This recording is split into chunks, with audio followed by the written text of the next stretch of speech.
Welcome, I'm your theloladass. So today gonna bring you Corpse Factory, a game that came out today. It wasn't like today. It was during the morning of yesterday to today that came out, and it's what is Corpse Factory? Corpse Factory is a visual novel, an horror visual novel. It's better to say like that, horror visual novel. I played the demo of the game, but I never recorded because it was a visual novel, right? So recording a demo of a visual novel is like, okay, you see a little bit, but it's not really talking. But the game seems good. Like in terms of artwork, the game was good. The story is interesting because of it's an horror visual novel. I think it's like a game that happens then inside of the game. You're gonna see because it's hard to explain how it works the game, what is the story behind the game. It always talk.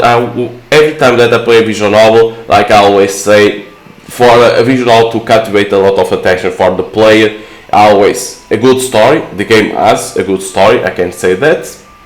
Artwork needs to be very good. Again, the game has a good artwork, and then longevity. Like I always say, if you have multiple endings, and the game seems to have multiple endings because you can see endings in here. You can press, but you can see that there is different endings. I always say 2 to 3 hours, like that the player can always see all the endings no, but at least see 2 or 3 depending. And if you don't have multiple ends, only have one ending to 4 hours, like that the player can beat the game in one row or see multiple endings. But it seems that the game, like the developers say, that the length of the game is 15 hours. It's kind of shame. It's like, I understand why developers do that, making bigger longevity like that justify the price for the game. I understand that, but at the same time, it's like it's a visual novel, and 2 to 3 hours for multiple endings, like that the player could see all the endings. But I understand at the same time the perspective from the developers. I don't criticize because I understand at the same time. The game is developed and published by River Crow Studio. You can see in here. So let's start the game. The game has an intro in the beginning, but I think that it's copyright because it's a music. So prologue, Emi Katsuno. But the intro is good. I recommend to see it, but I don't record because it can have a copyright. So. The game has voice, it seems, but I took out the voice volume because I prefer to be me reading instead of hearing the characters talk, because I prefer to read to understand the story. Okay, so let's see first here. How you save? Ask? Yes. We have quick save and we have save. Okay, but quick save doesn't appear in here. Okay. And then return. Okay. I know those bitches have been talking about me behind my back. They flash those fake smiles when I walk past. They wave half-heartedly and say things like, "Oh, hi Amy," or "You are the only one brave enough to pull off that look." They are two-faced lying assholes. I hate each and every one of them. Amano, Sashiko, Kurosawa. Just look at them. Everything about them is fake. Fake lips, fake nails, fake smiles, fake personalities. Look, I'll be the first to admit that I'm a fake bitch too, but even I know I'm not as bad as them. I'm not horrible to every person I meet, just the ones I don't like. It's not fair that I have to work with them. I just wanted a part-time job, something breezy and casual. How was I supposed to know these delinquents will obsess over tormenting me? Amano is unbearable, but probably the least terrible of the three. She's a year younger than me and acts like she's some famous pop idol. But she's a dropout just like me, working this dead-end part-time job just so her parents don't kick her out of their house. She spends her evenings singing at underground bars and hanging out with shady talent agents who swear they can promote her and make her the next big pop star. She gets taken advantage of time and time again, but never seems to learn her lesson. I don't know if she's just stupid or if she really thinks she's on the right track to becoming famous. Now, Sashiko is the kind of straight-laced girl you see at every school, studying her ass off to earn her parents' approval.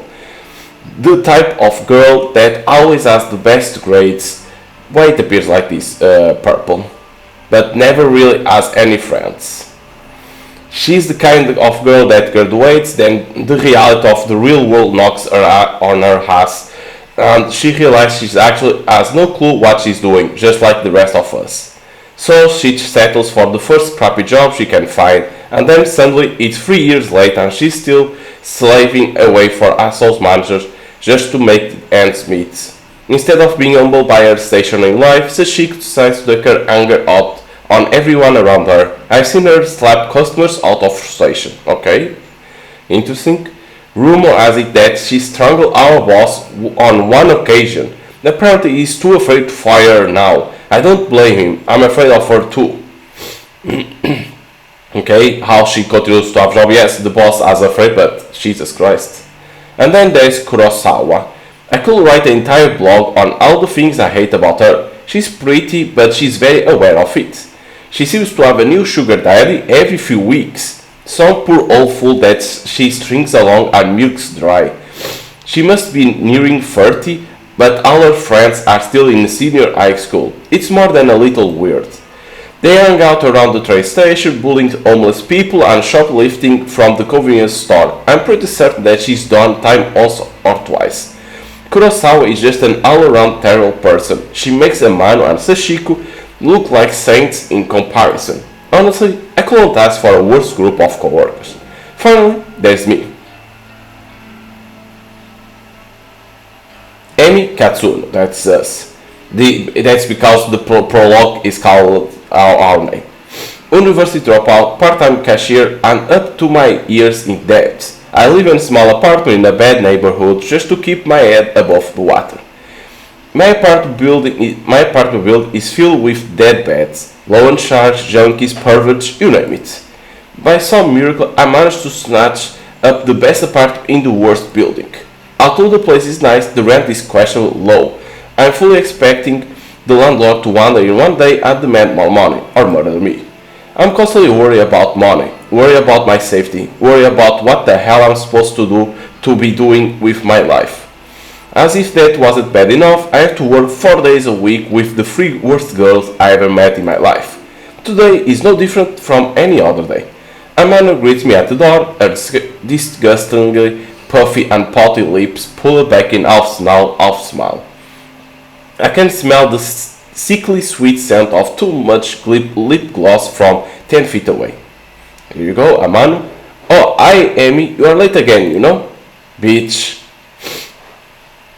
Yeah, so this is us, Amy, that we are playing. Yeah, sorry, just let me pass.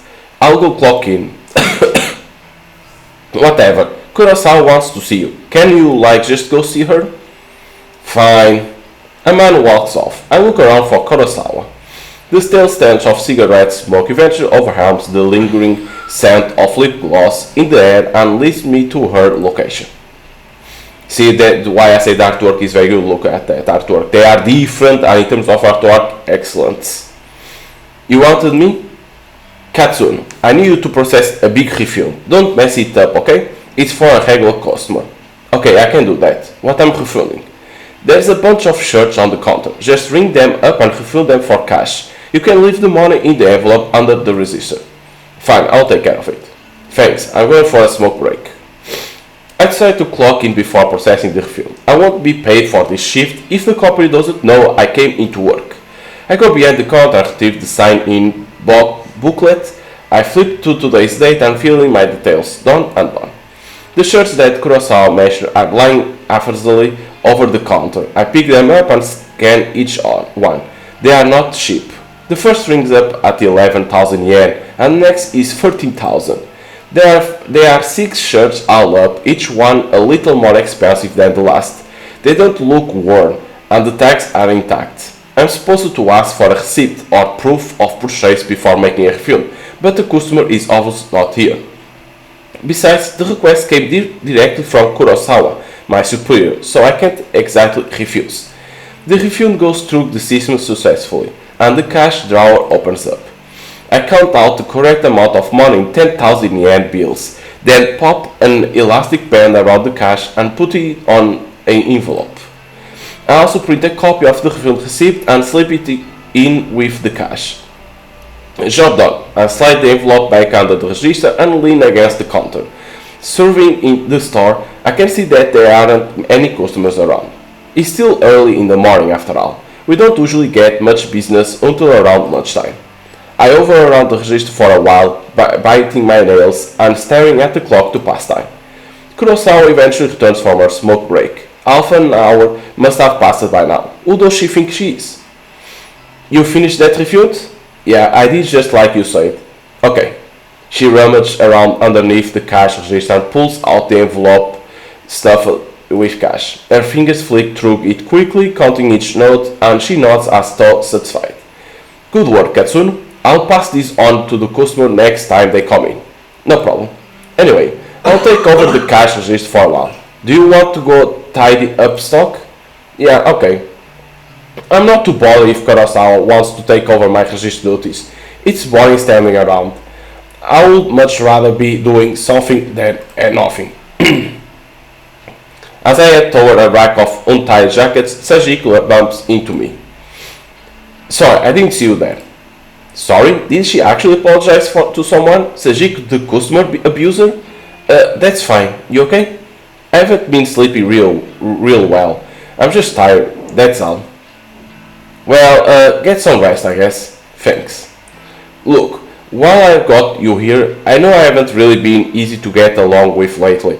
I've got my own personal issues, but that's no reason to take it out on you and the other girls. I can't believe what I'm hearing here. Sejiko has had a change of heart? So I'm resigning as of today. I don't deserve this job. I want to apologize and make sure there is no bad blood between us. Sejiko, I don't know what to say. I never expect this from you. Yeah.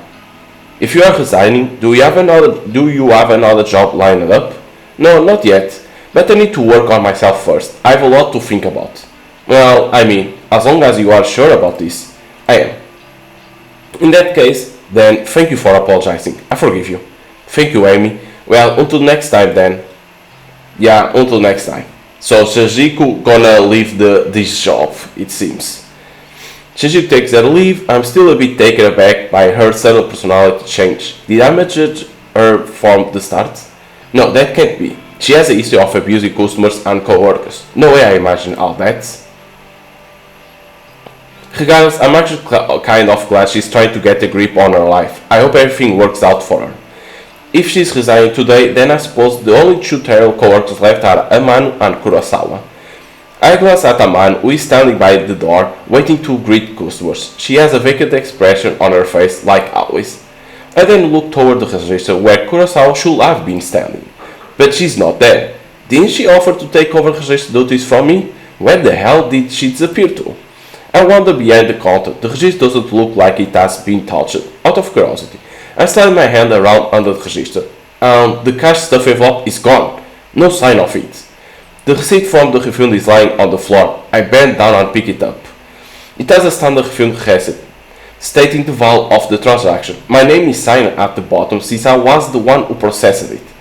The refunded money is gone, and so is Kurosawa. Did she? No. She couldn't have. Surely she wouldn't have run off with the money. No one will be stupid enough to risk their job over that, will they? Ah, there's Katsune. You should go ask her about it. Huh? Kurosawa is still here. She seemed to pop up from nowhere. Katsune, a word if you please. So this is the boss, Hirota, it seems. Ah, Hirota, the manager of the store, there you go. He only spends his time in the office out back, so it's kind of unusual to see him here. What could you want with me? Kurosawa was staring to the register when she noticed the system flagged a large refund as suspicious. Do you know anything about it? Well, yeah, I processed a big refund this morning. Is that so? Do you have the receipt? Here. I hand him the transaction receipt that is still between my fingers. He looks it over once, then twice, his eyebrows furrowing. This is quite a large refund. No wonder the system flagged it. Did you get the proof for Kurosawa before processing this? Kurosawa was the one who asked me to process it, sir. I never even spoke to the customer that it was intended for. That's not true, Hirota. I don't know anything about this refund. Wait, what? We got outplayed. Where is the refunded money now? Well, I put it in an envelope underneath the register, but there is no money here, sir. She's lying to you. Interesting. No money to be found. And Katsune, you are the one who signed off on the refund. That makes you responsible. Yeah, I did sign it, but you are going to have to tell the truth, Katsune. Did you take the money? Don't make get the police involved. Wait, hang on. Do you think I stole it? Kurosawa asked me to process the refund and leave the cash in an envelope. Nonsense. That's simply irresponsible. It's not safe to leave cash out of the register. But I feel my stomach begin to sink. What is that is happening here? Confess at once, Katsune. I didn't steal damn money. If anyone stole it, it was Beach Kurosawa. Enough. We are not going to stand here and argue about this like bickering school for children. Sashiko. Like a sun slinking out of the shadow, Sashiko slides beside Hirota. Yes, Hirota? Did you witness Katsune take an envelope of cash from the register? Oh yes, sir. Just this morning, she acted like she was processing a refund, then pocketed the cash. I mean, to bring it to your attention sooner, but... Sashiko, that bitch, she hasn't changed at all. She just sold me out. I managed to catch a glimpse of Kurosawa smirking at Sashiko. They nod in unison and giggle. Are they in this together? Are they throwing me under the bus just so they can steal some cash? I can't believe it. I'm so freaking angry. There you have it. A witness to your crime, Kurosawa. If you will kindly call the police. Yes, sir. Wait just a minute. I scream loud and in turn, but my blood is boiling and I can barely control myself. I didn't steal any money. Why don't you check the security cameras? You'll see that I'm innocent. Oh, you know those cameras haven't worked in months, right? There we go. I suppose nowadays they are mostly just for show. Of course, if Hirota really wants me to, I could go double check just to be sure. Though I think that would just be a waste of time. Thank you, but that won't be necessary, Kurosawa. Kurosawa's eyes narrow as she gazes at me wickedly. Amano, please show everybody what you found. You got it, boss? I didn't even realize Amano was part of this discussion. She is leering at me disgustedly and slapping an envelope against her open palm. Found this wad of cash in Katsune's locker out back. Of course, these three girls were playing together. I can feel the blood drain from my face. I haven't even been out the back today. Are they all in this against me? Did they plant evidence to get me in trouble? You are lying. I haven't even had time to go out back today. I mean, what do you want me to say? You think the cash just appeared out of nowhere? It will seem all the evidence is against you, Katsune. Since we will collect the money, I won't have you arrested. But you will not step foot in this store ever again. Do I make myself clear? You are fired. And I will make sure you never work in any of our stores again. I'm speechless. I can't even process my thoughts. The quiet giggling and snickering of Kurosawa, Sashiko, and Aman buzz in my ears until my skull feels like it's going to burst. Hirota grabs my shoulder and tries to lead me outside, but I jerk away and stumble backward. My back slams into the glass window at the front of the store. Thankfully, the glass doesn't shatter, but I can immediately feel a bruise forming. I push myself forward, regain my balance, and duck toward the sliding door. See you around, Amy? Oh well, I guess not, hey. Haha. I blink tears out of my eyes as I dash through the store front door. Wow, that outplayed to us. Let me always save. Quick save always, and then do a save. And then we need to press return. My anger, fear and anxiety get the better of me, and it's a good 5 or 10 minutes before I realize that I've been running aimless through the shopping mall. I reach a hand to my eyes to wipe away the moisture and take a deep breath. I look around trying to get my bearings. The escalators, at least I know where I am. I need to sit down and compose myself. If I don't calm down, I might be tempted to turn to the store and start punching those 3 absolute assholes. With my head down, I blindly charge toward a small seating area. Watch out! I collide headfirst with somebody in front of me. Without thinking, I scream out in anger. What you were doing? Sorry. Wait, this girl, I know her from somewhere. Katsune, is that you? Huh? I know you. Have we met? Yes, of course. We graduated from senior high school together, remember? Did we? Senior high school was more than a year ago. Feels like a different lifetime, although she is expect me to remember that. Maybe. Yeah, you are Sato, right? Ayo Sato? That's me. You do remember. So, Ayo. Oh, Haoi. It's hard to say these names, but I think it's Haoi, right? Well, kinda. Sorry. I had a crappy day. I just got fired, so I'm not thinking straight. You got fired? I'm really sorry. You bumped into me pretty hard. Are you hurt? I'm fine. Ahoy is rubbing her arm tenderly. I figure I must have injured her, but I'm really not in the mood to stand here and apologize to some old acquaintance. I have to go, excuse me. Oh, okay. I push past Ahoy. Unexpectedly, the shy and spineless girl grabs my hand and stops me from leaving. Her grip is surprisingly strong. Katsune, you say that you just got fired. Is that true? What? Yeah, I'm pissed off about it. Tell me what happened. Why are you so interested? I just thought maybe I can help, is all. Whatever, you can't help. Some bitch set me up, she stole a bunch of money and made me take the fall. Ah, I see. Are we done here? Can I leave now? Sorry for keeping you. Yeah, okay. Once again, I turned to leave, but now next words managed to cut my interest. You know, if someone got you fired, there is a way you could get revenge. Revenge? What is this girl on about? Does she have some way for me to get back at Kurosawa? What I'm thinking? I can't even step foot back in the store. My chance to get any kind of justice don't exist. Revenge? What the hell are you talking about? Never mind. I shouldn't have said anything. Oh hell no, you are not going cold on me now. Tell me what you meant. Okay, but let's talk quietly. There may be a way for you to get back at whoever got you fired. Have you heard the rumors of Corpse Girl's website? Corpse Girl? Who is that? Sounds like some death metal band. Aoi ignores my comment and continues on with her speech. They say that if you visit Corpse Girl's website, you can request the death. So there you go, the game is all about this website that you can request deaths to get revenge. This all around about this. That's why I say that it's kind of hard to explain in the beginning because how it is. Request the death? What is this girl ranting about? Hang on, start over. I'm completely lost. I frowns a look of annoyance on her face. Say somebody wrongs you and you want to get revenge on them. Go on. Rumors state that you can visit Corpse Girl's website and fill out a form in order to request a specific person's death. This Corpse Girl, is she like a hitman or something? No one knows the truth. All I know is that her victims always receive a photo of their own corpse before they die. How is that possible?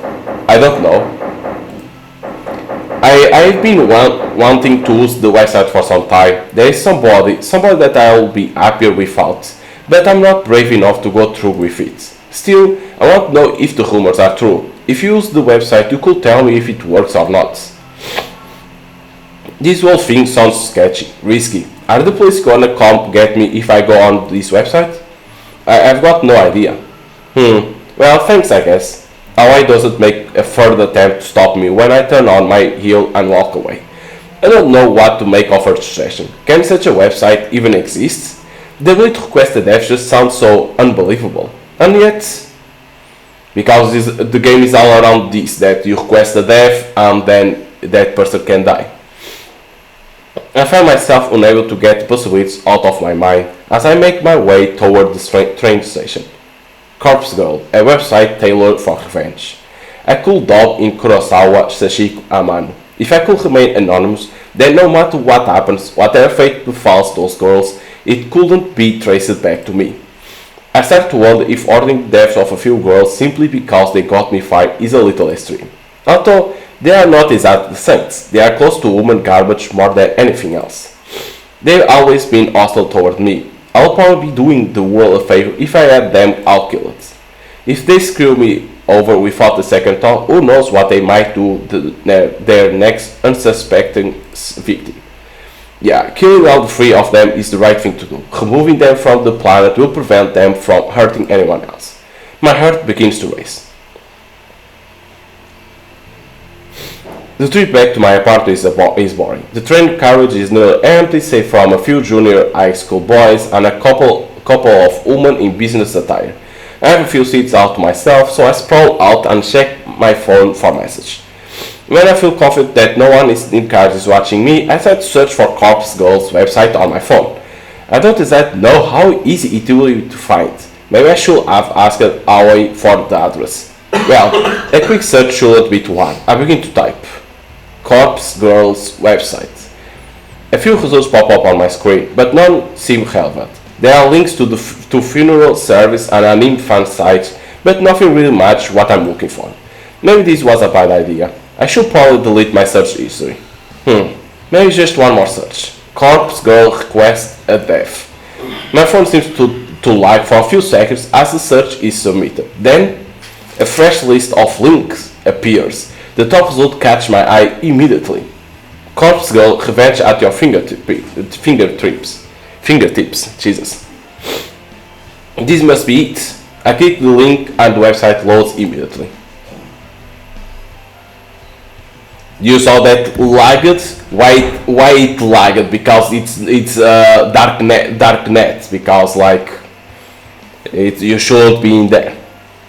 The website is simple. There are freaky little dancing girl at top of screen who looks too happy to belong on such sites. In your shows, request a death, fill out your victim information and upload a photo of them. Your victim will receive a photo of their own corpse shortly before they die. Watch out. Don't be an idiot and enter. You can see the rest. The whole site is really basic. A small blurb of text offers instruction. Request a death, fill out your victim's information and upload a photo of them. Your victim will receive a photo of their own corpse shortly before they die. Watch out, don't be an idiot and enter your own information or you'll be cursed. What the hell? Is this site actually for real? I start to wonder if I should go through with this. There is very little useful information on the site. I mean, it does say request a death, but come on, is someone actually going to go out and kill the person I choose? And how on earth can someone receive a photo of their own corpse before they actually dead? That just doesn't make any sense. My heart suddenly skips a beat and I nearly drop my phone when it buzzes at me. Thank God, it's just a text message. An unknown number. That's never a good thing. Wait a minute, there's a photo attachment. Who will be sending me a photo for an unknown number? My curiosity gets the better of me and I open the message. Of course, showing that they have the money. Kurosawa, you freaking bitch.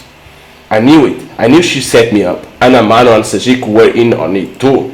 They made me process a fake refund to get cash out of the register so that my name will be on the transaction.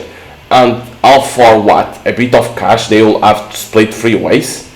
Kurosawa, I will kill you! I will kill you! A few of junior high school boys nearly look at me with worried expressions, but I don't give a damn.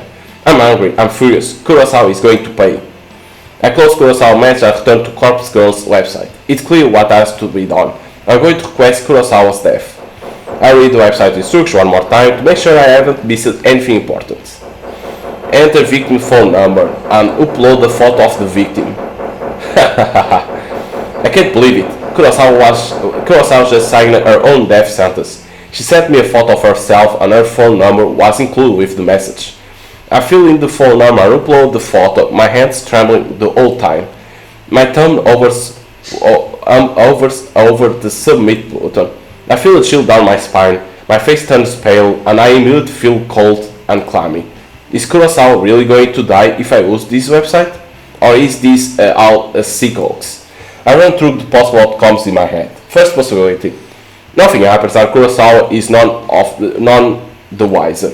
Second possibility, Kurosawa gets punked by whoever is running this website. Maybe the administrator gets a kick from tormenting people. Kurosawa might just receive some spam text or something like that. Third possibility, Kurosawa dies, she gets murdered and some elaborate scheme is concocted to make her die accidentally. My lips curl into a frenzied smile. I like the third possibility the most.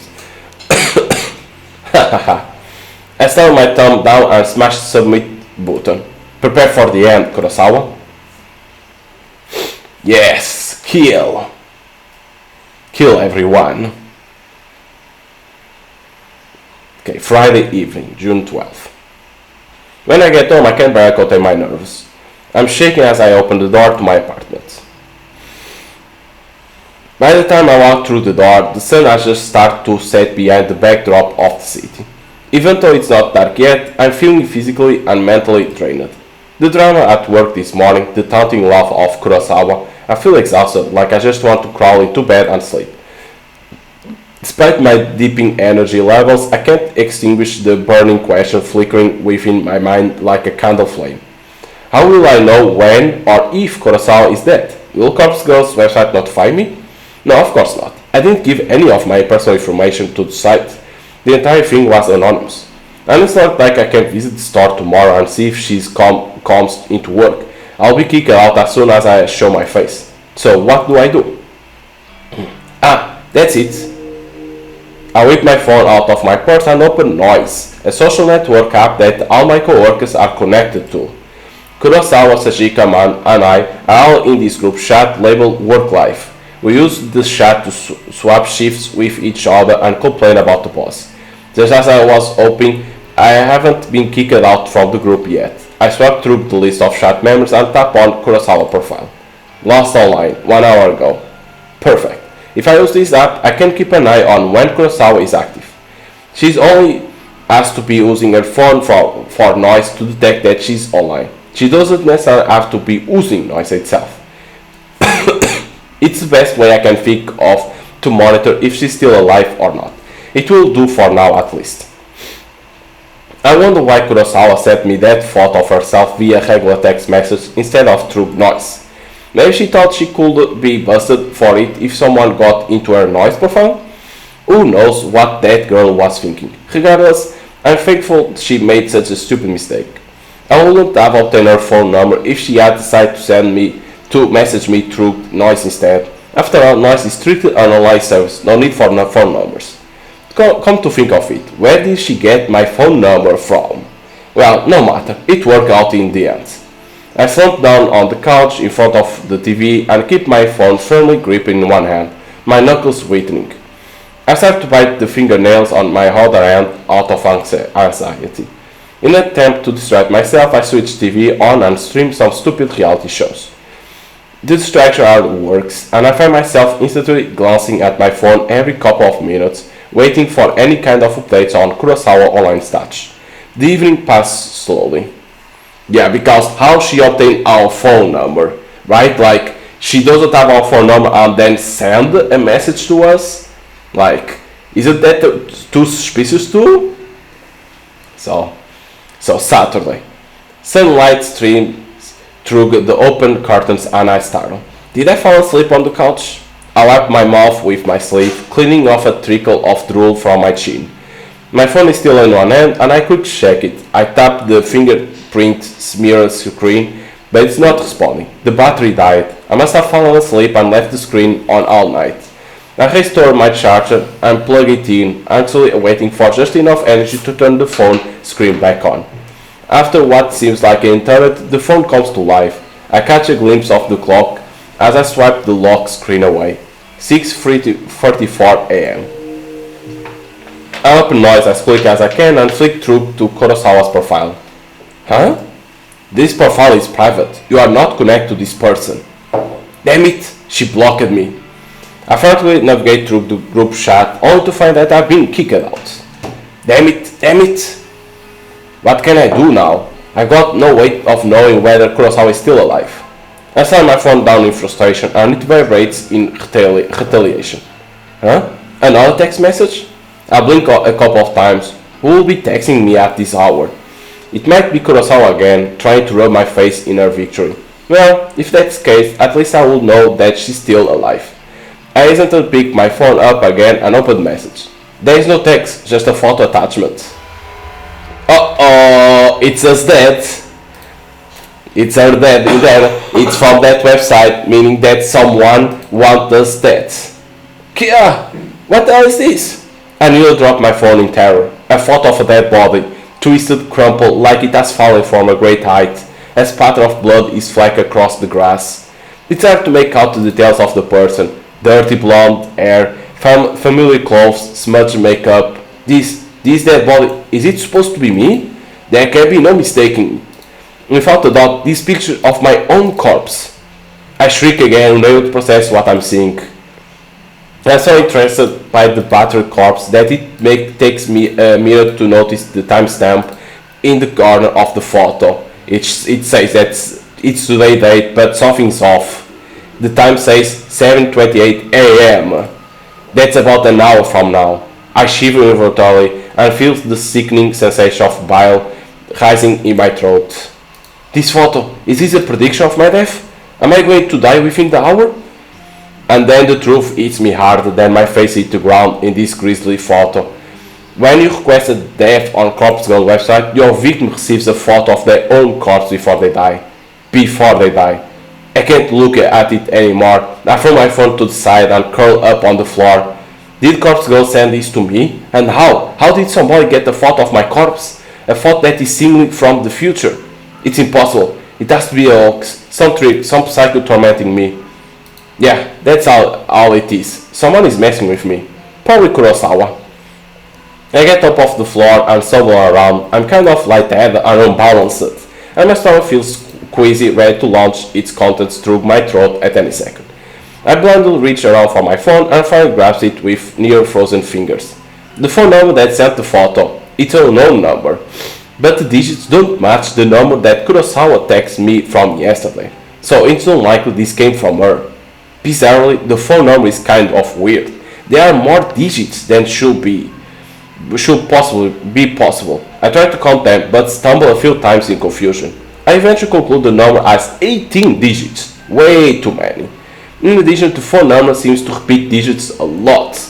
666, 33, 666, 22, 666, 44, 666. It's that number from the devil, right? 666.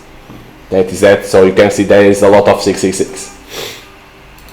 It seems too strange to be real. Is it possible to fake a phone number? Something interesting catches my attention. If you thought the caller ID doesn't recognize the number, it has data on the origin of the number. Tokyo, Japan, my very own city. Perhaps the seller of the photo can mask their number, but can't hide their location. This gives me an idea, and I decide to get to the bottom of the situation, despite my head throbbing and my stomach planning to be emptied. I punched the phone number into a search engine, along with the keyword Tokyo. One result. The link points to a popular discussion board, Noise Channel. It's an enormous board where users can talk about almost anything. And no big surprise, it's owned and operated by the very same company behind the Noise app I use on my phone. I tap the link and get taken to the discussion topic from less than a week ago. I couldn't read through it. Strange photo from unknown number. Hey, so today I got a strange gore photo from a number I don't have in my contacts. Not sure what the deal is, it was gross though. Wondering if any hackers can trace the number or something. It's that number again, seems like Tokyo area. I mean Osaka. Okay, thanks in advance. The topic has only one reply. The reply. Strange photo. You got this too? Was the core photo a picture of yourself? I'm worried. Received a similar pic from the same number. Thinking about contacting the police. Not sure if I'm overreacting. And that's it. The end of the discussion. Neither poster followed up on the conversation. Damn it. That's all? That didn't mean anything to go on, except now I know that at least 2 other people have received bloody photos of themselves. I wonder if those photos were as extreme as the one I received. What happened to these 2 posters? Why didn't they continue the discussion? I feel myself beginning to sweat. My body is going from cold to hot and back again several times a minute. It feels like I have a fever, but I know it's just stress tearing me up. I check the time. It's 6:59 a.m. About half an hour until time printed on the photo. I take a deep breath and the doorbell buzzes. I freeze in place, unsure whether I should answer the door. In this sketchy apartment building, it's a risk to answer the door on any given day before even taking into consideration that some psycho just texts me a photo of my own corpse. I tip toward the door on stiff legs and gaze through the peephole. There is no one there. Phew! I breathed a sigh of relief, maybe I was just on edge, and the doorbell echoed from someone else's apartment. Besides, I don't know of anyone who will visit me unannounced, especially this early in the morning. I slump to the floor, my back sliding down the door as I come to rest on the carpet. My legs splayed out effortlessly in front of me. I've had enough for one day. I've just believed this whole thing is a hoax. It's probably karma for trying to get revenge on Kurosawa. Yeah, that's it, karma. The doorbell rings again, and I scream in shock, my head slamming back against the door I was resting against. I jump to my feet and ignore the people, this time simply swing the door wide open.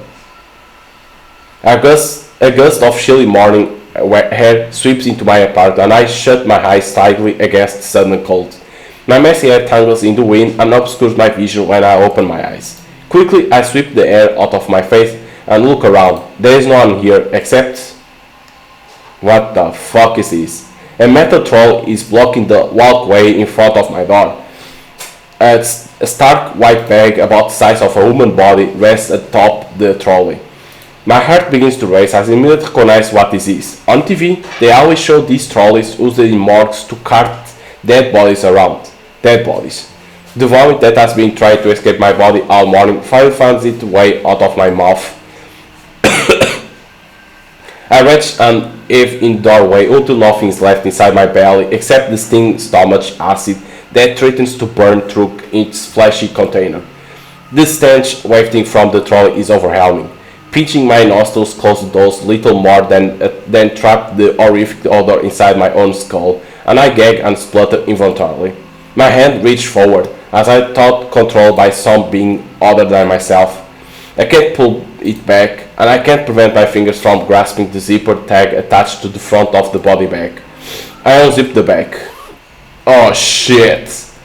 It's us! And there I am, a wretched corpse exposed to the day's first rays of sunlight. I stand here in the doorway as I lay there atop the trolley, simultaneously alive and dead, but more dead than alive in both bodies. The bruising on my face is horrific, and I reach a stiff finger to my own lips, my living lips, tracing the outline of the bruise I see before me. There is no pain where the bruise should be, and I breathe a sigh of relief for why would there be any pain if I'm already dead? To feel pain would be absurd, and then I would really have to start worrying. I wonder how I died. Did I fall from the great height? Did someone hit me with a car? Or did I collapse from some internal reason, perhaps from organ failure or some unorganized sickness? Maybe I didn't die and the corpse in front of me is alive, living and breathing just as I do while standing in front of myself. Maybe this is all a prank I pull on myself, dying just as a joke but never really dying, always living until the point I actually die and it's no longer a prank. My head is splitting, I can't think straight, all the thoughts in my mind are jumbled, the meanings behind unspoken words disappearing behind foggy clouds inside my shattered skull. To clear my head, I step around my corpse and stand by the walkway railing. I'm on the fourth floor of the park building. There are 2 floors above me, so I could go higher if I wish, but I'm pretty sure a leap from here will be enough to render my living body identical to that of the corpse on the trolley. At this point in time, there exist 2 versions of Amy Katsune. One is living and it's me, and the other is dead but it's also me. I can choose now to be alive and dead, or be dead and dead, but I cannot choose to be alive and alive. So, even if I choose to be alive and dead, I will still only be half alive. But choosing dead and dead is nice and clean, absolute, an indisputable solid state of existence. I grip the cool steel handrail and lean over the walkway, my hair whipping against my face thanks to the relentless wind. 4 stories below me is a small courtyard paved with concrete and decorated with the occasional shrub or flower beds. I missed concrete by about 2 feet. Dirt sprays up into the air as my nose is crushed under my own body weight. I think about that thought Kurosawa sent me, with her smug smile and her hands full of stolen money. My teeth grind into my tongue and sever it, but doesn't manage to escape my closed mouth. My mind wanders and settles on Corpse Girl's website. What was that all about anyway? As far as I know, nothing happened when I submit Kurosawa's details. Maybe Kurosawa found the website as well and submitted my details first. I guess Corpse Girl got me. Well played, Kurosawa. I think I can taste blood in my mouth, but it might just be a memory from some other point in my lifetime.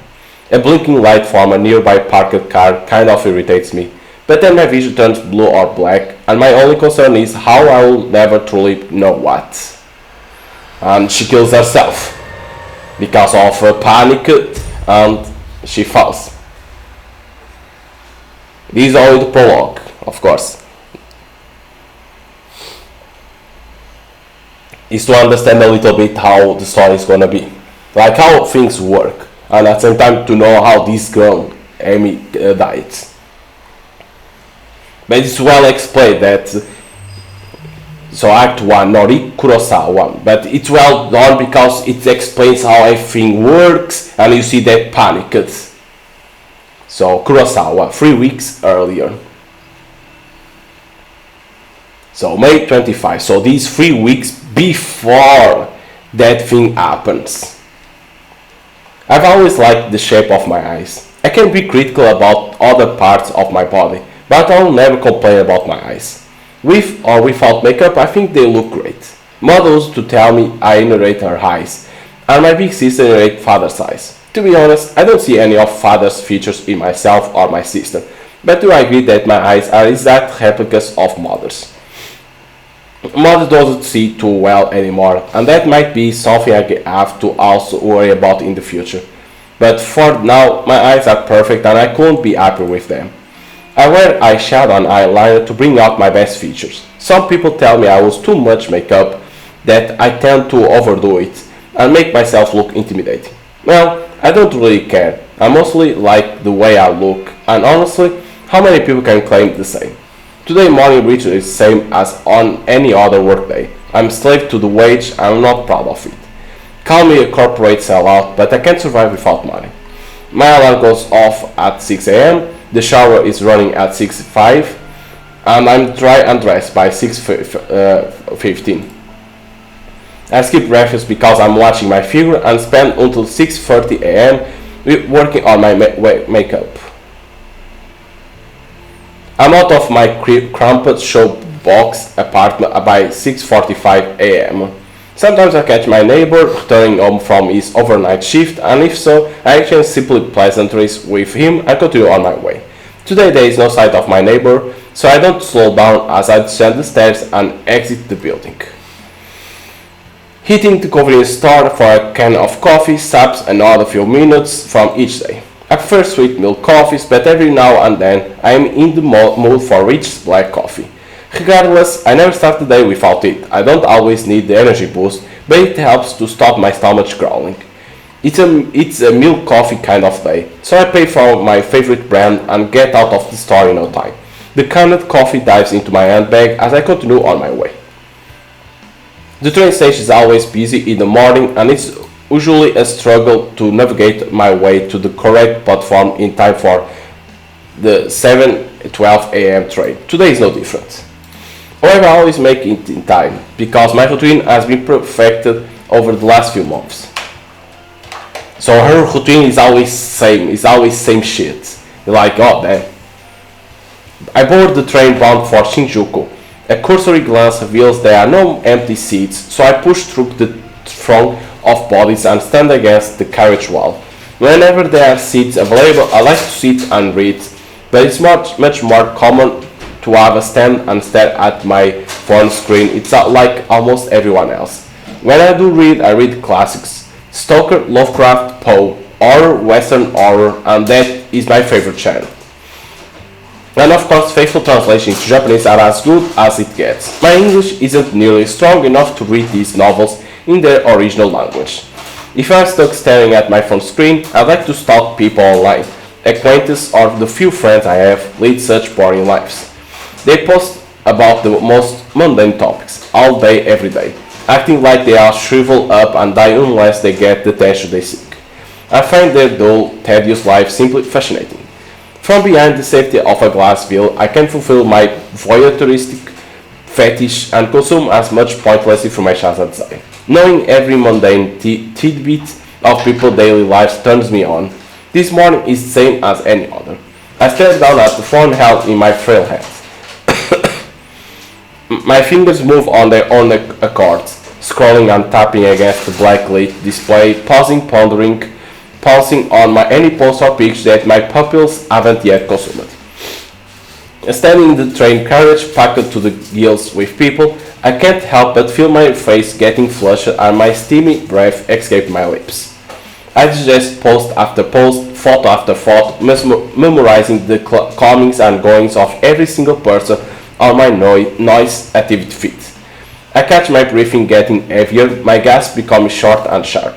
Ray went to the dentist yesterday for a root canal. Mizuno shared some photos from her international vacation. Kawahara objects to owning pets and think all animals should be free. My cheek glows crimson. My chest begins rising and falling quickly.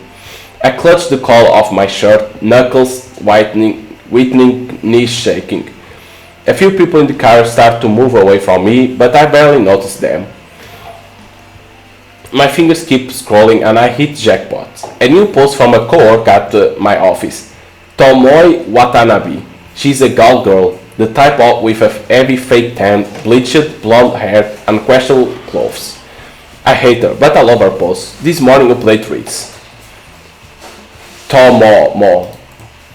Just found this Corpse Girl website, there you go. That's how, it's like hard to remember names, but it's how she discovered the website, because she saw this girl talking.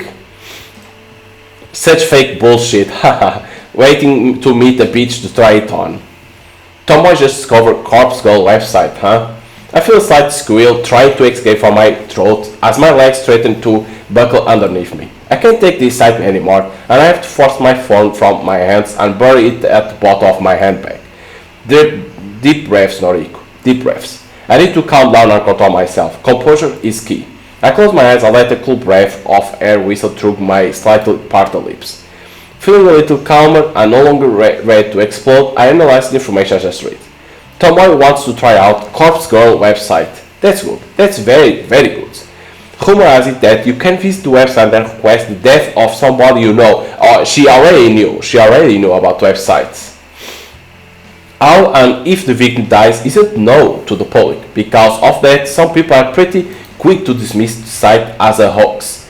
However, the most interesting part isn't how or if the victim dies, but rather what happens to the victim before they die.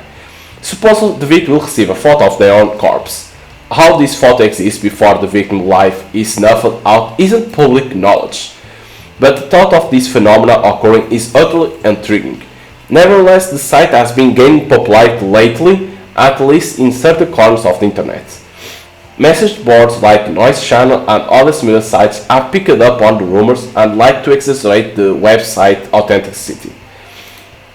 The fact that someone like Tomoe, a rather dense, deep-witted individual, has discovered the website means that it's actually more well-known than I previously thought. It means that people are actually talking about it outside of the internet. Chances are good that Tomoe will want to try it out and request the death of someone in the office, a coworker. Me, perhaps, she hates my guts as much as I hate hers.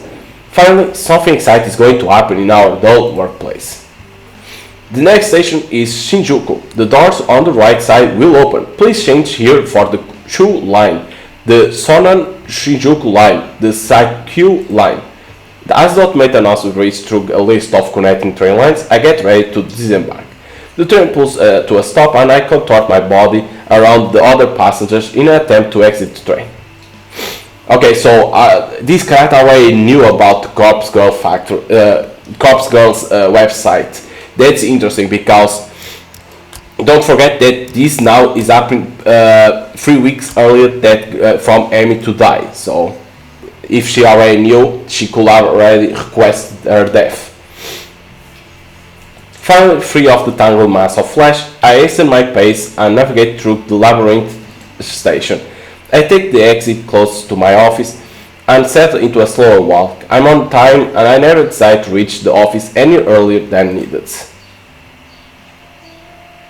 It doesn't take long for the looming office tower to enter my field of vision. 32 stories of office space all crammed into one sleek, slim tower.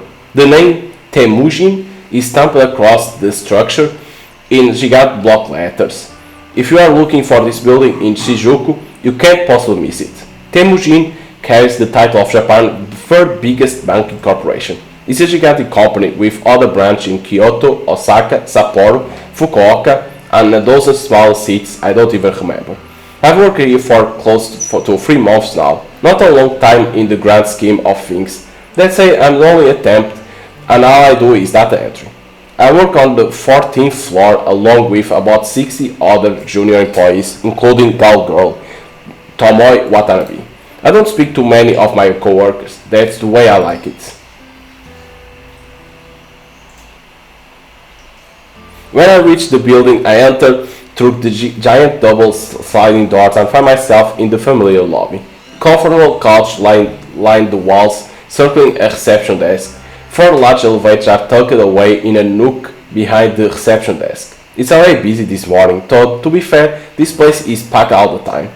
I avoid the crowds of sharply dressed business people, feeling a little out of place in my semi-formal shirt and skirt. Because isn't our character the act was called Kurosawa, right? It's the same character that was from the shop, right? I think it is the same character. Ducking into a newly opened elevator, tap my employee ID card to a backlit panel and press the button for my floor. The door closes and the elevator begins its smooth ascent. I'm surprised to find that I'm the only one traveling up. I reach my floor and listen to the soothing shim as the door opens, revealing the open layout office before me. The static drone of workspace noise fills my ears. Conversation, ringing phones, fingers tapping against keyboards, photocopiers, even the steady low hum of the air conditioner contributes to the overall din. I make my way to my desk, stationed in the middle of the floor and surrounded by a dozen other identical desks.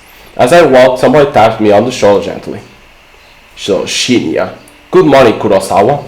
Ah, Shinya Fujikawa. My senior, though is really only a couple of months older than me. He worked here for a whole year after taking an internship straight out of senior high school. He's not an intern anymore, though I'm not quite sure of his job title.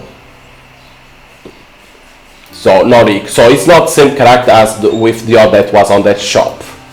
It had Kurosawa, so that's why I thought. Oh, it can be, but then she changed her, her appearance, right? Could be the same character from the shop that showed the money. Because to talk about 3 weeks earlier, it has some relation with Amy. Morning, Fujikawa. How was your commute this morning? Fine, same as usual. That's good to hear. Did you read any of your novels? It's referring to the horror books I like to read. I can tell from his tone that he doesn't exactly approve of subject matter. I've known Shinya since junior high. We go way back, but I won't exactly call us friends. However, he's one of that land me this job, even though it's just a temporary contract. I've always had the feeling that he's a bit sweet on me. I could be way off the marks though. Well, I couldn't get a seat on the train today, too hard to read while standing. Ah, that's a shame. You still haven't accepted my friend request, you know? I have to fight the urge to roll my eyes. He's a nice guy. But we were connected on noise once before and I had to delete him. He's super obsessed with his father detective work and all he ever posts about is his assumptions and theories on petty crime case. Normally I will find anyone on my friend list fascinating, but here's the thing, Shinya never posts about his personal life. All he writes are long-winded rants on boring cases. It's far beyond the amount of dullness even I can't stand. I fish my phone out of my handbag and pretend that I'm looking at noise. Oh, how about that? Looks like I don't have any incoming friend requests. I quickly dip my phone back into my bag. How peculiar. Well, I'll try and add you again later. Sure, no problem. Well, anyway, I better get to it. Work hard today, okay? You got it. Shinny offers a formal bow and goes on his way. Before I can take a step toward my desk, a mocking voice whispers in my ear. So here you go, Tomoe. How long are you gonna lead on sweet little Shinya? I shiver and find Tomo Watanabe lurking right behind me, buzzing around my neck like an irritating mosquito. That poor boy really has the hots for you. When you're going, tell him you're a cold-hearted psycho. Listen, I'm not leading him on, and I'm not a psycho. Sounds like something a real psychotype will say, don't you reckon? Of course, this is none other than Cowgirl Tomoy, the very same brain-dead moron who posted this morning about wanting to try Corpse Girl website. She's the kind of person that likes to stir up trouble and instigate conflict. She's had her vacant eyes on me since the day I first stepped foot in the office. She loves to torment me any chance she gets. Maybe I rubbed her the wrong way somehow, though I'm not sure what I ever did to her. Even though she's a data entry temp like me, she worked here just a little longer than I have. Unfortunately, that means I have to defer to her as my superior in this professional environment. She knows as much and likes to take advantage of the fact as often as possible. It's funny, you know. You don't like the type of skank to lead on a goody-goody like Shinya. I told you, I'm not leading him on. Well, if you are not interested, maybe I'll take him out this weekend and tongue him at cinema. Gross, you do what you want, but I don't ease into someone with your looks. Oh yeah? What you will know? You think he likes your flat chest, little Miss Gothic Lolita? I know I should shrug off her comments such as this, and normally I would, but backing down from Tomoe isn't something I can do easily. I'll give you a tip, guys like Shinya are smart, clever. If you want to impress him, don't let him know your head is as full of air as your inflatable breasts. A flash of crimson lights up Tomoe's face and she looks ready to lash out at me. A group of co-workers juniors like us look over to us in a concern. Tomoe takes a step back from me, but not before signaling a rude gesture with her fingers. We ain't done here, Noriko. Watch your back. I'm trembling. Tomoe walks away and I breathe a sigh of relief. If it wasn't for having to deal with her, I wouldn't dread coming to work every day. Anyway, I wonder when she's planning to test out Corpse Girl's website. Will she try it on me since we just fought? I'm not really sure if I should be excited or scared. Either way, it will definitely be fun to find out what happens if she does try the website. I finally reach my desk and take note of the time. I was supposed to start working 5 minutes ago, so I quickly log into my computer and check today's tasks list. It's all standard stuff today. I need to transfer a few tables of numbers from a spreadsheet into our company online database. When I'm done, I have to run it by a few other people and then commit to the change to the server. The work is dull and repetitive, but my salary isn't bad. On the plus side, I get to wear headphones and listen to music while I work. I dip into my handbag and retrieve my headphones, my phone, a can of milk coffee, and a handful of breath mints. I lay them all out on my desk neatly. I slip my headphones on, plug them into my phone, and hit play on my work playlist. Loud symphonical metal longingly trash my ears as I crack open the can of coffee and take a long sip. Okay, let's get started.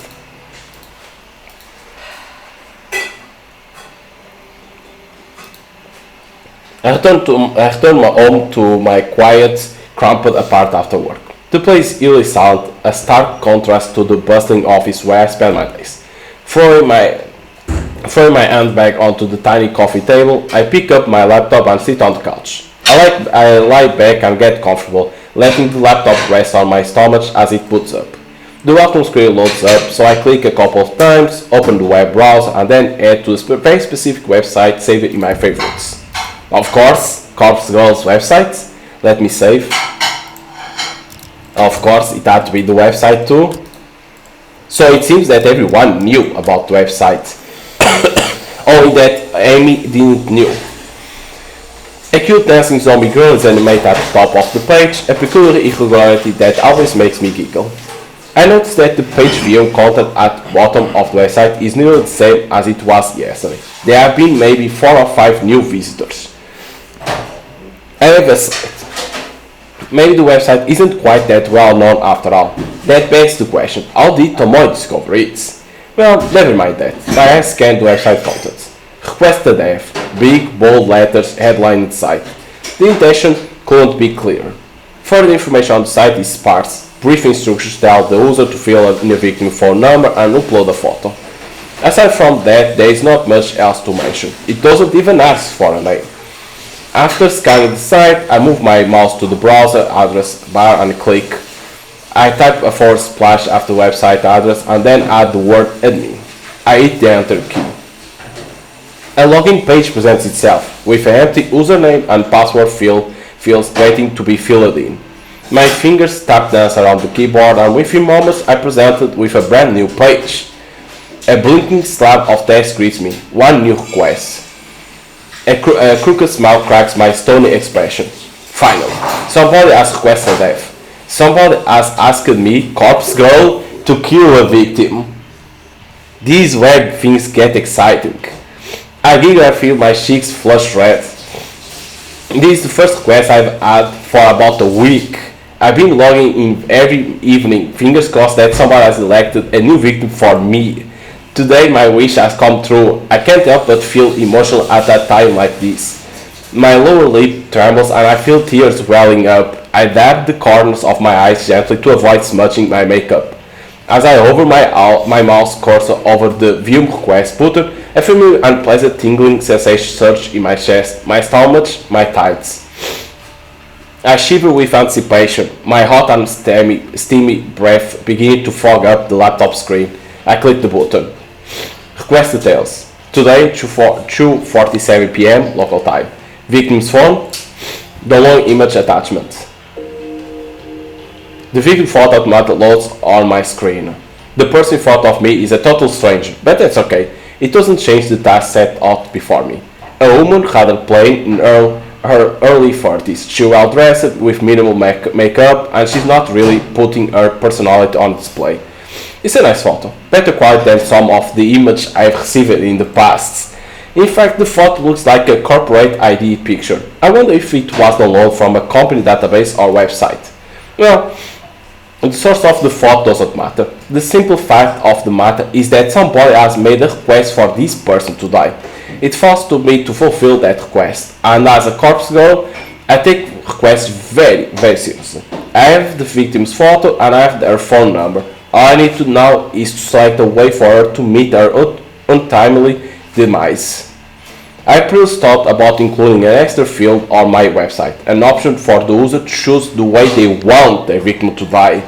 After all, it will reduce the amount of strain on my creativity if the math was decided for me.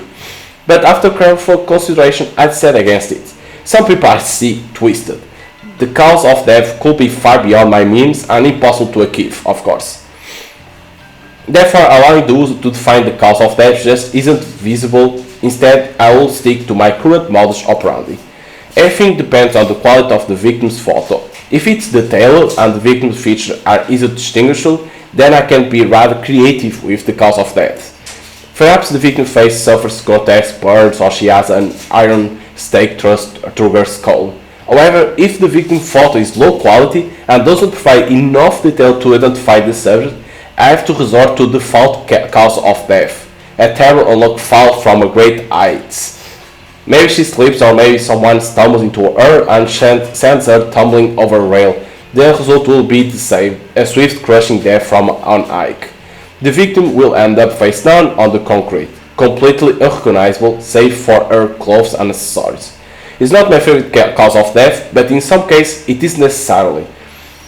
Regardless, it is still a valid way to fulfill the request. For now, it's time to get started. I can barely contain my excitement. I squirm against the couch, crossing and uncrossing my legs in a vain attempt to dissipate the heat rising through my body. Taking a deep breath, I try to calm my nerves and get to work. The victim will receive a photo of her own corpse, time-stamped with the date of her death. Yeah, now I want to see how Noriko can make light the death. It's corpse girl's signature move, my calling card if you will. Seeing an image of one's own disfigured corpse is sure to strike fear into one's heart. And that's precisely the reason I take this step, to make the victim panic and act rationally. First things first, I save the victim photo to my laptop hard drive, okay? I store it in a folder discreetly named System Files, hidden away in the root directory of my operating system. A password encrypted directory, of course. Next, I open my favorite image editing software, there we go, and load the photo. Looking carefully at the detail in the picture, I can see that this will be a work of art. I can really go to town with this request because, like she said, that if it's a good picture, she can do a lot of depth. If it's not a good quality, she can't do a lot because it's low quality photo. I minimize the software, open my web browser and access a particular website. The database of the disease, the DD, as it's known on the dark web. My secret weapon, the ultimate resource for my work. The DD is a collection of countless high-resolution photographs of dead bodies. So she picks a dead body, switches the face, and it's done. Murder victims, crime scenes, suicides. If somebody has died in one way or another, chances are good that some perverted individual has captured the moment in all its gory glory. Such valuable images are essential to my work. Using these photos as a base, I can edit my victim detail into the picture. My process is simple. I start by locating the perfect corpse photo. I search the database and in less than 2 minutes I discover a distinguished detailed photo of a woman with her entrails spilling from her stomach. Her face is blue, having suffocated before even having a chance to bleed to death. She's about the same age as my victim. She's of similar height and build. Finding a photo that specifically suits my victim feature is easy thanks to the DD's excellent catalog of tags and filters. I simply search for the keywords that match my victim description and find a corpse that fits. Using this photo as a starting point, I digitally edit my victim's face onto the body. It's not some quick job that even Shah can do. It's a painstakingly crafted work of art that will fool even the keenest eye. An hour passed, then 2, then 3. Before I know it, midnight has come and gone, but the work is nearing completion. All that remains is to add the final touch. I like to add specific distinguishable details to the image. A personal item or accessory, clothes, makeup, you name it. I can edit it in. With personal details added, I adjust the lighting and color palettes, just slightly enough to make the photo truly unique. If the victim decides to reverse image search the photo and discovers that it is a forgery, all my work will be for naught. And with that, the masterpiece is complete. A grisly, gruesome, gratuitously gory gift for the soon-to-be departed. And there you go, the image that she created. The victim will receive this photo of a corpse that is, for all intents and purposes, a perfect replica of her own physical form. She will open the image on her phone and the life she once knew will crumble to pieces. My lips curl into a satisfied smirk. During my hours of work, my breathing eventually steadied. My excited nerves settled into a zen-like calm. But seeing the finished art piece now, I begin to feel my heart pounding once more. The macabre vision before me is exhilarating. Adrenaline and dopamine surge throughout my body, giving me a sudden head rush of bliss. To say that I'm attracted to the sight of blood and guts will be misleading. No, I'm not into that at all. The excitement stems from the thought of taking control of somebody else's life, dictating their future, controlling their fate. For with the creation of this image, I have taken the victim's life into my own hands like a puppet master pulling the strings of a marionette. By forging this convincing creation, I will compel the victim to take her own life. That's why they become they go crazy because they see their thought of dying, and they become crazy and they try to take their own life because they don't want to die like that, and then it happens. That's right. My own hands need not become stained. The hands of corpse girl have never been dirtied with the blood of a victim. There you go. She never killed nobody. It's the people that killed themselves because they become crazy because seeing a photo of their own death. That's interesting. So we're gonna play with the corpse girl. Is it? I don't know now. It's like it will be a different way of perspective of a visual novel, right? When you play visual novels, you are like the hero, right? The protagonist of the game, right? And in here, if it is like we play with the creator of the corpse girl, will be different for type of game, right? You never play with the killer. This is the true nature of my work. Carefully crafting corpse thoughts in such a way to convince the victim that their fate is already sealed, that no matter what they do, they cannot escape the death that awaits them. And the date stamp on the thought is the icing on the cake, the ultimate driving force behind the victim choosing to end their own life. A date so near in the future, a time that has not yet occurred, a fiber of uncertainly careful intertwine into the image that caused the victim to pause and consider the possibilities. Is this photo from the future? Is this truly my fate? How can I outrun a future that has been predecided? These are thoughts that run through victims' minds. Despair and dread flood sense, overwhelming anxiety gives way to calm acceptance. This is my dead body. This is how I die. Why should I fight it? And when the victim's last vestige of resistance gently breaks, like a silk spider web being torn by a cold breeze, they finally give in, they invite their end. This is the way it will go down for this woman, this complete and total stranger. I'm confident, certain, convinced. So she knows how everything works.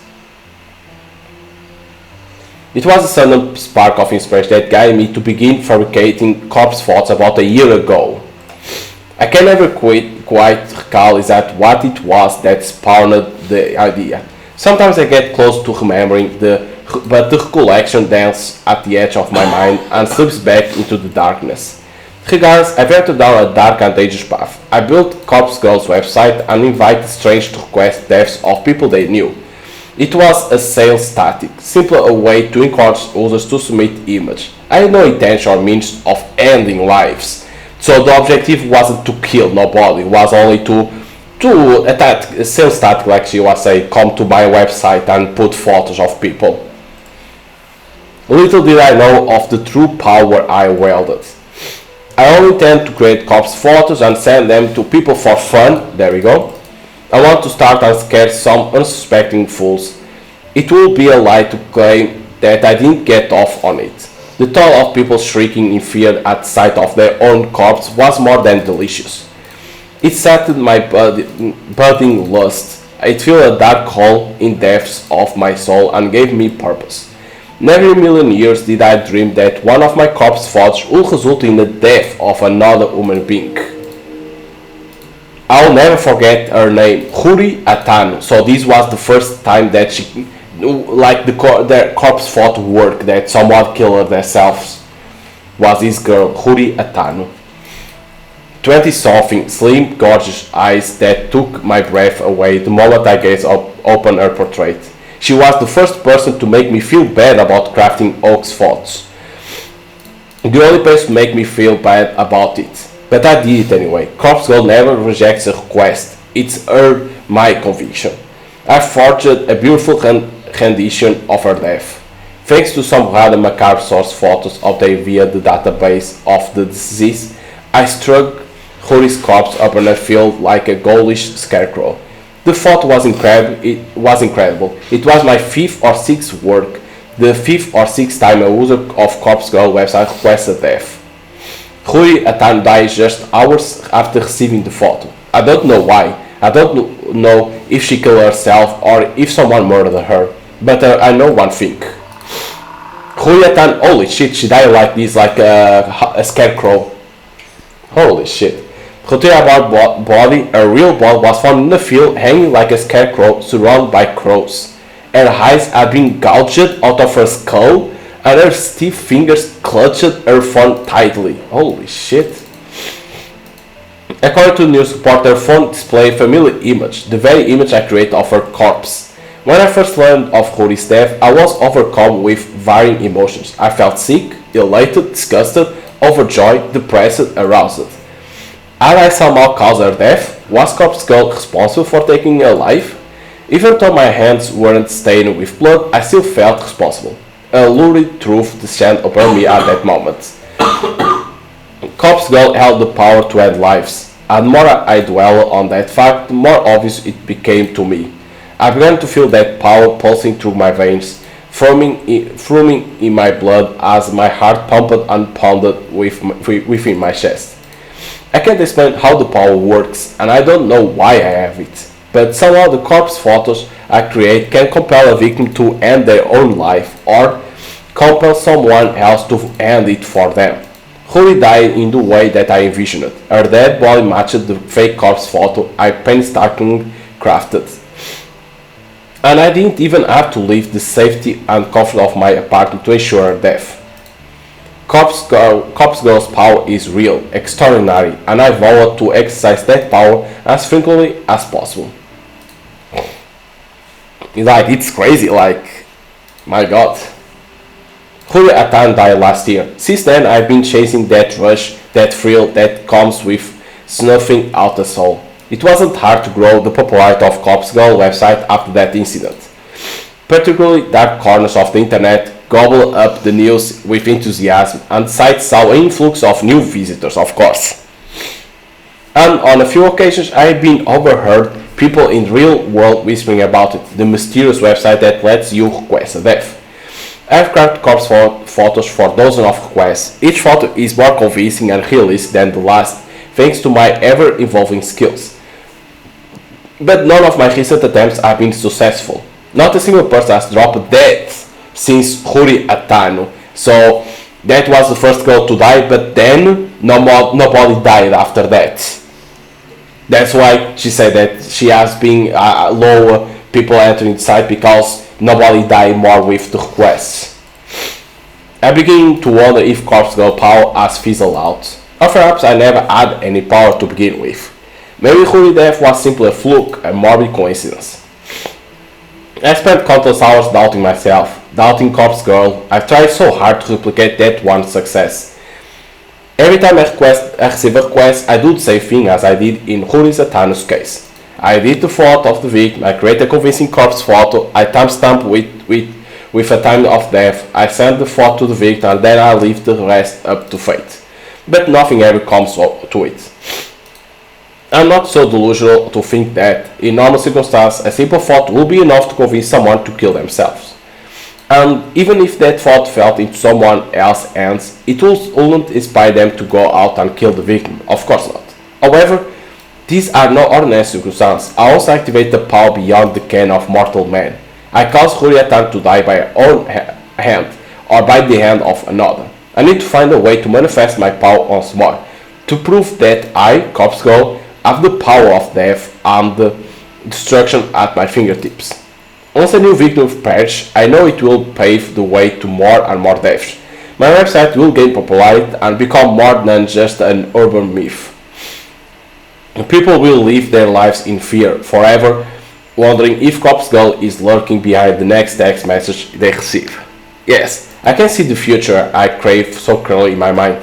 I'm close to achieving my goal, I know I am. And when my dream comes true, I can finally. So in this time she only had killed one person. So May 26. The incense chirping of energetic candles, the embers of my consciousness. My heavy eyelids open to find my body contorted before me, legs splayed across the couch in the most uncomfortable position I can imagine. I groan and twist my torso, letting my spine pop and crack until the arch in my body drift away. I need to stop falling asleep on the couch. I'm still young, but I can't handle a night away from my comfortable bed. My eyes fall open on my open laptop, lying on its side of the floor. The screen is blank, the battery drained. I briefly panic, hoping against hope that I save my work before falling asleep. I stand to my feet and pick up the laptop, then charge toward the power outlet. I plug in and boot up, revitalizing the mechanical beast and feeling a wave of relief as the whirring of the internal fans signified the breath of life. The screen flickers and bathes my eyes in harsh light. My eyes squint against my will and I make out the image before me. The mutilated corpse of my latest victim, perfection in picture form. The timestamp in the lower corner reads May 27, 11:07 a.m. tomorrow's date. The photo is ready to be sent out. If I send it now, the victim will receive it immediately, notice the date and realize that her death is imminent. It's time to set the wheels of demise in motion. Leaving my laptop at the outlet, I quickly dart into the kitchen. Well, to call it a kitchen is misleading. It's simply a tiled area connected to my living space with a small refrigerator, microwave oven and single hot plate. A small stack of drawers is nestled next to the fridge and I pull open the second drawer from the top. Pulling my hand inside is always an odd sensation. My fingers get buried underneath a dozen cheap plastic flip phones. I grasp one of the phones between my thumb and forefinger and remove it from the drawer. It's a scratched up pink model from 2010 or so, a relic from a time not all that long ago, but that may as well be forgotten. I flip the screen up and turn the device on, relieved to see this artifact still holds power. To be fair, I charged up all of these phones just a few weeks ago, but the fact they retain a charge after being inactive for so long is a testament to their engineering. In any shady line of work, these kind of phones are referred to as burners, cheap disposable devices that are discarded as soon as their purpose is fulfilled. I acquire them by rather unsavory means, but that's neither here nor there. I use these phones to send out the photos I make. By doing this, I avoid using my personal phone, of course, and thus prevent anything from being traced back to me. When a photo has been sent, I keep the burn phone for 24 hours, okay? Just in case the victim sends a reply. I know I will get a good laugh out of that. Of course, I don't keep the phone on my person. I store it in an old shed out the back of my apartment building. When 24 hours have passed, I remove the phone SIM card, snap it in half, and discard it with the combustible trash. The phone itself gets smashed and trashed in dumpsters outside a convenience store. I also delete the photos of my hard drive and clear my internet history. Obviously, I don't even use my own internet connection. At home, I leech off my gullible neighbor's Wi-Fi. He is under the impression I can't afford my own internet connection. Whether or not I convinced him of such is irrelevant. So he's happy to share his connection with me. Should the police even try to track my actions, they will only be led straight to my neighbor. I've gone to great lengths to ensure my actions are untraceable. This has all been in anticipation of my inevitable success. Looking down at the pink phone in my hand, I clear my mind and focus on the task before me. The photo is transferred easily from my laptop to the burner phone. Once complete, I open the text messaging app and enter the victim's phone number. I leave the message field blank, but I touch the photo, of course. The victim will receive an empty text message from an unknown number with only an image attached. The message is just about ready to send, but there is one more flourish I like to add. I open a particular app I press download to every burner phone. It's simply called Number Mask, there we go, and it's one of the most ingenious apps I ever used. The app asks for a number I want to use. I punch in my memorized trademark, there we go, these numbers that with we saw it. Now when I send a text message, the receiver will see these numbers appear on the call ID. Not only does it make the burner real phone number, but an extra calling card to help boost my infamy. I smirk my thumb hovering over the send message button. This is it. This is going to be my long-awaited victory. The second victory to end up dead. I just know it. This is the stepping stone to my success, the sake of many bodies that will pave the way to my glory. I send a message. Because I think it's like, she wants to, like, we know that when you create a website, the more traffic there is on the website, I think who creates a website receives money. I think it's that works. And she wants to become famous, right? The cops girl to be famous, like that she's becoming more famous. Of course, she can't say that she is, but she's receiving, I don't know how it works on a website. I know that more traffic it has. I don't know if the who created the website receive money or not, but if she created that, is to become famous and to receive some money, no? So only if she's sick. I arrive at work on time, just as usual. My handbag is heavy with the weight of several cans of coffee, hopefully enough to help me power through the day after having had such a late night. I can't help but yawn loudly as I wait for the elevator in the lobby. Just before the elevator doors open, my phone starts to ring. I step aside and answer the call. Hey. Oh! Now we understand. Noriko, she's friend with Hawaii that Amy meets on the mall. When she's fine, she meets Hawaii. Now we understand. But one thing that's missing is who sent the thought to kill Amy, was Ahoy that sent the photo, like took the photo, sent to Noriko, and Noriko did the rest of the job. Now we understand. Hi Noriko, good morning. Did I call at a bad time? Not at all. I'm just about to go into the office. Oh, should I call back later? It's no problem. Don't stress. Okay, sorry. The nervous apologetic girl on the other end of the call is Ahoy Sato, an old school friend from back in the day. Though we never really had any common interests, we used to be inseparable at school. She was shy, I was introverted. It was a combination that worked in our favor, even if our conversations were a little on the boring side. To say that we are no longer shy and introverted wouldn't be entirely true. Ahoy has gotten better. She's definitely more outgoing, but she still suffers from a great deal of social anxiety. As for me, I'm still pretty introverted. My tolerance for being around other people has improved a bit, but I do prefer solitude. And visiting a place I never been to before puts me on the edge. To call Ahoy my best friend will be accurate. She's my closest confidant.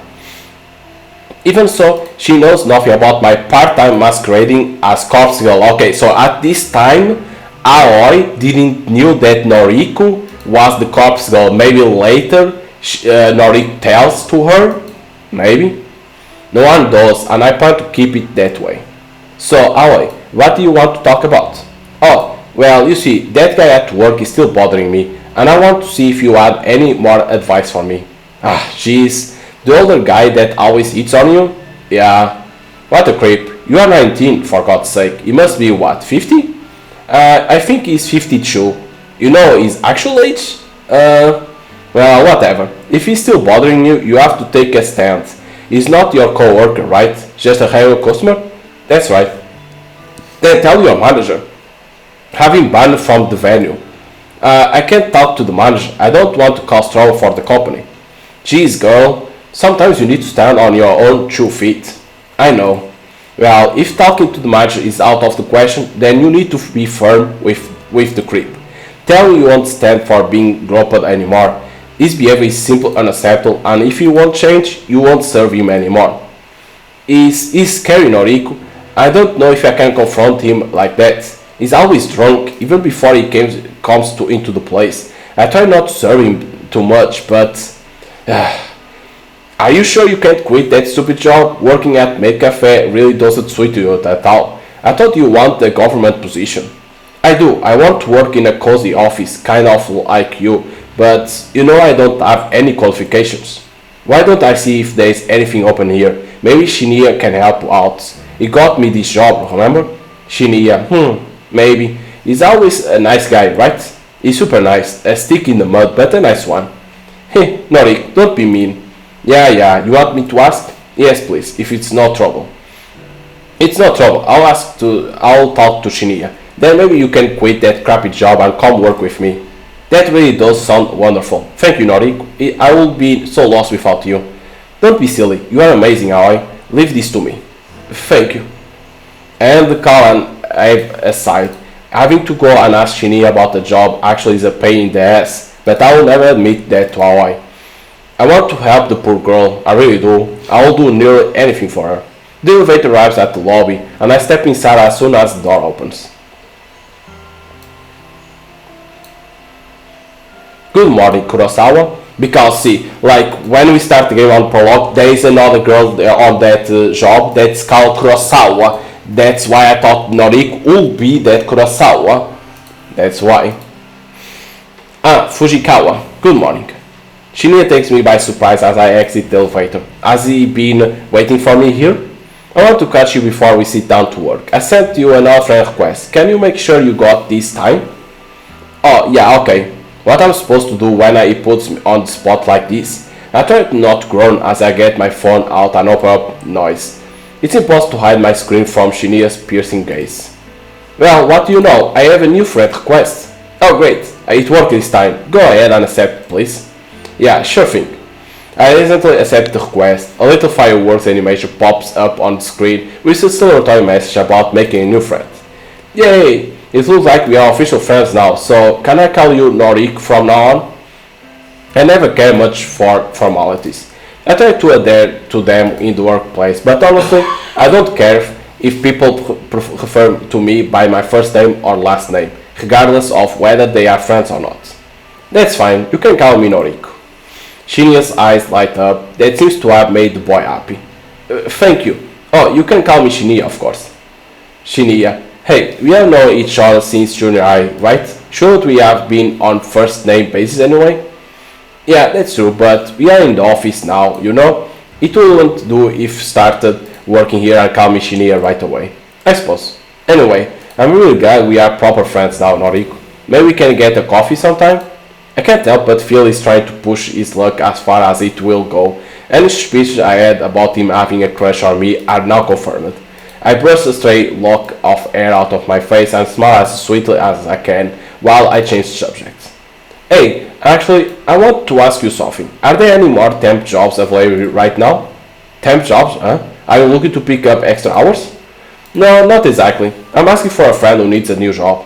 A friend of Noriko's. Well, let's see. You pretty much always have data entry roles up for grabs. Unless your friend wants something more interesting, do they have any particular qualifications? Not really. Data entry is more than fine. Actually, you already know who I'm talking about. Remember Aoi Sato? Aoi Sato. Yes, I think I do remember her. That really shy girl from our school days, correct? That's her, yeah. Whoa, I never knew you were still in touch with school friends, Noriko. I'm probably the only one. We are very close. Is that so? As for me, I don't really have any friends from back then. Shinia's heartbreaking confession doesn't surprise me too much. It doesn't strike me as the type of person to have many friends at all. Sure, I'm the same, but... Oh, but what I am saying, we are friends now, so I guess I do keep in touch with school friends. Yeah, I guess so. Hey, I'll ask my superior if you can get Sato an interview. Is that okay? I will really appreciate that. Thanks, Shinya. No problem, leave it to me. He gives me an awkward salute before skipping away.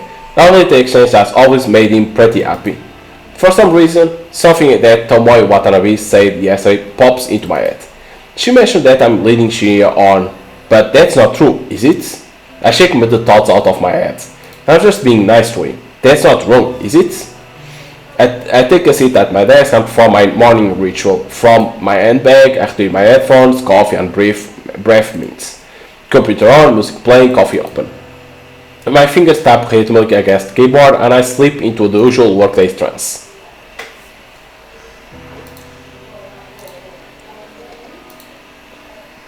So I see that you're connected with Shinya on noise now, huh? My walk to the train station is interrupted by a familiar grating voice. Sounds like both of you are getting on pretty well. How did you? Oh, of course, Tomoe and I are already friends on noise. She will have seen the notification when I accept Shinya's request. It's actually kind of strange that Tomoe and I are connected through the app. We had each other on my first day of work before I learned how much of an intolerable excuse for a woman being she is. We simply never deleted each other, even after all these months. Her posts are entertaining anyway. And since I have ever posted anything myself, she probably forgot we were connected at all, until today. Now look, don't get me wrong, you hear? I ain't actually interested in Shinya. Nah, I'm really happy for you both, like. But what I can't stand is skank like yourself getting some while I over here all dry like desert. What the hell are you talking about? It pissed me off that guys chase sluts like you, and you barely have to put any work. Meanwhile, nice girls like me got to put in so much effort to even get noticed. You think all of this is just natural? I put so much effort into how I look, you know? And guys like Shinya don't even bat an eyebrow at me. You mean bat an eyelid, right? Whatever, it don't matter. I'm sick of skanks like you getting everything for nothing. Look, let me be honest with you. I'm not interested in Shinya, and I'm not trying to be with him. I don't chase guys, and it's pretty rare that they chase me. You have got me all wrong. Pfft, like I'll believe, yeah. Do you spend your time chasing chicks then? That's not your business, but you don't have to worry about me pursuing Shinya. Tell you what, any guy at the office is all yours, okay? I'm not interested. Oh, is that how it's gonna be, slut? You think no one is good enough for you, but they are good enough for me? You are just like all the other girls. You think I'm worth being pitied? You think I need it? Well, I don't want your pity. You think you are nothing but a fake skank. Tomoe pushed forward, both forcing me off the sidewalk and into the thicket of trees bordering the path. Ooh! She slapped us. Bsh! Sluts! The burning slap across my face comes out of nowhere. I'm blinded by white stars and my entire face feels like it's on fire. The strike is hard, sharp, vicious. It happens so suddenly that I'm having difficulty processing it. I stumble, but my legs don't quite give out. My mind races, trying to put together what just happened. Tomoe hit me. Why? Why did she hit me? There's a strange sort of disconnect in my mind. My body doesn't feel like my own, like this isn't actually happening to me, but rather I'm watching it happen to someone else. Time seems to slow down and speed up at once. The slap plays twice in my mind before Tomoe's hand even lashed my face. I catch a glimpse of her furious expression, red and strained and overcome with anger. I hate you! I hate everyone like you! Don't pity me! The second strike connects with my shin and I flinch, my entire body paralyzed with pain. She hit me again? Stop! I hate you! I hate you! Tomoe has lost it. She is absolutely furious and I can't figure out what I did wrong. Her third attack is curled fist aimed straight at my stomach. Through sheer luck or complete accident, I tumble backward, narrowly avoiding the punch and instead landing on my rear. The pavement is rough and hard, but I'm sure it feels a lot better than taking a fist in the gut. Tomoe screams and rushes at me, but I scramble to my feet and grab her by the wrists. She flails wildly, her eyes looking like they will pop out of her skull at any given second. Her breathing is harsh and ragged, and tears of rage have caused the flood of clotted makeup to run down her face. Calm down, calm down! She struggles against me, slowly giving in as my tight grip prevents her from attacking me further. She begins to sob softly. I hate you! I hate everything about you! Jesus. Cat fight! Nobody's there to say that. It's a shame. Where are the guys to say cat fight? With a great pull, Tomoe frees herself from my grip. She steps away, cursing, and then runs past me. I blink in disbelief as she breaks into a sprint, heading in the direction of the train station. I raise a hand to my tender face and touch it gently. This stinging sensation is completely new to me. Never before I have been attacked like that. What the hell was all that about? I can't believe she hit me.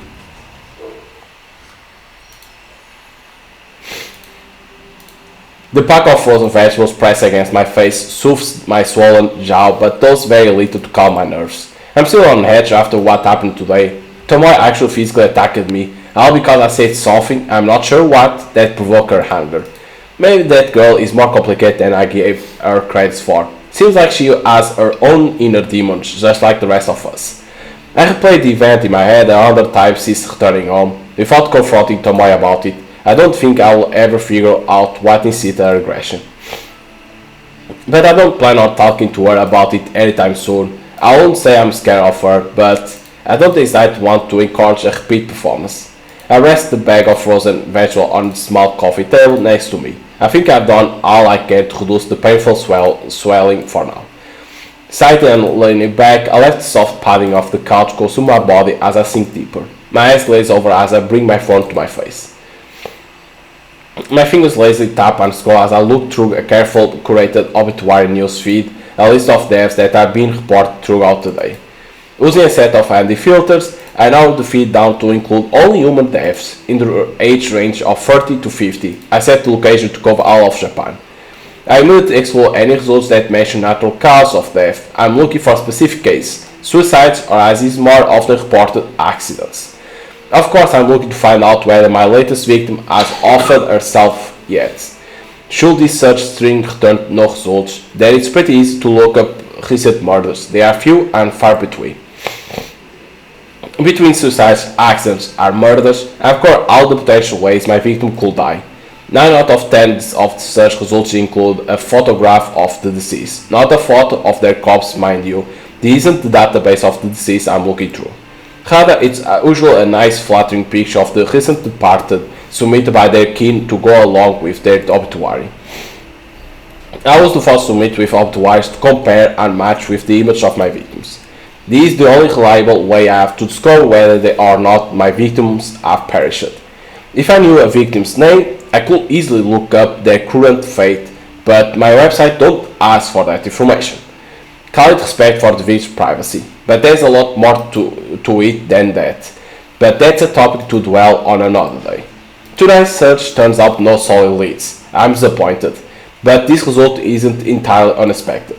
After all, I set the day on my latest victim photograph to tomorrow, but there is still time for her to freak out and end it all. I decided to go sleep early tonight. I'm not even feeling hungry enough to eat the cheap convenience store meal that's been sitting in my fridge since yesterday. So, if I go to sleep now, it will feel like tomorrow arrives sooner. Tomorrow. I'll have to see Tomoe at work. There is no way I can avoid her since her desk is so close to mine. The idea doesn't sit well with me. On the other hand, my victim might conquer herself, which will definitely make me feel better. It could very well be my next success, and the suspense is just about enough to kill me. Tomorrow. She wants to see if it kills herself or not, the victim. See if starts to get success or not. Loading. Okay, May 27, Wednesday. My tapping isn't on strike this morning. My fingers falter, misstep, and tap backspace repetitively. This is no good. I can't focus on work while I'm staring at the top of Tomoe's head, popping up from behind the monitor a few desks away. Even my work playlist isn't inspiring me to pulverize the keyboard today. Normally, a blast of pure volume and a shot of caffeine is enough to carry me to the greatest heights of productivity. I press a finger to pursue pursed lips, trying hard to regain my focus. I absent-mindedly noticed that I missed the edge of my top lip when I applied lipstick this morning. Damn, I'm really out of sorts today.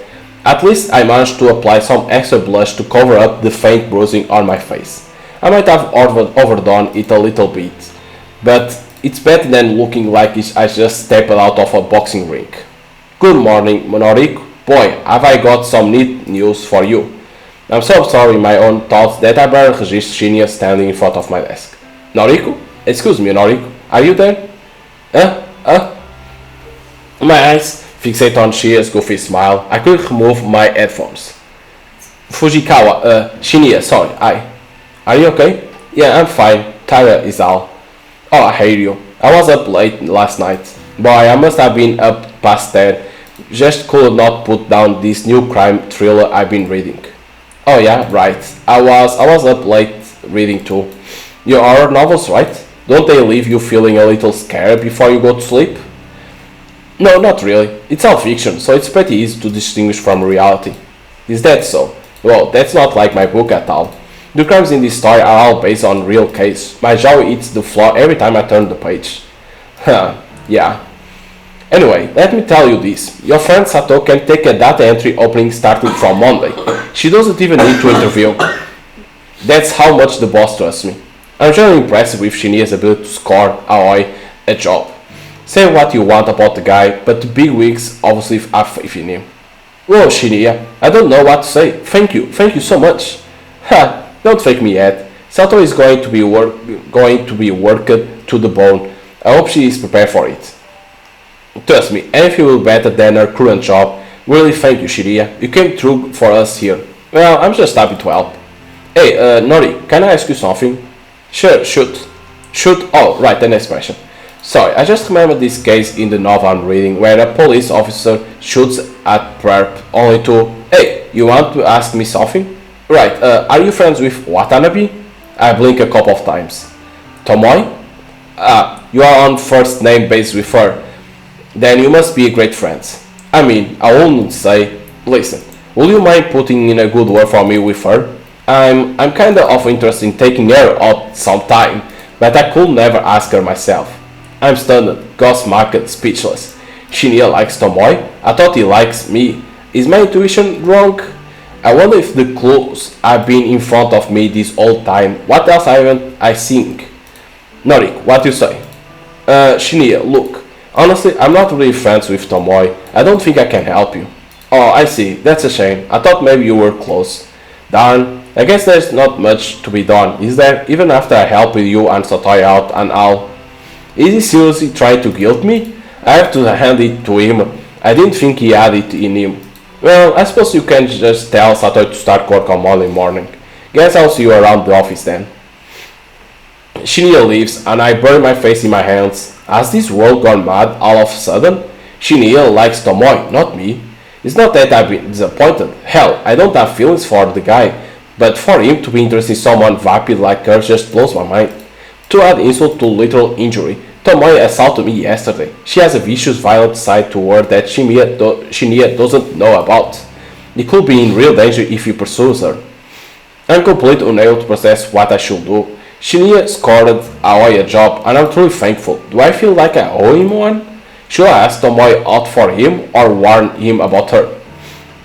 I need to clear my head. I tried to step away from my desk and visit the restroom.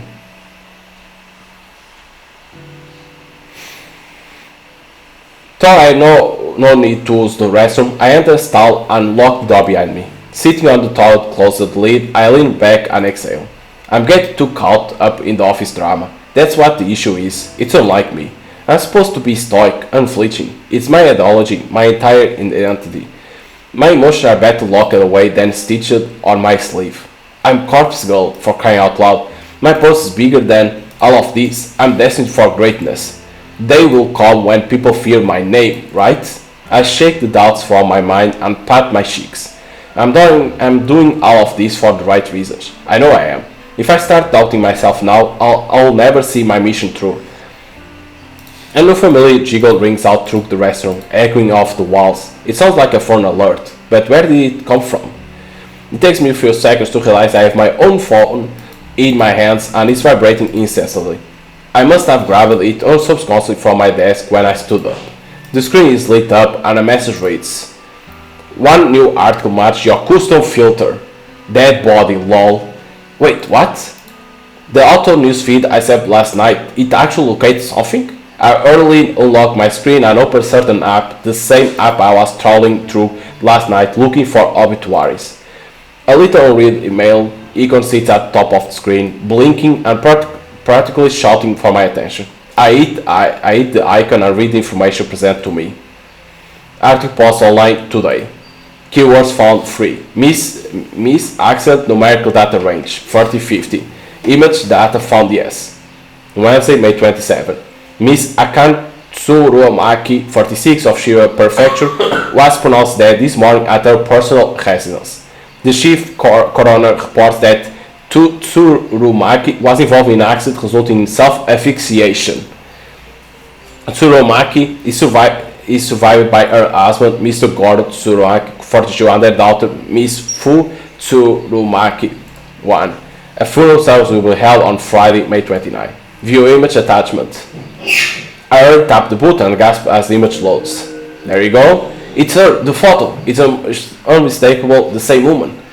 Plain features like makeup, no signs of personality. Akan Tsuromaki, the latest victim to receive a photo of her own corpse.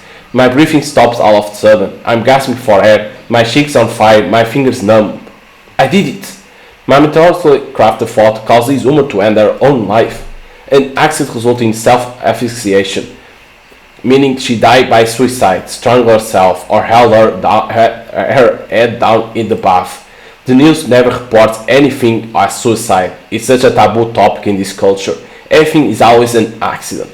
All this time, I've been trying to compel somebody to kill themselves. My corpse thoughts constantly becoming more and more elaborate, more and more convincing and realistic. And now somebody has died again because of me, because of Corpse Girl. I was right all along. I do possess power. I have the power to end lives through my work, my art. I know it all this time, and I finally proven it. Huri Atan Devs planted the seeds of belief in my mind, the belief that Corpse Girl is more than a mortal being. And now Akan Tsurumaki's demise has caused those seeds to bloom and blossom into pure sanctity. Corpse Girl truly can end lives. It's a wonderful revelation and it relieves my turbulent mind. However, I can't get my fingers to scroll down, back up to reread the obituary. My hands aren't functioning. My legs dangle lifeless from the toilet seat, and my coffee from this morning is working its way back up to my throat. I feel the sting of my tears in my eyes. Sweat trickles on my forehead, dripping down my uncomfortably thick makeup. All of a sudden, I can't breathe. My lungs refuse to take in any more oxygen. I panic and I fall forward, miraculously slamming my hands onto the stall door to prevent my head from colliding with the floor. My nails scrape against the door's enamel plate, peeling chunks of green from the surface as I slide down, down and down, until my head rests uncomfortably on the damp tiles. She's happy because happened. My eyes roll back and my tongue lolls outside of my mouth, dangerously close to the tiled floor, but complete out of my sight and mind. I taste foundation and blush, a little bit of sweat, then nothing at all, as the still hair envelopes my taste buds. My photo killed that woman. That woman killed herself because of my photo. My photo killed that woman. That woman killed herself because of my photo. My woman killed that photo of herself because of that photo of the woman who killed herself in the photo. My eyes begin to regain their focus and my stomach turns, heaves and shakes, and warm coffee spills off from my lips as I try to smile but only manage to gurgle. The gritty paint underneath my fingernails has a rough texture that I don't like very much. I feel queasy and ecstatic at the same time. It's a horribly wonderful feeling that I could do without. So much for stoic, unflinching Noriko. Remember stoic, unflinching Noriko? These are riffing on the bathroom floor, her lungs working once more, and her breath ragged and gasping, sucking in the air like a mosquito sucks in blood. This Noriko with her grandiose fantasy of death and killing people without having to kill them at all, without having to leave her apart because the outside world is scary and there are people out there probably trying to kill her. This Noriko, me, the real me, acting tall and fearless when I'm crying on the inside, always sad, always miserable, always lying on the bathroom floor with my fists clenched and my phone resting in a puddle and my life slowly spiraling out of control. This me. I did this. I killed that woman. She had a husband and a daughter, and some random person requested that I kill her, so I did. She probably didn't do anything wrong. She looked boring. She must have just rubbed somebody in the wrong way. Maybe she didn't even know what she did, just like how I rubbed Tomoe the wrong way, and I don't know what I did. But Tomoe slapped me twice hard, and it hurt, and it must have hurt that woman too when she strangled herself and killed herself. I killed her. I did kill her with my indirect actions. She's dead now, and I'm alive. I'm still here, lying on the bathroom floor of the 14th story of Shinjuku Temujin office building, and I have the paint underneath my fingernails, and Ahoy is going to start work here on Monday. But I did it. I killed her, finally, after countless months of pretense, of false starts, of failures and disappointments. I killed somebody again. Corpse Girl strikes for the second time. And above all else, above this green and muck on the floor and tingling feeling underneath my fingernails, above all of that, this feels good. This feels so good. Blood has returned to my legs, the pins and needles have faded, and my toes quiver beneath my stocking and shoes. An electrical charge pulls down my thighs and dissipates through my feet. I manage to plant 2 hands firmly on the tiles and push myself up onto my oblique knees. I suck in air and breathe all of it back out almost at once. I feel dizzy and a bizarre warmth is welling up inside my stomach and chest. I manage to steady myself enough to sit back on top of the toilet seat. With my feet planted firmly on the ground and my hands resting on my lap, I try to regain my sense of self. I might have lost my composure a little bit upon reading the news, but who could blame me? Everything I have worked for over the last year is finally starting to pay off. My second victim is dead. With this, Corpse Girl popularity is sure to rise. More and more people will issue requests through my website. More and more people will receive corpse photos, and more people will. She killed herself. She killed herself. Oh, how I wish I could see the real body. If only I could see her mangled corpse, drenched in sweat and finally at peace. I notice my phone is wedged between my wet fingers. I must have subconsciously scooped it up from the pool of muck on the floor. I try to ignore the sticky texture clinging to the screen. My fingers are no longer numb. I scroll up and reread the Up2Wire article. Akan Tsuromaki, 46, of Shiva Prefecture, was pronounced dead this morning. Dead, pronounced dead. My breathing staggers once again. My jaw gently lowers. Involved in an accident. Hot steam clouds my face, resulting in self-asphyxiation. I salivate unconsciously, a trickle of moisture creeping down my chin and dropping on my lap.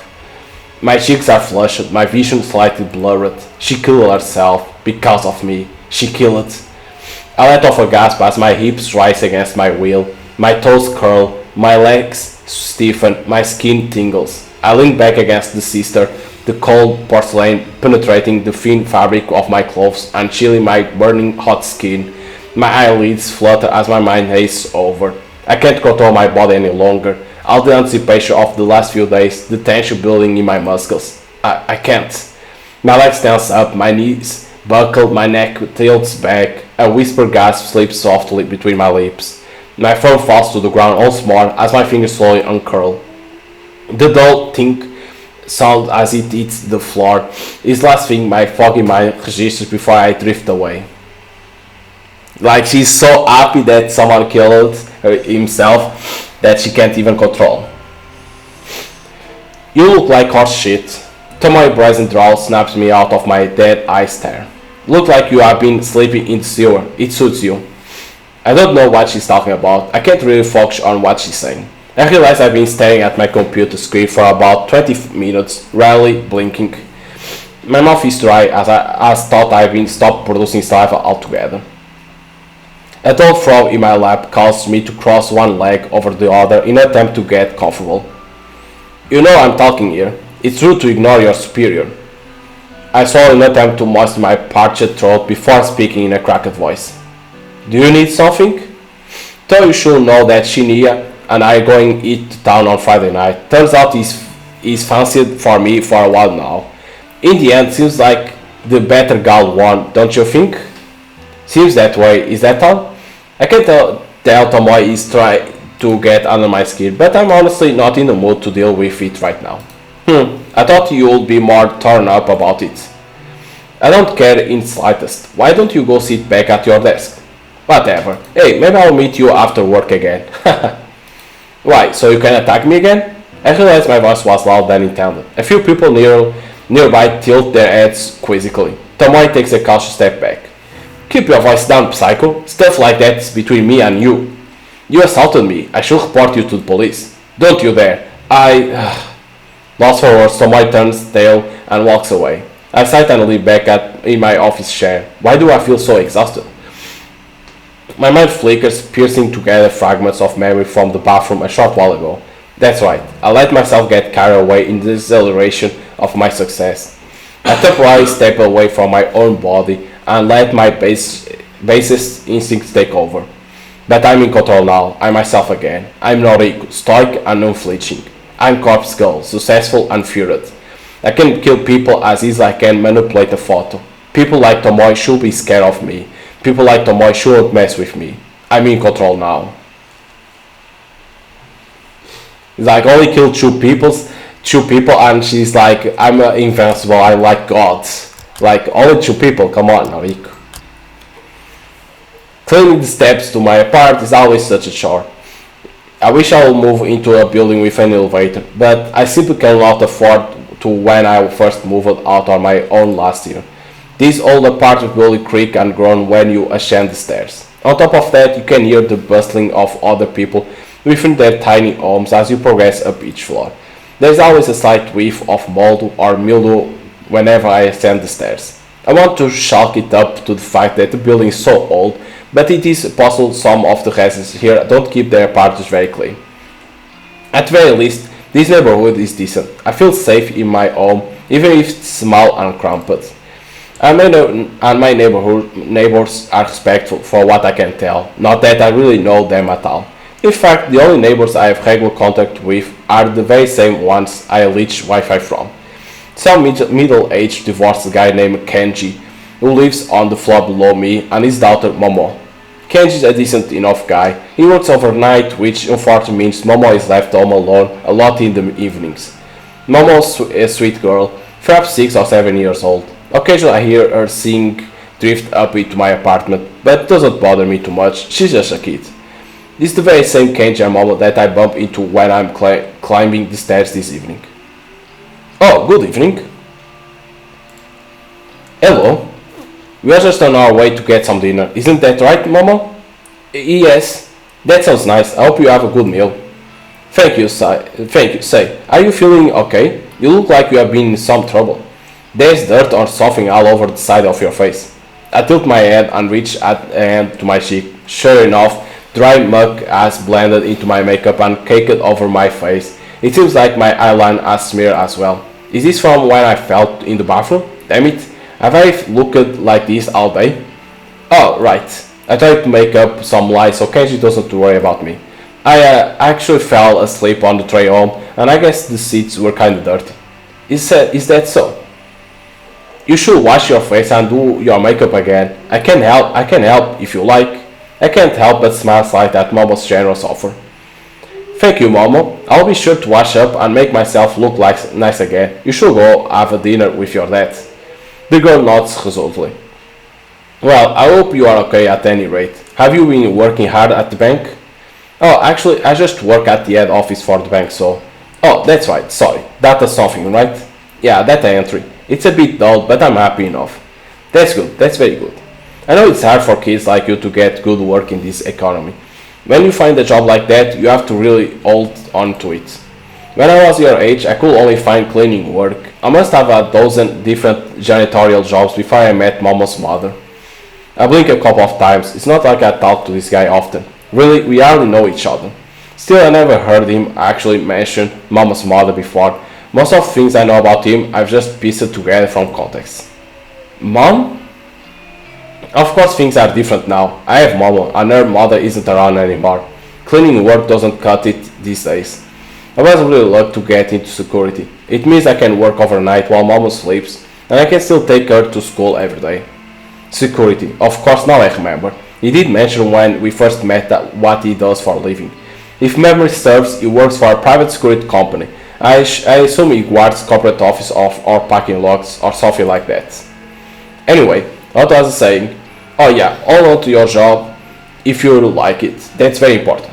Thank you, I'm happy at Temujin, so I plan to stay there. Very good. Oh, Momo was telling me earlier that she wants to do what she wants to do when she grows up. Weren't you, Momo? That. Come on now, tell Noriko what you want to be. A scientist. Oh, a scientist? That's a great job. I'll be rooting for you, Momo. The girl blushes and hides behind her dad. She learned her mother's book smarts, I'm certain. She definitely didn't get her brain from me. Anyway, we are going to get going. Enjoy your evening, Noriko. Thank you, you too. Bye bye, Momo. Bye bye. The two of them bow their heads and follow the rest of the stairs down. I continue up next flight of stairs, reach the landing, then turn the corner to enter my own apartment. The place is dark because I always make sure to cut the lights before I leave. I can't afford to leave any electricity running. My rent shields through most of my salary as it is.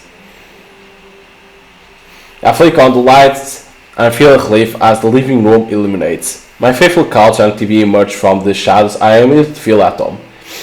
After throwing my keys and bag onto the coffee table, I slump down on the couch. What a day. I have an overwhelming urge to pull out my laptop and check my website for new requests, but my body needs to come first. I'm desperate for a hot shower. I'll need to clean my face, scrap the paint out of underneath my nails. I will definitely have to slip into a fresh set of underwear. Whatever happened in that bathroom today took its toll on my body and my clothes. Well, night is young, I can relax later. For now, it's time to start scrubbing.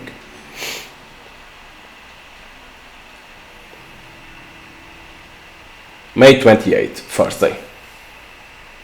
The convenience store is a little more crowded than usual. The mundane chatter of business people, students and workers buzz in the air like a swarm of relentless flies. Throughout the drone of mingled conversation, I happened to catch a few interesting words here and there. Have you seen that one website? What do you mean by request a dev? My lips curl into half smile, half snarl. Since he always cheats, I thought I might upload this photo. And you think Corpse Girl really exists? To hear so many people talk about Corpse Girl's website is enough to make my nerves tingle. However, I know they are not talking about it because of a Kansuro Maki's death. As far as I can tell, their death wasn't reported to the news as a suspicious case. The only source of information I could locate was her obituary. And that didn't mention anything about foul play, so there is no way anyone could know that Corpse Girl was involved. People are talking about the website in the same way they always have. Like it's just an interesting topic of conversation, an icebreaker, one of those things you tell to your friends to entertain them. Therein is my issue with the website as a topic of conversation. It's just an urban legend, a point of discussion that inevitably fizzles out and is forgotten. People talk about it, people visit the website out of curiosity, but very few people take action and request death. That's the part that annoys me. If people don't actively participate, how I can prove myself to the world? How can Corpse Girl claim her victims if there are no victims to be claimed? As long as the website is simply a talking point, a myth, an icebreaker, then Corpse Girl ambition will remain unfulfilled.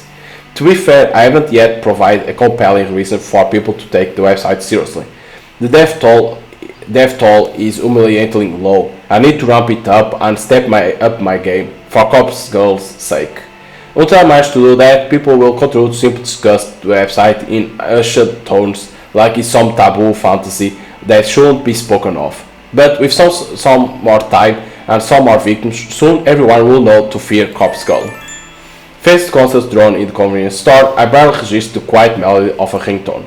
Eventually my ears become keen enough to pick it out, and I answer my phone. Hey, good morning Noriko, is this a bad time? Not at all, I'm in the convenience store. Oh good, I want to catch you before work. No worries, I actually meant to call you yesterday, but the day got away from me. That's okay, I want to ask if you spoke to Shinya yet. I sure did, guess what? What? You start to work on Monday, you'll be doing that entry with me, and we might even get to sit near each other. Oh my gosh, really? Are you telling the truth? Of course. When have I ever lied to you? Oh Noriko, I'm so excited. Thank you so much. Does this mean I can quit the Make Cafe now? Yep, quit today if you can. Oh my gosh, thank you. Are you crying? I'm so happy.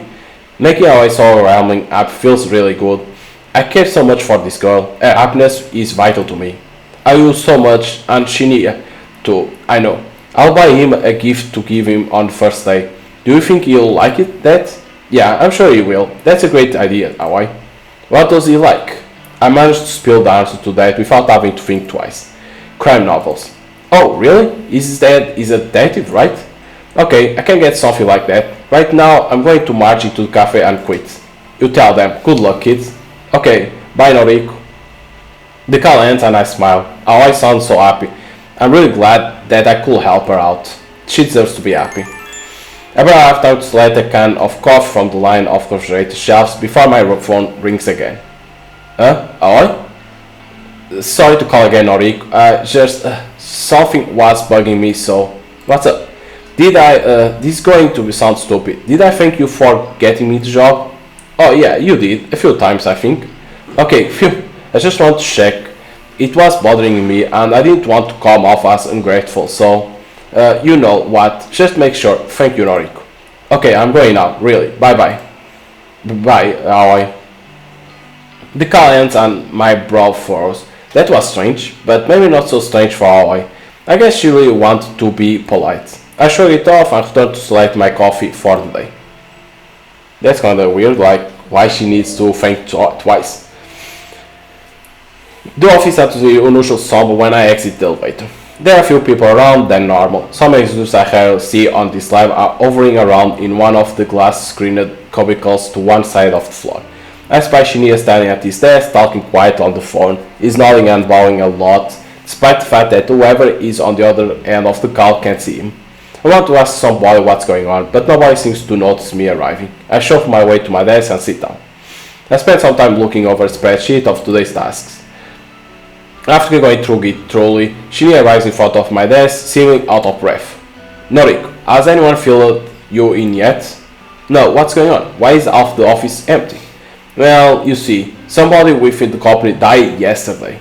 Oh, somebody we know? Juliet shakes his head slowly, his expression gravely serious. Nobody you have interacted with. She was an exec up on 21st floor. Apparently she never showed up yesterday, but her co-workers just assumed she was taking a personal day. People started getting the news in the afternoon. She was involved in some sort of accident. Now she's dead? She glares at me, is now her pupil seemingly accusing me of being tactless. Yes, that. So I mean, I get it's tragic and all, but how does this explain where everyone is today? You should have received an email sent out by HR this morning. Basically, everyone is being offered professional grief counseling. Seriously. I think some people are taking up the offer, but I suspect some other employees are using the opportunity to skip out on work. Regardless, what happened to Miss Tsuruamaki was a tragedy, so unexpected. I'll blink a few times, get ready to turn back to my computer. Miss Tsurumaki? Wait, what was her name? Huh? Miss Tsurumaki. It should be in the email. She had a young daughter and everything. It's really sad. I can't Tsurumaki. Oh shit, she was an executive on our company. Though I never met her before, her face appears in my mind with startling clarity. Self-asphyxiation, an accident. She worked here? I can't scarcely believe it. It's true that this is a massive company with thousands of employees Japan-wide, but still, for her to work in the very same building as me, it's too coincidental. It doesn't feel right. Why would I have gone through with killing her if I knew she worked in my building? This scenario creates more questions than answers. The person that requests her death, do they also work here? That she starts to see that, oh shit, I did something wrong. It will have to be somebody who knows her well enough to want her dead. Odds are high that they work here as well. You okay? I realize that I've been spacing out, and I turn back to Shinya. Yeah, sorry, just thinking is all. Well, grief affects us all in different ways, I think. The details for the counseling session are in the email. Be sure to take up the company's offer if you think it will help. As for me, I think I'll be okay. Some quiet reflection on the matter should help clear my head. Sure, okay. Plus, I have a date with tomorrow to look forward to. It's important to look ahead in times like this, isn't it? I think I read that somewhere. Yeah, that's what they say.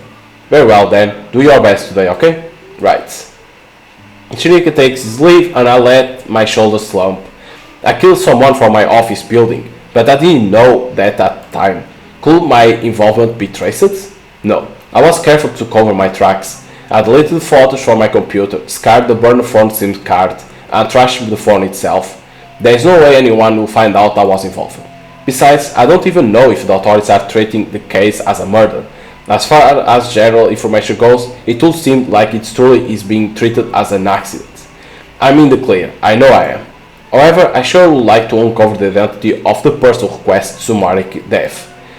The thought that it could be someone I work with makes me way too curious.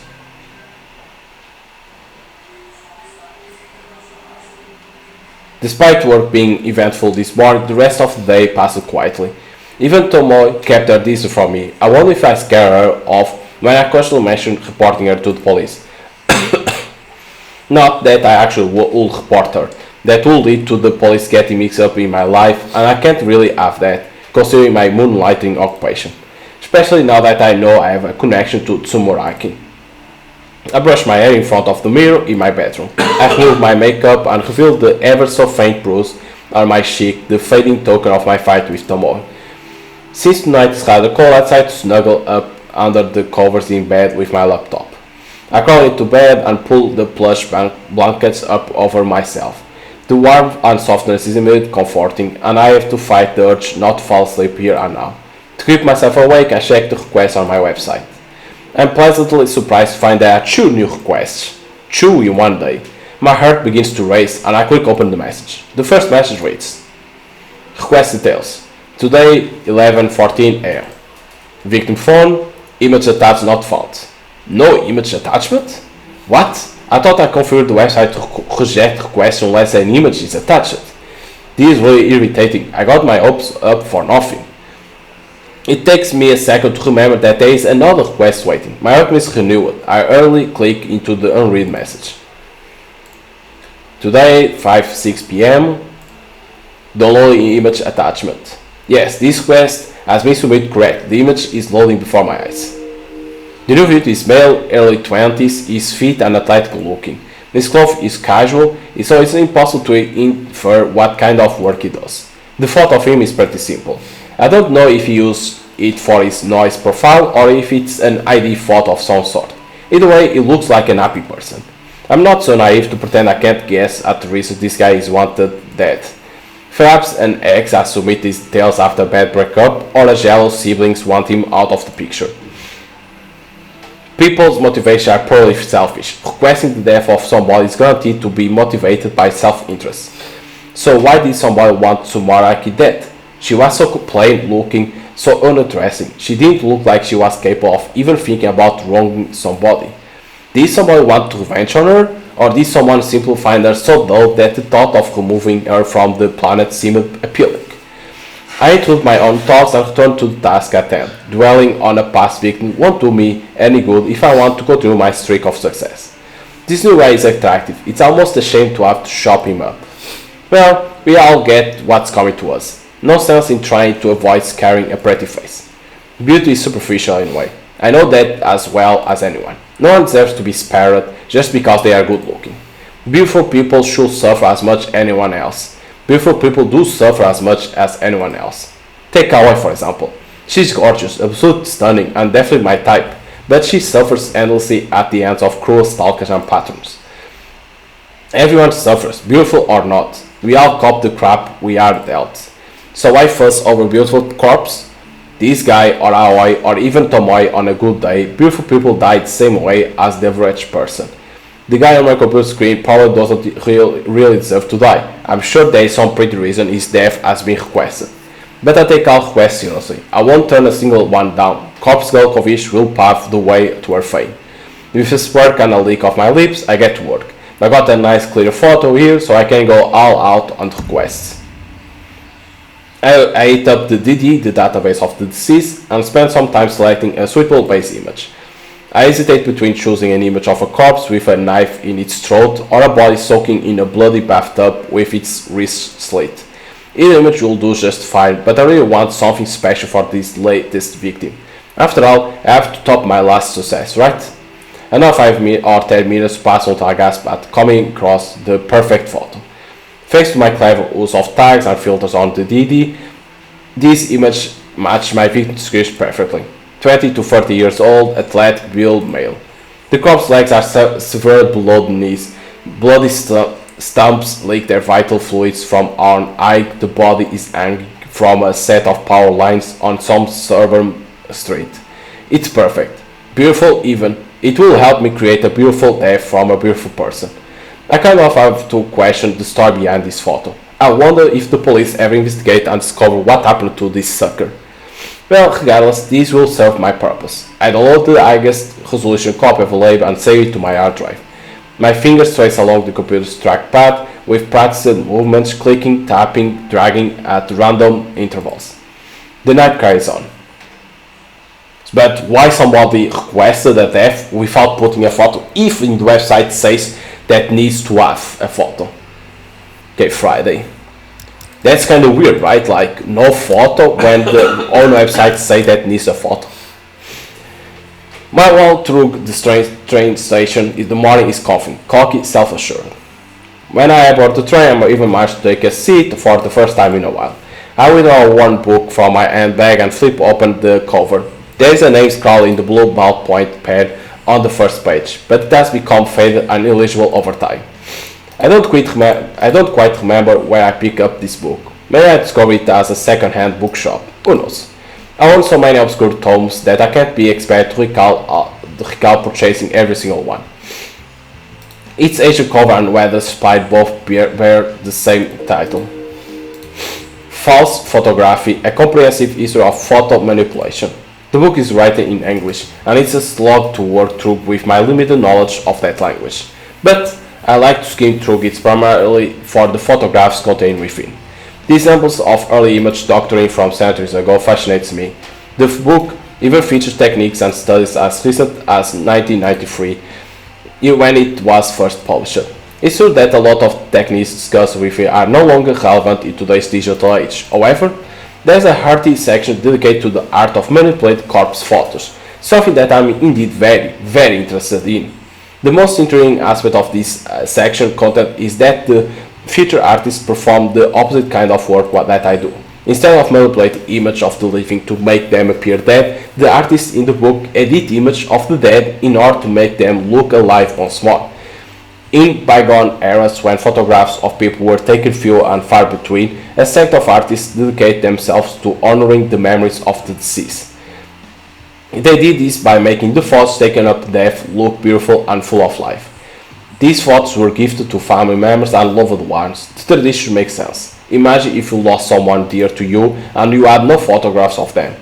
Wouldn't it be wonderful to receive one last memento, a beautiful image of the way you remember them? Instead of using makeup to beautify a corpse, these artists amplify paintbrush and pen direct to a photograph to seemingly bring the deceased back to life. The impressive aspect of this process is the way they illustrate the corpse's eyes to look full of life. Even though it's far cry from the work I do, I can't help but feel some sort of kinship with the artists discussed in this book. Surely we are cut from the same cloth. Browsing through the image in this book inspired me to work hard at my own photo editing. Many of the pictures are in black and white, but to me, that only drives home how impressive these old techniques were. I finished flipping through a chapter and closed the book. I hold the tattered tome close to my chest and breathe a sigh of satisfaction. Next station is Shinjuku. The doors on the right side will open. Please change here for the Shusho line, the Shonan Shinjuku line, the Sakyo line. I quickly stuff the book into my handbag and get ready to disembark the train.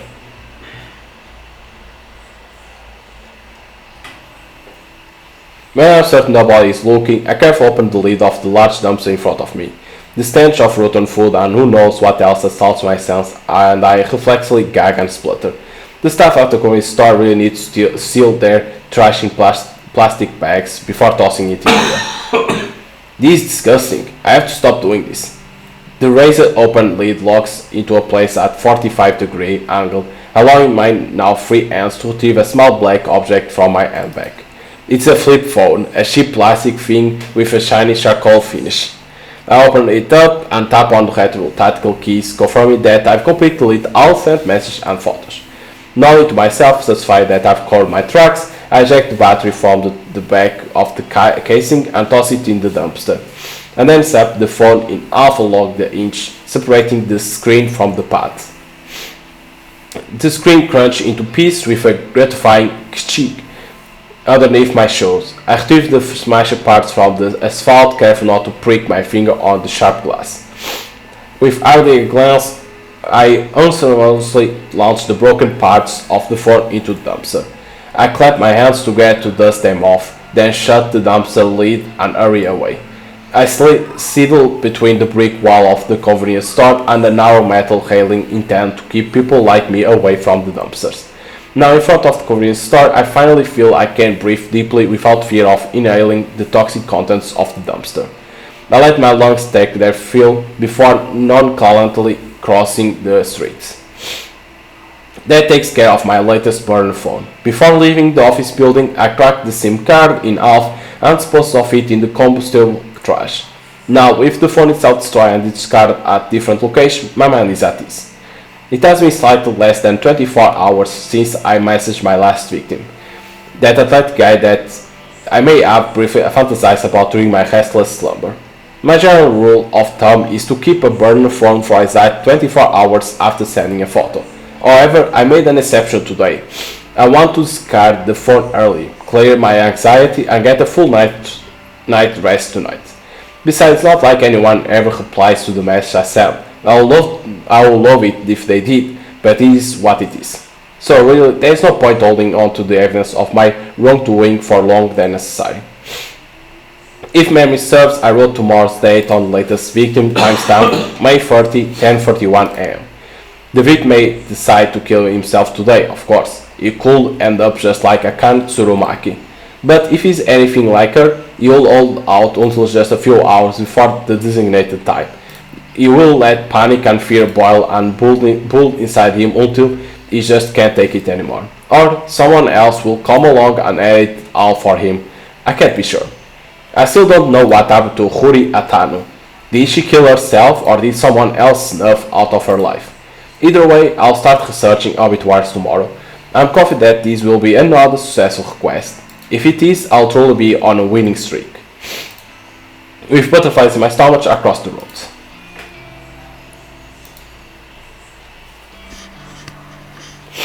On my route home, I usually like to trek through the small park close to my apartment, provided the weather is decent. I avoid the park in the mornings, as a lot of people walk their dogs, and I can't risk my allergies flaring up before I reach the office. In the evening, the park is much emptier. I suppose I finish work a bit early than most people, so while everyone is busy, I can enjoy the fresh air and scenery. I make my way along the neat, broad dirt path that connects one side of the park to the other. Wooden benches line the path at regular intervals, and at this time of the evening, it's common to see a homeless person or two using a bench as a resting place. The city has more homeless people than the general population will care to admit. I try not to think much of it as I walk by every day. I already know that many people have it worse off than I do, but there is not exactly anything I can do to help, right? Should I be giving these people money that I can't afford to spare? Won't I just end up homeless as well? I'm not exactly broke, but I live month to month on my salary. It's expensive to live on the outskirts of Akihabara. Commuting to Shinjuku every day isn't exactly cheap either. Then you add in electricity bills, phone, food. I mean, I don't eat unless I have to, but I will starve if I didn't buy a meal every other day. Don't even get me started on the cost of the coffee I drink. If I'm lucky, I can score a can for 100 yen, but more often than not, I'm paying up to 150 for a single can. Even if I were to buy canned coffee in bulk from one of those huge variety stores like Don Coyote, I will still only save a handful of loose change. And I won't have access to the familiar selection I get at the convenience store. I'm just thankful that I don't go out for drinks after work like most of my colleagues. If I had to buy a few rounds of beer every week, my bank account will definitely dry up. By avoiding that kind of group outing, not only do I save money, but also not forced to spend more time around people. It's a win-win situation. Realizing I'm trudging along the path at a snail's pace, I tell myself to speed up my gait. Toward the exit of the park, the silhouettes of two people on bench come into view. The sound of love carries on the wind, and I can't help but feel like I've heard the voice before. As I draw close, a sinking sensation clutches at my stomach. I immediately get the urge to turn around, but I'm so close to home. Haha, it's Noriko, fancy seeing her here. Noriko, here? Tomoe and Shinya. Tomoe glares and flips her long hair behind her ear with a shit-eating grin on her face. Shinya looks kind of out of place outside of the office. His face is filtered by an especially uncomfortable expression. I start to wonder why these two are here, but then I recall that Tomoe did mention they were going out on a date on Friday night. That was just my bad luck that I would run into them on the way home. So, what are they doing here in Akihabara? I have to assume that Tomoe came here on purpose just to spit on me. On your way home? How's your date? We're having a blast, right, Shin? Yes, of course, a great time. I wonder if Tomoe has been dragging Shinya along against his will. Okay, well, I will leave you to it. Hey, we are going to grab some chicken. Why don't come with us? No thanks. I can't think of any worse way to spend an evening than eating with Tomoe. Please, come with us, Noriko. Shinya has a dejected look on his face. It's peaceful, but he brought this date on himself. Why should I have to bail him out? Sorry, I've got things to do tonight. Are you sure you are not just avoiding eating? Afraid to gain a bit of fat? I almost don't know what to say to that. Say Shin, you ever seen Noriko eating anything? Well, now that you mention it, she never seems to eat at the office. I eat at home, if that's okay with you. It's not completely a lie. Sometimes I eat at home, sometimes I don't eat at all. Come on, come get some chicken with us. You can throw it back up or whatever afterwards if it makes you feel better. She started to get on my nerves. I swear, she tries to identify my flaws and insecurities just so she can rub them in my face. Tomai, you are not being very nice to Noriko. Aren't you two supposed to be friends? We are besties. Best talk shit to each other, right, Noriko? Right. Huh, fascinating. Anyway, I'm going now. See you on Monday. Okay, see you then. Buzzkill, such a drag. I let Tomoi's words hang into the air as I walked past her. I'm pretty annoyed that she dragged Shinya all the way here just to taunt me. Is this her idea of a good date? Does she care about Shinya at all, or is this all things just to annoy me? Tomoi dating Shinya doesn't even get under my skin. I don't have feelings for him at all. What does get on my nerves is simply the fact that Tomoi is trying so hard to get on my nerves. Of course, it wouldn't be fair if I could carry on my way home without one final interruption. Tomoi calls out to me again. Your friend always going to start work with us on Monday, yeah? How fun! I can't wait to meet you, a friend of Noriko's. I grimace. I suppose Shinya told her about that. I turn back to face them both. Don't even think about messing with Aoi. That girl has dealt with enough crap at her last job. Oh, has she? Maybe big, strong Noriko can protect her now. I'll do anything for her. She's my best friend. If you had any friends of your own, you'll understand what that feels like. Oh, I got plenty of friends. And only some of them are sluts like you. Hahaha. Yeah, I'm going. I finally managed to disengage from the conversation, even with Tomoi's mocking laugh piercing the air. I exit the park, cross the road, and walk down the block leading to my apartment. Tomoi, I have to wonder if that girl exists solely to irritate me. I have to tell myself she's not worth my time. I can't let her taunts get to me. Grin and bear it, as they say. That's what stoic, unflinching Noriko could do. Running a hand through my hair, I smile and approach my apartment building.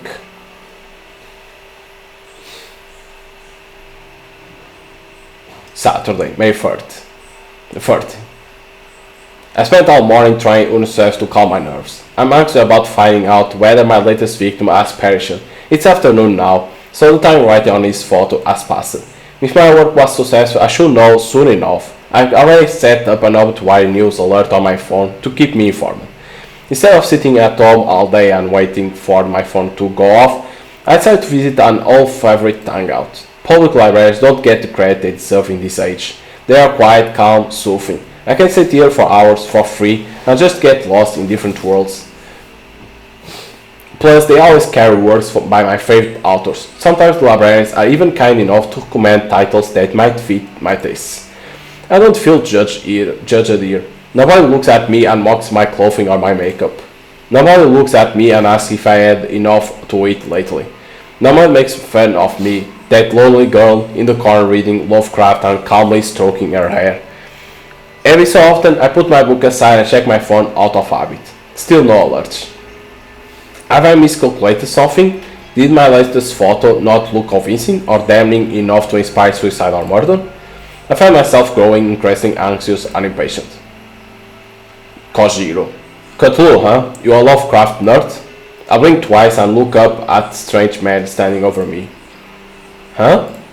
Sus, didn't mean to interrupt. Notice you are reading Lovecraft, in Japanese too. Didn't know this book had been translated? Yeah, my English isn't great, so I read the translated versions. That's mad. Do they translate esoteric names? Can't imagine Cthulhu being easy to write in kanji. Well, it's writing katakana, so... Course, Kojiro. The man extends a hand and can't feel if he wants me to shake it or pass him by my book. What? I'm Kojiro. You? Noriko Kurosawa. Nice, just Kojiro for me. No last name, call me Koji. You don't have a last name? Uzutu, lost it, fire, you know. I'm just Kojiro now. This guy is weird. His clothes smell like they have been stashed in the back of a closet for a decade or two. His face is unshaven and his eyes are scarily clear and focused despite being masked by a pair of thick glasses.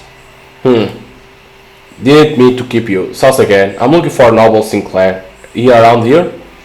I don't know. Who? Writer guy, did that book about befriending the dead. Librarian told me to check these shelves. Sorry, I don't really know. No worries, I'll find him. You look like the type who will enjoy his books. Not to judge you by your cover. Need a strong stomach though. Messed up shit. As much as I hate to admit, this stranger has captured my interest. How messed up are we talking?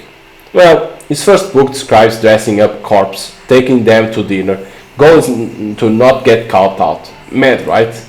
Like something out of that American movie, Weekend with Bernard. Something like that.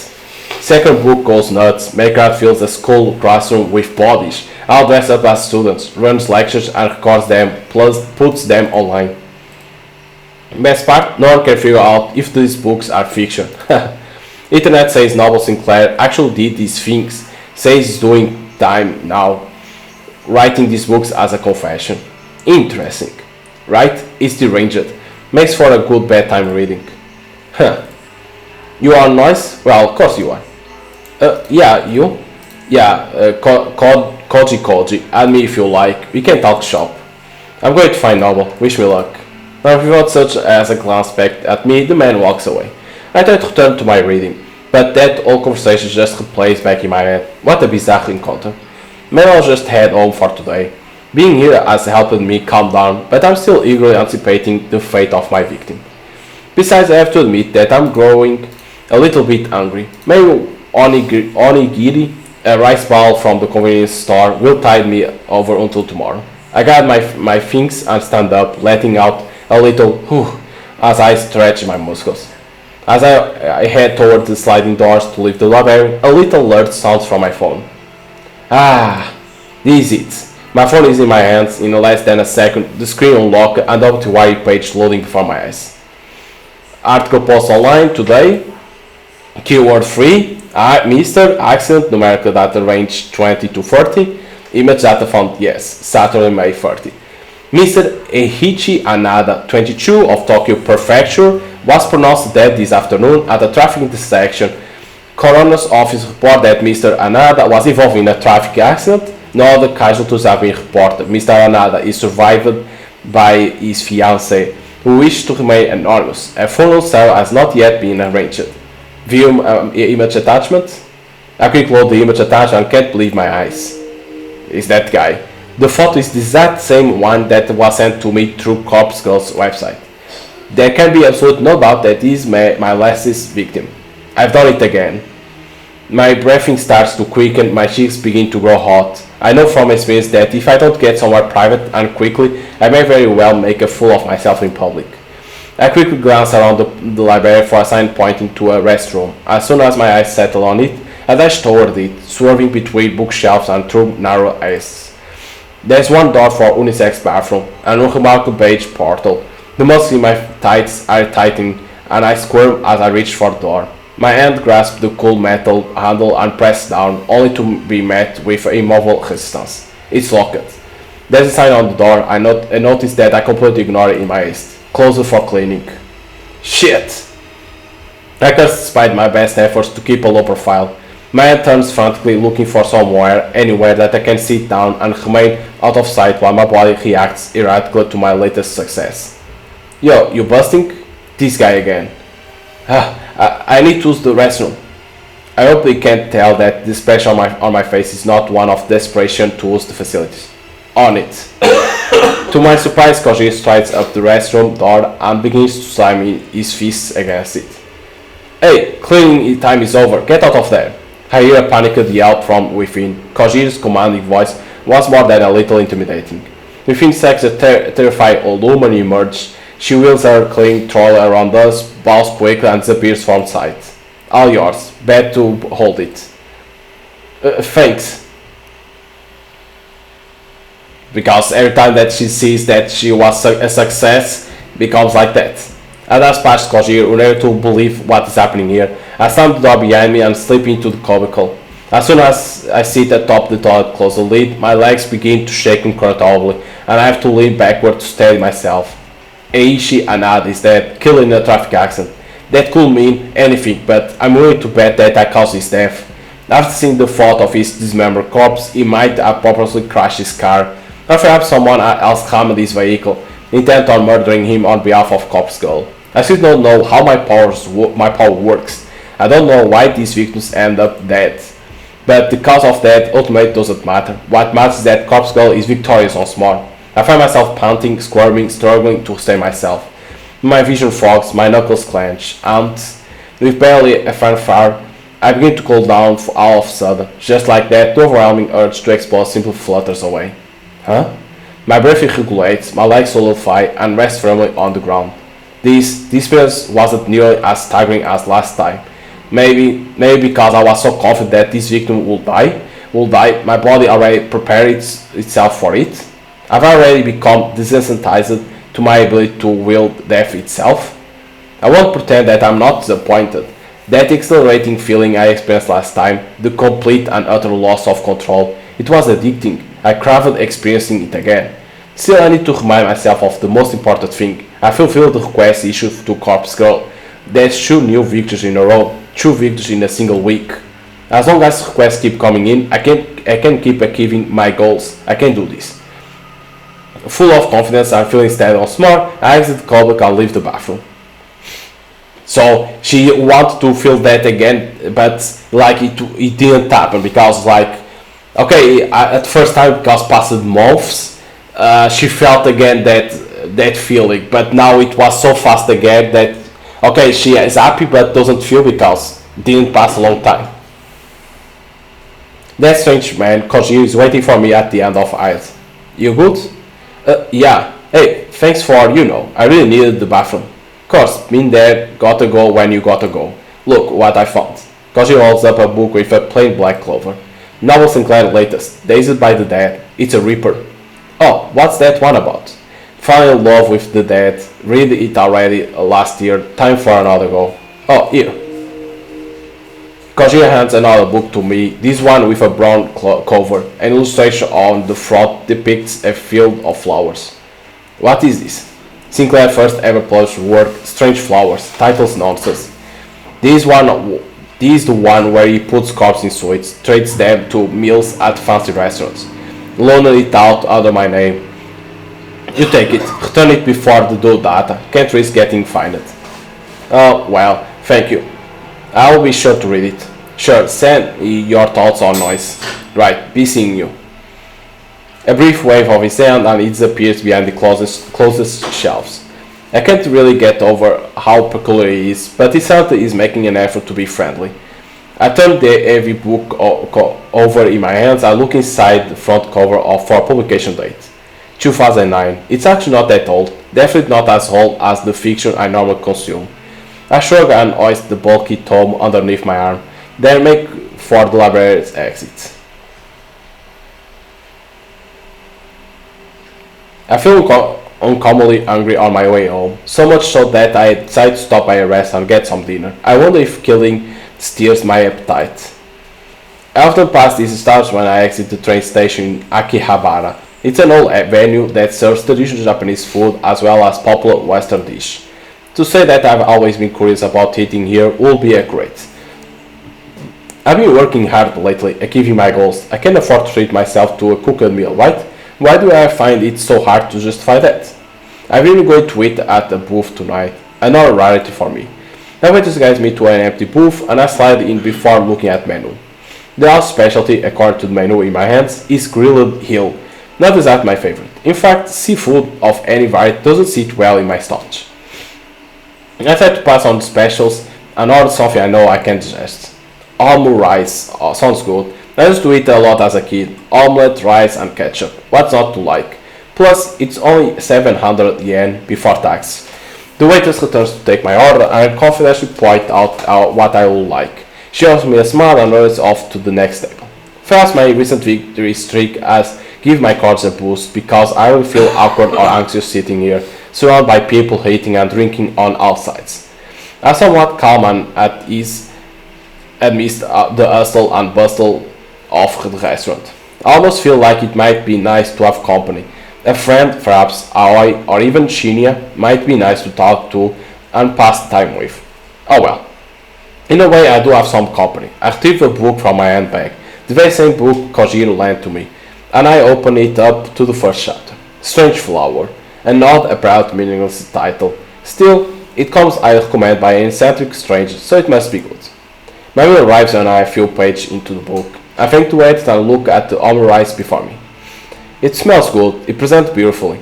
I can probably eat at least a quart of this portion without feeling ill. I pick up a spoon and slice through the middle of the omelette rice, causing a puff of steam to build up. Throwing caution to the wind, I scoop up a good amount and bring it to my mouth. It's delicious. There is no other word to describe it.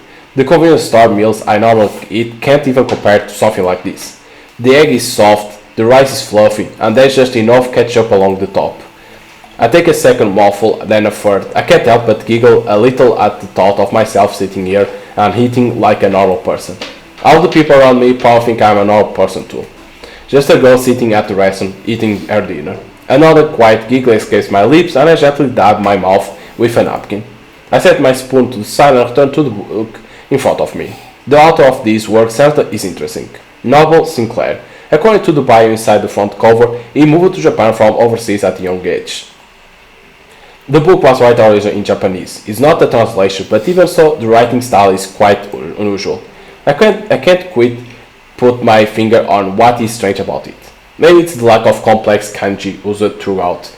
Everything is written rather simply in hiragana, almost like the intended audience is elementary school kids. But that can't be right. The themes contained within are truly disturbing. Maybe the author just doesn't have the greatest comprehension of writing Japanese. It's true that a lot of adults have trouble with complex kanji. Professional authors, though, not so much. Anyway, it's not like it matters too much. The book is interesting enough to keep me turning page. I must be completely absorbed in reading because before I know it, a waitress is politely let me know that the restaurant is closing soon. I nod and look at the plate of warm rice in front of me. The meal has gone cold. I only ate 3 bites. Still, I'm feeling full now, and I really enjoy what I did eat. I don't even feel any added weight on my hips as I get to my feet. That's definitely a positive thing. I stretch my arms and legs, put my book in my bag, and offer the waiter some money along with the bill. She doesn't eat a lot, that's kinda like weird. But at the same time, if she looks too like she doesn't want to gain some fat, of course, she's gonna always be careful with that. It's always weird, like people like don't eat a lot, like oh no, I have to be careful with my body, like Jesus. It's like eat some. Jesus, you are paying for the meal. A blast of frigid night air nearly sweeps me off my feet when I step out of the restaurant. If I would know the weather was going to take a turn for the worse, I would have bought my scarf and jacket. It's the end of the spring, so improved cold weather is pretty rare. I guess I can't be blamed for not building up. Anyway, it's not raining and I'm close to home, so it shouldn't be a problem. I head down the street and watch a few shop owners closing their stores for the night. They don't pay me any mind as I wander by. My phone bursts to life and rings out to the quiet night of air. I grab it and press it close to my ear from Wharf. Hello, Aoi? Noriko? Hello, is this a bad time? No, I'm just walking home. You are out of at this time of night? That's not like you. I stopped somewhere to eat. What's up? You stopped to eat? Say, about the new job. What is it? I spoke to the manager at Maid Cafe, but he said I can't quit. He said that? Well, it's not up to him. You have every right to quit. Did you tell me you have landed a new job? Yes, I told him. But he said he spent so much time and money training me that if I quit now he'll treat it as a stealing from the company and he'll call the police. What a load of crap. Hang on. Are you at the cafe now? Yes, I just finished my shift. We are closing up. I'll be right there. I'm only a minute away anyway. I'm going to give your manager a piece of my mind. No, Rick, you can't. Just watch me. I'll be right there.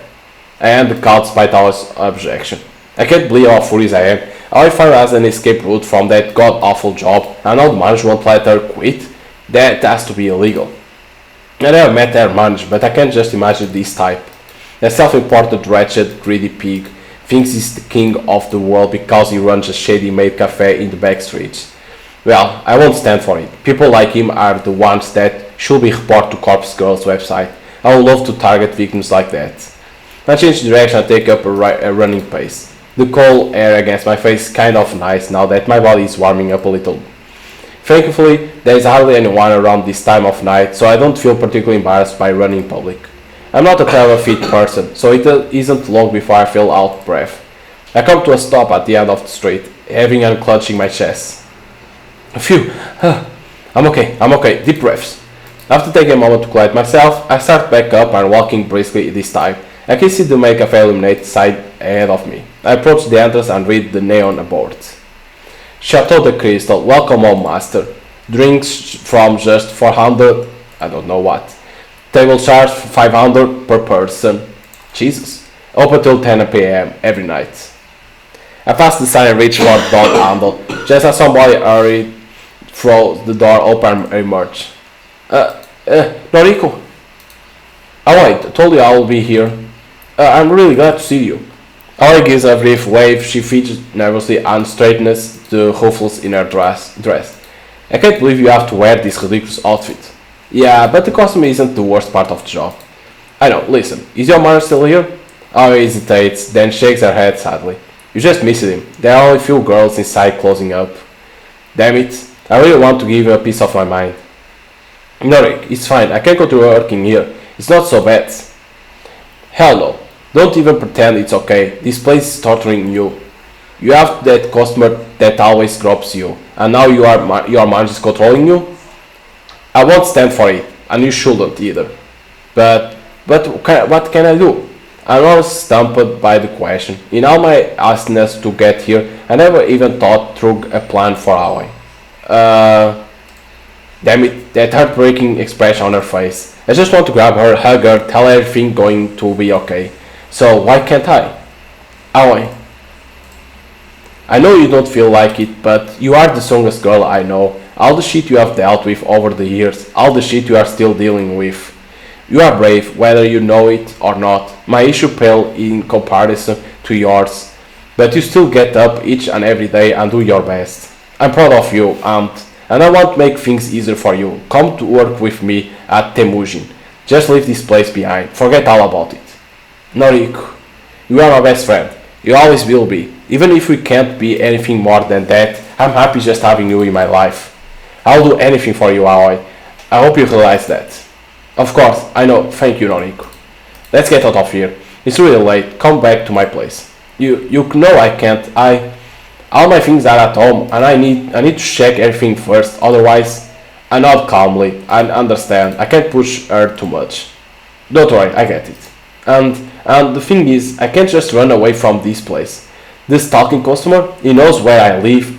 Well, if I stop showing up to work, he say he'll visit me at home. Why don't we go to the police? I can't do that. Without warning, I burst into tears just as rain begins to spill from the clouds. I can't get him in trouble. I just can't. He's... What is he? He's family. A gust of wind blows down the narrow street, causing my hair to whip wildly in my face. I brush it out of my eyes and mouth, only to see Aoi standing still, her head down. The stalker is family? I could never bring myself to tell you, but surely you must have wondered why I put it with it for so long. I don't know what to say. I'm stunned. We are putting up with it because you don't want him arrested? Yes, if he goes to prison, the rest of my family will disown me. Then I will truly have no one. You have me. You know what I mean. I'm just going to go home for tonight. Thanks for coming out to see me, Noriko. Aoi turns on her heel and strolls away, the click-clack of her shoes against the wet pavement echoing through the streets. Aoi. She doesn't hear me breathe her name as she disappears into the darkness. That poor girl. There has to be something I can do. And now it comes choice. After this time, now appears some choice that you can have. Because, like I said, the game has different endings. Because you could see in the beginning there has endings. The game has choice, but like people say, there isn't a lot of choice. There's only some choice. Go after Aoi or give her some space. Go after Aoi. I can't let her go. I can't let her just walk away, as sad and helpless as she is. My legs lurch forward of their own volition, propelling my body through the rain-soaked street. Aoi, come back! My shout echoes in the night, my weightless words failing through the air like the very rain that patters against my face. Our silhouette is just out of the reach. If only my weak body could pick its pace, I might be able to reach her before she fades away. Stop! A respect command fulfills its purpose. I halt my shoes, skidding along the wet ground. Always closer than I expect her to be. Perhaps due to some trick of the light and rain, she simply seemed farther away to my tired eyes. Alright, please, let me help you. There's nothing to be done. Why can't you take a hint? You just never gave up, do you? You just want to smother me. You don't trust me to handle things on my own. That's not it. I just care for you so much. I know that. You think you haven't made that clear in the past? Rarely have I ever seen Aoi this angry. She's well past the point of being simply upset now. She's truly furious. Have I overstepped a boundary? You are not my guardian angel or my savior or whatever. This is my life, Noriko. It's not your sick fantasy where you swoop in and act like my knight in shining armor. Oh, shut up, just shut up. You always take it one step too far. Just leave me alone. I can't get another word before she vanishes into the night. I reach a hand out into the darkness like some foolish attempt to stop her, but I know it's pointless. She made her thoughts perfectly clear. She doesn't need or want my help. Even if she cares for me, she doesn't love me in the same way I love her, and I don't think she ever will. I sigh and look up at the thick cloak of clouds above. The rain continues to fall. So it wasn't a good choice. Go after her. Sunday. Today drags on and on. Since I don't work on weekends, I never really know what to do with myself during my free time. The library yesterday was nice, but I don't want to hang out there again today. So far I spent the day simply reading at home and brewing the occasional cup of tea to stave off my hunger. I keep checking my phone, but Hawaii hasn't replied to any of my texts. Even when I call, she lets it go to voicemail. I don't even have any requests to attend to. I was hoping I'll get at least one this weekend to help occupy my time. To take a break from reading strange thoughts, I decide to browse through noise and see what's happening in my social circle. Though I'm not close to any of the people I'm connected to, save for Hawaii, reading through their posts always lifts my moods. Rather anonymously, the first post I come across is from Tomoe. 9 minutes ago. Bitch be tripping if they think they gonna steal my man. We thick as thieves. Is getting lucky tonight. The gravel post is accompanied by a photo of her and Shinya getting cozy together. Shinya looks more than a little nervous. I will be willing to bet that Tomoe is the first girl he's ever snuggled like this. I can't quite figure out why she is so interested in him and why he's into her for that matter. At first I thought Tomoe was just trying to bug me, to annoy me, by pursuing someone she thought I wanted. But surely this is taking too far, right? Haven't I made it clear that I just don't care? As for Shinya, maybe that boy really is into the blow-up doll look. I guess I understand him less than I originally thought. I noticed that I've been frowning while looking at Tomoe posts, so I decided to slam my finger down on the thumbs down button. A little text box below the post now reads, Noriko Kurosawa disliked this. My phone breaks and I smirk. It feels somewhat satisfying to publicly dislike the most posts. I can imagine my face going tomato red when she reads the notification. With a little giggle, I scroll past the post and keep browsing my feed. I expect it doesn't take long to find a post from Shinya himself. It's out of character for him, but he's actually not posting about criminal case and detective words for once. Shinya with capital S Fujikawa. I never believed in love until I met her. She swept me off my feet and showed me how to become a better man. She makes me want to be the best person I can be. My heart goes out to my darling Tomoe, 2 days together and counting. I look forward to every day because of you, thank you. I wrote a gag and continue scrolling. Nothing else in my newsfeed really compares to the last post. My sister wrote something about her sucky job and a few co-workers posted about how grief-stricken they were about Akane Tsuromaki passing away unexpectedly. Akane Tsuromaki followed closely by Eiichi Anada, and long before them both Huri Atan, the one who started it all. 3 strangers, 3 people dead, all because of Corpse Girl. People want them dead, and because of that, I also want them dead. I won't forget their names. When Corpse Girl rises above the muck and filth in this world and become truly famous, I'll share a toast to their memories. Until then, I need to trudge forward. I need new targets, new victims to launch Copswell's name into the stars. If Copswell's website becomes more than an urban legend, more than a rumor whispered off in the shadows, then no, I need to take it slow. I can't get too far ahead of myself. I still need to put in a lot of work before I can attain my goal. But the only way I can move forward is if more requests come through the website. There has to be a way to promote this site. Flashy advertising is out of the question. I don't want the site looking like a gimmick people can visit simply to pass time. I need word of mouth, testimonials. So far the site has claimed 3 victims. I need the original requesters to spread the word about how effective the website really is. Yes, that will be perfect, but obviously I can't get in touch with them now. They remain anonymous when they request the death. No one will willing put in their contact details when doing something so shady anyway. I sit and scratch my head. Thinking about like this won't do me any good. Maybe I should come back to later. I reach for my laptop sitting on the couch next to me. Maybe I will take just one more look for new requests. You never know, right? I'll log into the messaging panel of Cops Girl's website and check for notifications. One new request. Request details. Today. Victim phone, downloading image attachment. Wait, 3:41 p.m.? This was submitted just a few minutes ago. What are the chances I will check the incoming request so soon after receiving a new one? My heart begins to race as attached photo loads to my computer. I'm excited about the prospects of working on a new request for the rest of the evening. Who will be the poor sucker to succumb to Corpse Girl whims? Will another beautiful corpse be left in my wake? Oh, it's us! Someone else wants us dead. It has to be Tomoe or Aoi, because Aoi was like, you think you are my guardian angel, so she was angry with us. Maybe could be Aoi, or is Tomoe.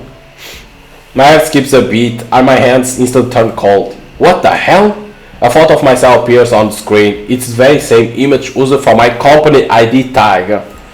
I'm not smiling in the photo or in real life, so it's Tomoe, because if it's from the ID tag, or it's Tomoe or Shinya. Is this some kind of joke?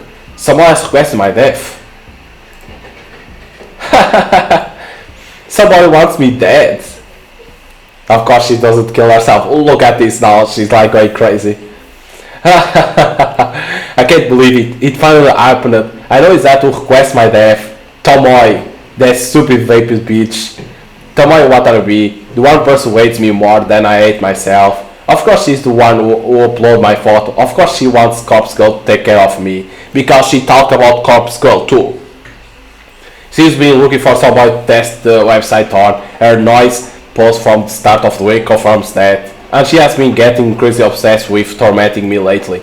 I'm willing to bet that when I dislike her latest post, it finally triggered her to request my death. There you go, because we disliked her posts, and of course trigger her more. Tomoe, you brother's whore, I am Corpse Girl. In a fit of manic laughter, I set to work dismembering my photo.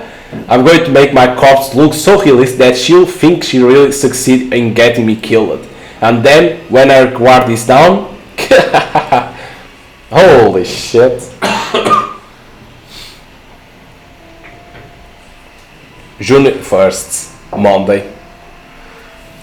No sign of Sato yet. I wonder if she got held up. It's not exactly professional to be late on your first day of work. I grind my teeth and hope that Shinya can't sense my anxiety. She'll be here. I don't believe the bitter words that tumble out of my mouth. I send another message to Aoi, seemingly abandoned the phone, not really expecting a reply. Actually, she's not the only one absent. Tomoe isn't here either. He doesn't need to tell me that. I've been watching her desk like a hawk ever since I came in this morning.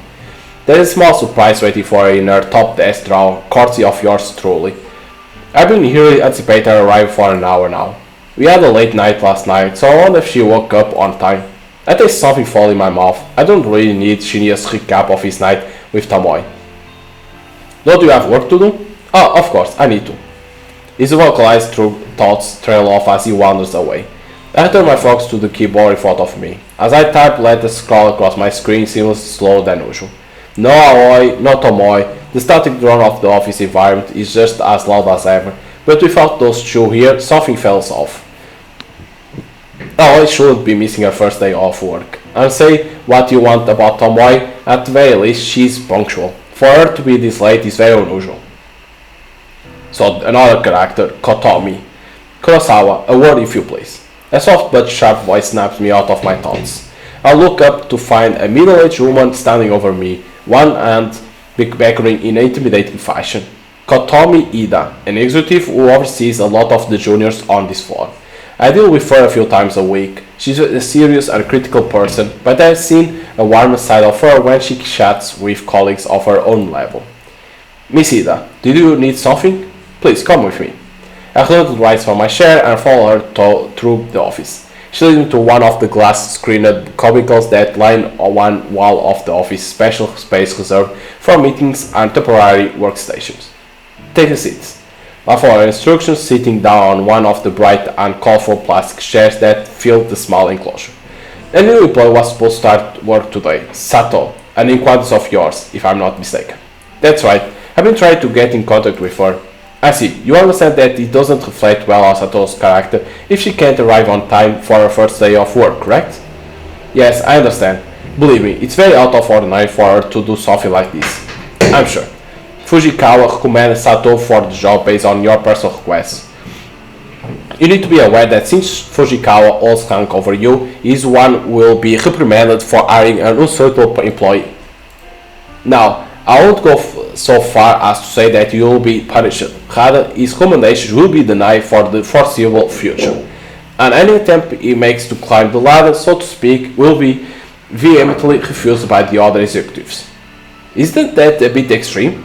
All of that because of one temp employee that didn't show up for work? That's the way these things go. I've seen it dozens of times.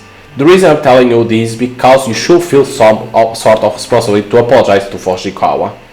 I had no idea. Honestly, enough. This isn't an open discussion. Apologize to Fujikawa and see if he will find it in his heart to forgive you.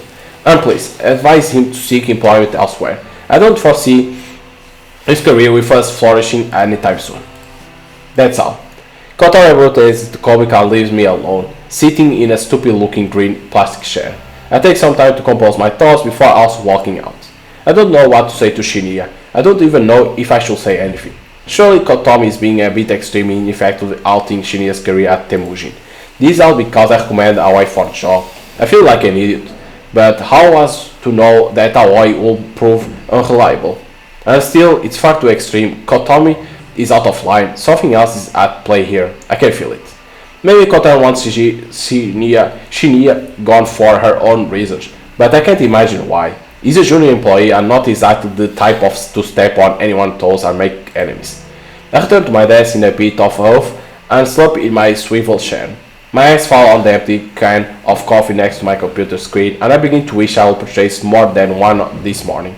Glancing over the top of my screen, I can see that Tomoe still hasn't arrived. Maybe I'll have to wait until tomorrow for her to find the gift I left for her. I'm sure she will love it. Okay, so Aoi never appeared to work. Okay. Yeah, it's understandable because she didn't quit her previous job, so I don't enjoy my walk home through the park this evening as much as I normally do. There are too many things weight on my mind. Aoi, Tomoe, Shinya, and Kotomi. Why is it that I'm increasingly finding myself drawn into office drama? I don't want to deal with any of it. I just want to pursue my own goals. Working at the office is a means to an end. I wait to keep a roof over my head and I have money to achieve corpse goal ambitions. If I could quit, I would, but I can't, not just yet.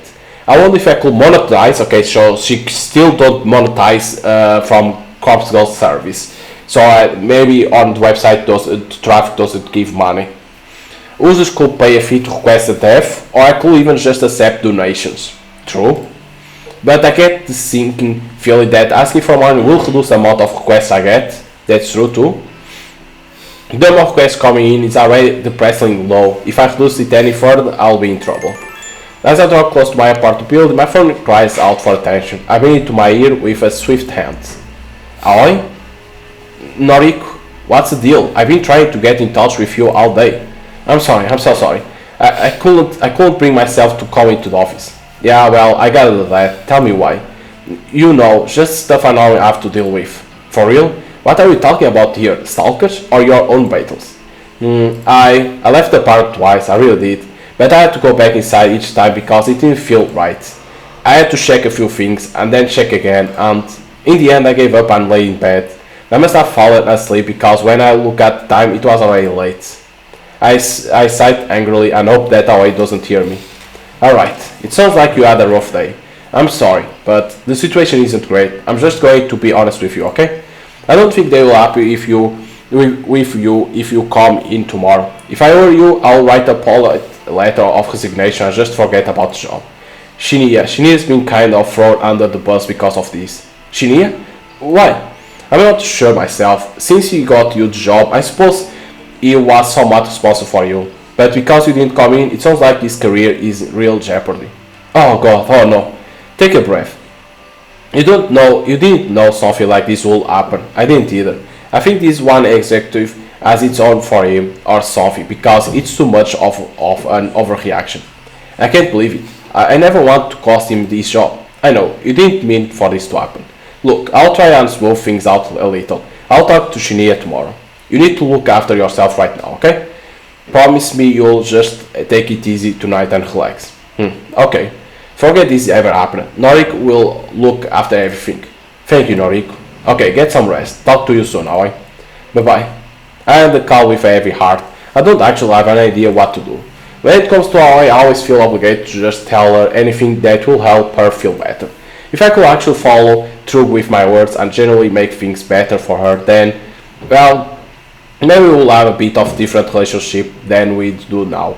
But I probably missed my opportunity for that a long time ago. In senior high school, I was never really truly understanding of her, and that cost me too much. Things are different now, of course. I've seen what she goes through. I would like to think I understand her a lot more now. My feelings for her are true, and not muddled in sympathy or pity. If this was a different life, I hadn't made all those stupid mistakes, I will be happy to be with her. But now, the best I can hope for is that she wants to remain friends with me, and that will have to be enough to satisfy me. Yo, that voice. A trickle of ice sweat drips down my spine. In the distance, sitting on the bench close to the park's exit, is an easy-recognized figure. Come here. I freeze in my tracks, but my body wants to keep walking to reach the familiar safety of my home, but my brain is engaging its fight or flight mode. Torn between my options, I find myself completely stationary. Come on, I won't hurt you. Tomoe? There's no doubt in my mind that she's been waiting for me here all afternoon. She knows my route home. That's obvious since I last encountered her and Shinya in this very same park. I can't help but tense up as she leaps off the bench and approaches me. You into weird shit, right? Like occult stuff? Maybe. Is that what you came here to ask me? No, just listen, okay? I want the opinion of someone freaker than me. She really knows how to flatter a girl. It's kinda dumb, you know, but have you heard of that Corpse Girl website thing? Who does she think she's talking to? More importantly, how should I respond? I've heard rumors. Yeah, right, I heard rumors too, so I checked it out. I thought the whole thing was really funny. Like, could it be for real? Anyway, maybe I can use it to request a death. Is that so? Tomoe has pretty much straight up admit that she was the one who requested my death. After all, I realized that how many requests come through the site. The latest one had to have been from her. Yeah, well, you know how the site works, right? Fill me in. All you have to do is put a photo of a beach and her phone number, then she's supposed to drop that, simple as that. Thing is, no one knows how it works, or if it works actually. Right, okay, so you request somebody's death, and what happened? Well, this is where she admits that she uploaded my photo. I caught her red-handed. You see, the dumb bitch went and died. I blinked a few times, I'm positive I didn't hear that right. What you say? The chick whose photo I uploaded, she did than no. Who am I referring to? My mind is racing frantically, scanning through the list of corpse girl victims over the past few months. The only people who have died recently are Akane Tsurumaki and Eiichi Hanada. Tomoe is talking about a female, so that rules out Eiichi. Then there is Huri Atano, but she died such a long time ago, last year in fact. Sure, Tomoe wasn't the one who requested her death. It was way too long ago for her to bring it up now. That leads me to believe that the only person Tomoe could be talking about is Akane Tsurumaki. Or has somebody else died? Somebody I never found out about. That's impossible. I've been so through throughout in searching for the results of my work. The only victim that Tomoy could be talking about is Akane. But wait. No, that still can't be right. Tomoy requested my death. Somebody, Tomoy, uploaded my photo to Corpse Girl's website just recently. I take a deep breath, swallow hard, and open my mouth. Tomoy, what are you saying? What you are saying is really serious. Are you sure about this person dying? Yeah, yep, no doubt, and that's why I want to talk about you. Talk. If you are good with this awful junk, how do you think she died from a website? Do you reckon my request really kill her? Cause I don't really want this shit on my conscience, you know? I don't know what to say. Pfft, come on. I was only really joking around with the website. Didn't think for a sec that could really work. But now this bitch is cold in the ground and I can't sleep at night. Keeping Shinya close is the only thing making me calm lately. Tomoy seems to be showing a little remorse, which I didn't think she had in her. If she thought the website was a joke, then fair enough, it's only natural that she'll want to play around with it. Then again, I'm kind of offended that she figured the whole thing was fake. Corpse Girl has worked too damn hard to be considered as a joke. But I want to get to the bottom of this. I need to find out whose death Tomoy requested. And more importantly, the question of who requests my own death remains unanswered. Tomoy, what's the name of the person who requests to die? Her name? Oh, you might know her. It was that skank from our office, Akane Tsuromaki. Tomoy requested Tsuromaki, so who requested our death? So if it wasn't Tomoy, it has to be Aoi. It has to be Aoi or other people, like those people that we interacted. It has to be Akane Tsuromaki. Sure enough, she'll well and truly dead. Tomoy isn't wrong in believing that the website killer Akane. Tomoy also posted on noise about wanting to try the website and she was waiting to find someone to try it on. If I recall correct, the request for Akane death came through Corpse Girl's website short after I read that post. Perhaps Tomoy made the request on the very same day, so then Tomoy was the one responsible. I saw the person who requested Akane's death was someone in our office, but I never figured it would be a junior data entry temp like Tomoy. How did Tomoy even know Akane? I can't see how their paths would have crossed in such a large office building. Yo, Psycho, you there? I snap out of my thoughts and meet Tomoy dead eye gaze. Your professional opinion. Can a website really kill someone? I'm torn between giving true replies. I could state that I believe the website to work and therefore help increase Corpse Girl's credibility, or I could play it safe and make sure I'm not suspected of any involvement. Coward that I am, I decided to play it safe. No, absolutely not. A website can't kill someone. Yeah, I figured. Guess it's just a coincidence that she died. You reckon I'm not guilty then? I didn't really want the bitch dead anyway. I was just mucking around. Yeah, you are not guilty. Phew, thank God. That's a real weight off my elbows, you know? I'm sure that shit won't mess around with sites like that again, though. I'm playing it real straight from now on. I gotta get my life together. I got a man to look after now. Right, well, good luck with that. I need to get on. All I want right now is to get back and figure out who the hell uploaded a photo of me to the website. My mind is reeling and I'm not in the right headspace to listen to Tomoy drivel any longer. Hey, for what it's worth, which ain't much, thanks for putting my mind at ease. I know we ain't always see to eye, and well, nah, that's about it for now. For a fleeting moment, I imagined that she was about to apologize for assaulting me last week. That possibility disappeared from my mind almost as soon as it had appeared. See you tomorrow. She waves almost sheepishly and wanders back through the park in the direction that I came from. Right, time to go home. I can't relax until I know who requested my death. If it wasn't Tomoy, then this situation could be a lot more serious than I originally thought. If it wasn't because of my petty squabbles with her, then someone really wants me dead. Who? I think it was Ahoy.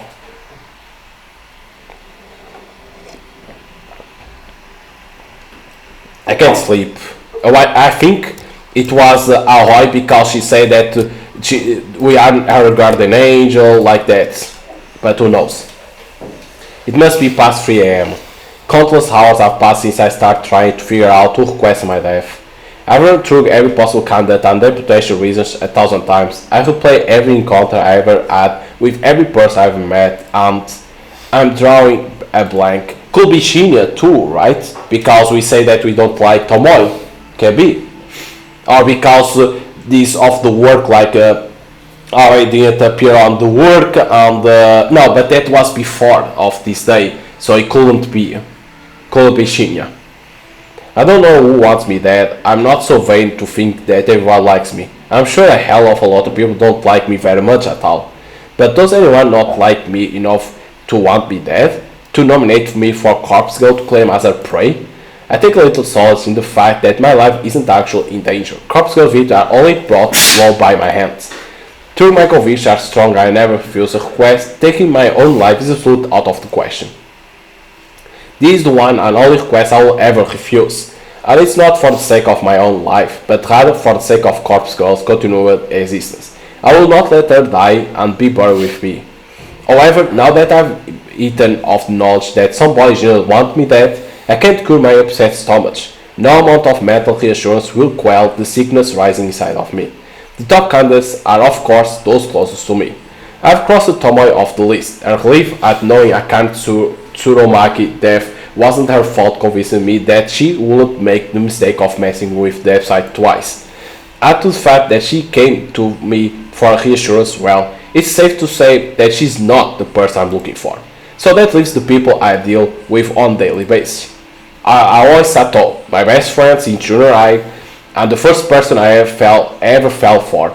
She rejected me gracefully during senior high because we will say that we like it, Aoi, but she refused it. So that's why they continue being friends. Of course, Aoi says that she doesn't want us like as a girlfriend. We always tried that, but so grateful that we still remain friends to this day. Will she want me dead? Maybe. It's doubtful. She won't even report their stalker, a guy who she is apparently related to the police because she didn't want him arrested. Then there is Shinya, true, another acquaintance from school and of my co-worker. He has even gone so far as to call us friends now that we are connected on noise. I never been romantically interested in him, but I was under the false impression that he had feelings for me.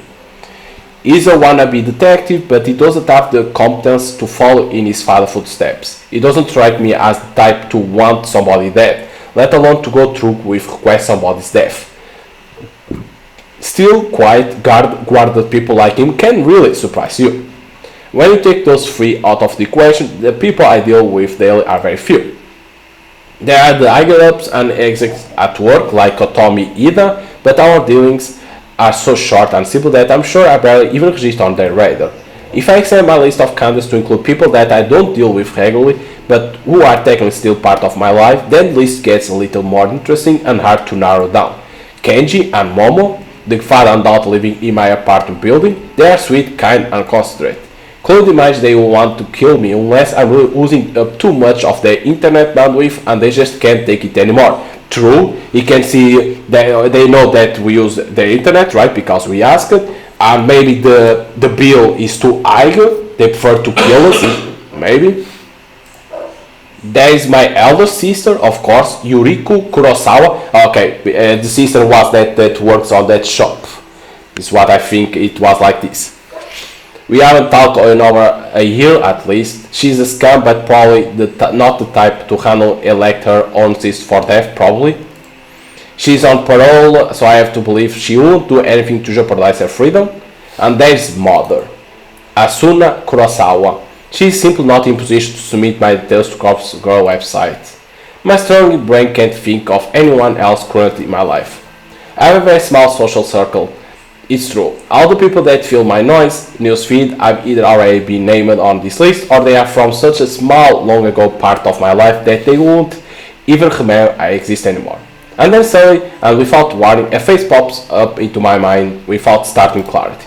That guy from the library. Kojiro, was it? Kojiro with no surname. It was bizarre, eccentric.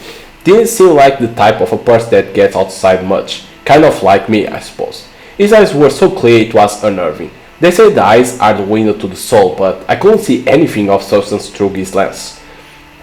Out of everyone I mentally listed, he seems like the person most capable of taking someone's life. That's Bia's opinion, based on little to no knowledge of him. It's just the impression he gives. However, I have to ask myself, will you want me that? Me, a person he met one time at the library? Maybe because he reads that book that the guy whose bodies to do certain things, that bodies right to he dress like student, like that bodies as a student, and the guy will teach class. Maybe the guy is trying to follow that pattern, right? To like that, then can write books, maybe. In addition, the photo of me that was uploaded to my website was from the Mojin corporate system. Yeah, it had to be. The problem is the photo immediately.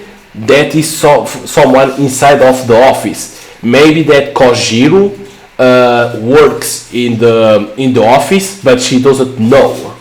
Maybe. It's the very same picture that I wear on my ID tag. How would Kojiro have access to it?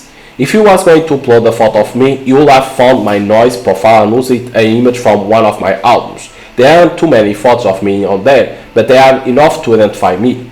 The guy is suspicious, but I don't think he's the one I'm looking for. Yet I can't get his face out of my mind.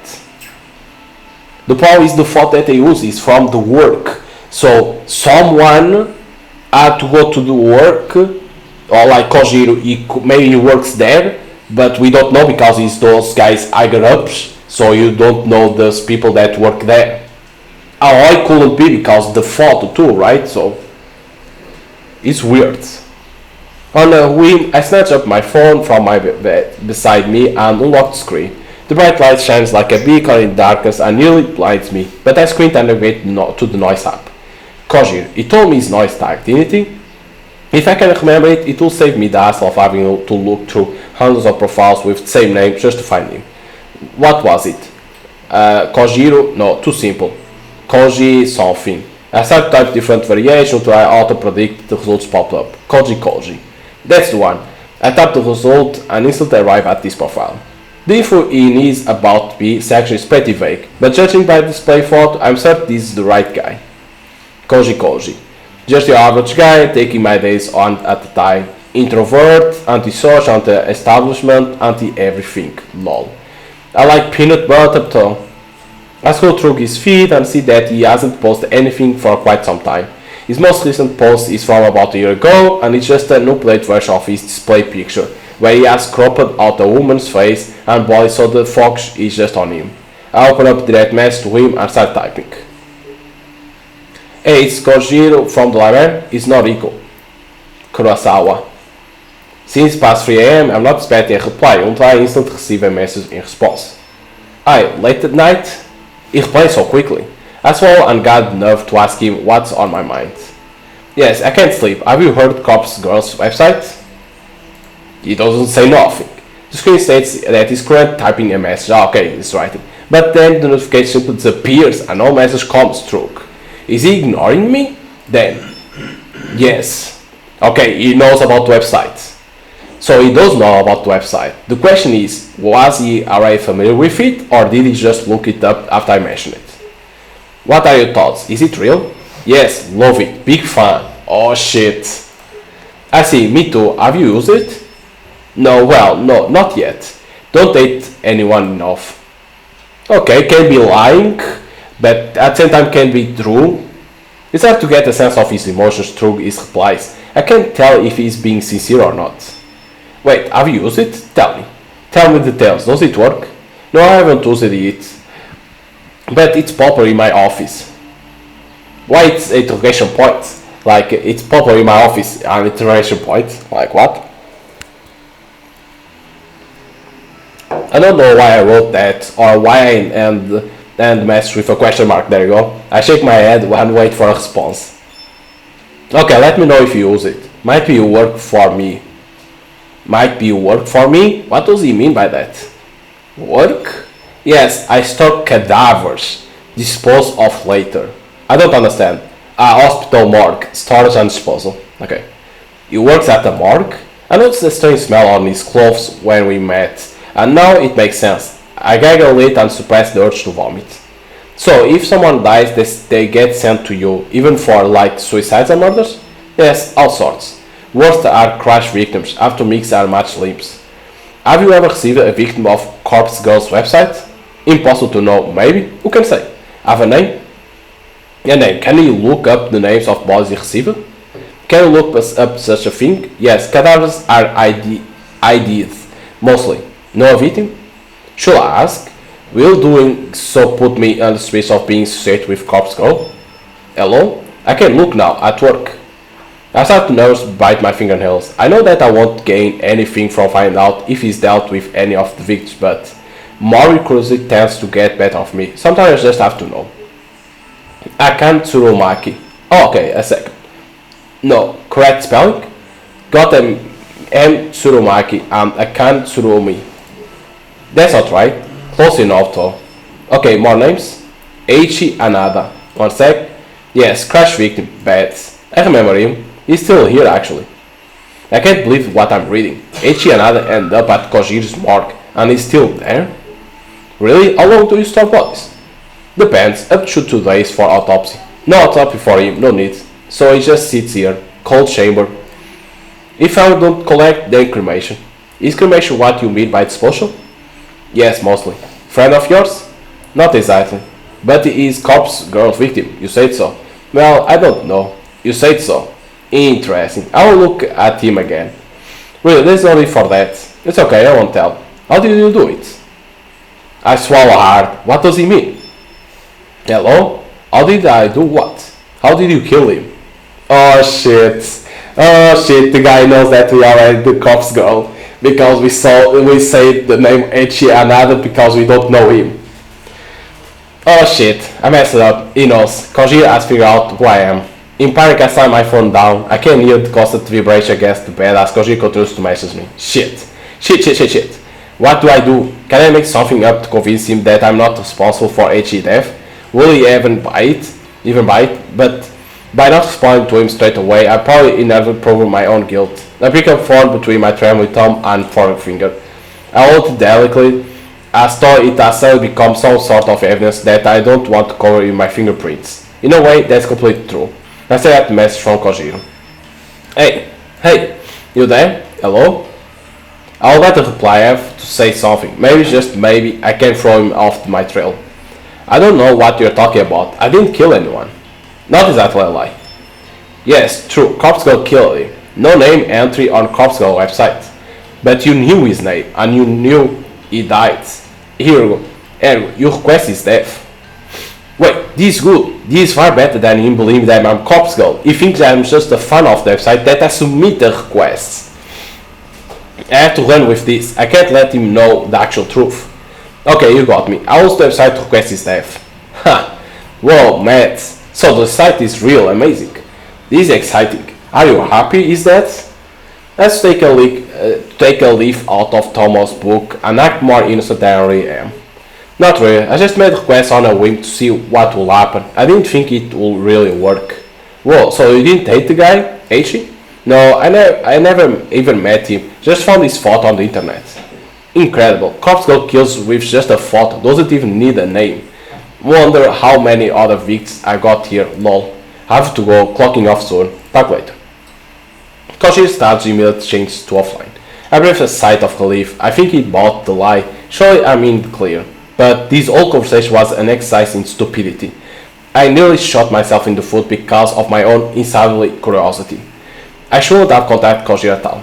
The only positive thing to come out of this is learning that Koji works at a hospital morgue, so he doesn't work on our office. So it can't be him. It can't be him. I could potentially take advantage of this, but my sleep-deprived brain can't quite work out now. Well, I can dwell on that later. For now, I really need to sleep. So it can't be because it doesn't work in there. So it has to be Shinya, right? Junchu. My memory erupts with a shrieking scream and scares me awake. My eyes don't open immediately, and instead I find myself tossing and turning, trying to bury my face in my pillow. I can't have had more than 2 hours of sleep, and now it's already time to get up and go to work. How the hell am I going to function today? I drag my heavy body from the bed and slide into the pair of slippers resting on the floor. With a yawn and a stretch, I leave my bedroom. I stand in the kitchenette, connect to the living room for a few moments, completely absent-minded. I open the refrigerator and stare blankly at dismal contents. A small tub of peach yogurt sits on the top shelf, and a half-empty jug of oolong tea rests at the bottom. I grab the yogurt and peel off the lid. Without even fetching a spoon, I still pour a little into my mouth. I consume about half of a tiny portion and wipe my mouth before throwing the leftovers in the trash can. That will be enough to spike my energy for the morning. When you normally run on an empty stomach, any amount of calories can work as a pick-me-up. I make a mental note to collect 2 or 3 cans of corn from the convenience store on my way to work. They should carry me through the rest of the day. The rest of the early morning is spent applying makeup and getting dressed. I'm out of the door at the same time as every other day.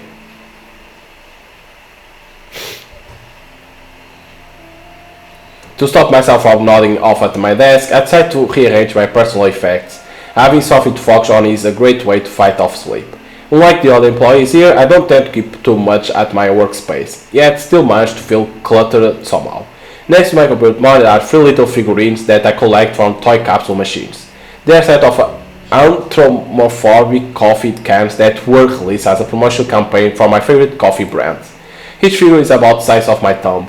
They are cute little things, and when you put a coin into the capsule machine, you never know which character you are going to get. So far I managed to collect the Captain Cafe Outlet, Lieutenant Long Black, and Madame Macchiato. If I remember correct, there are 2 more I still need to get. But the capsule machine seems to be out of rotation now because they have been replaced with a different series of toys. If I want to collect the remaining figures, I will probably need to buy them online. Oh well, I'm not super invested in having to own all of them. I give each a tiny figure a bit of dusting and set them back up to next to my monitor, so they are standing up straight and facing forward. Satisfied that they are tidy, I look to the small tray of drawers that sit on the other side of my monitor. I manage to store papers and office memos in them. They are not really big enough to hold anything much larger than documents. I rummage through the drawers and discard a few old notices that aren't relevant anymore. When I'm done, I file away a couple of loose papers that have been fluttering around my desk for last week. With that complete, I straighten up my keyboard so that it's parallel with my mouse pad. I give the keyboard a thorough dusting and then lean back in my chair to admire my work. The desk looks much nicer now. A clean workspace invites a clear state of mind, or so my coworkers will have me believe. Maybe I'll buy into that a little bit now that I can see the effects for myself. The corner of my eyes catch a glimpse of blonde hair, and I turn to watch Tomoe enter the office.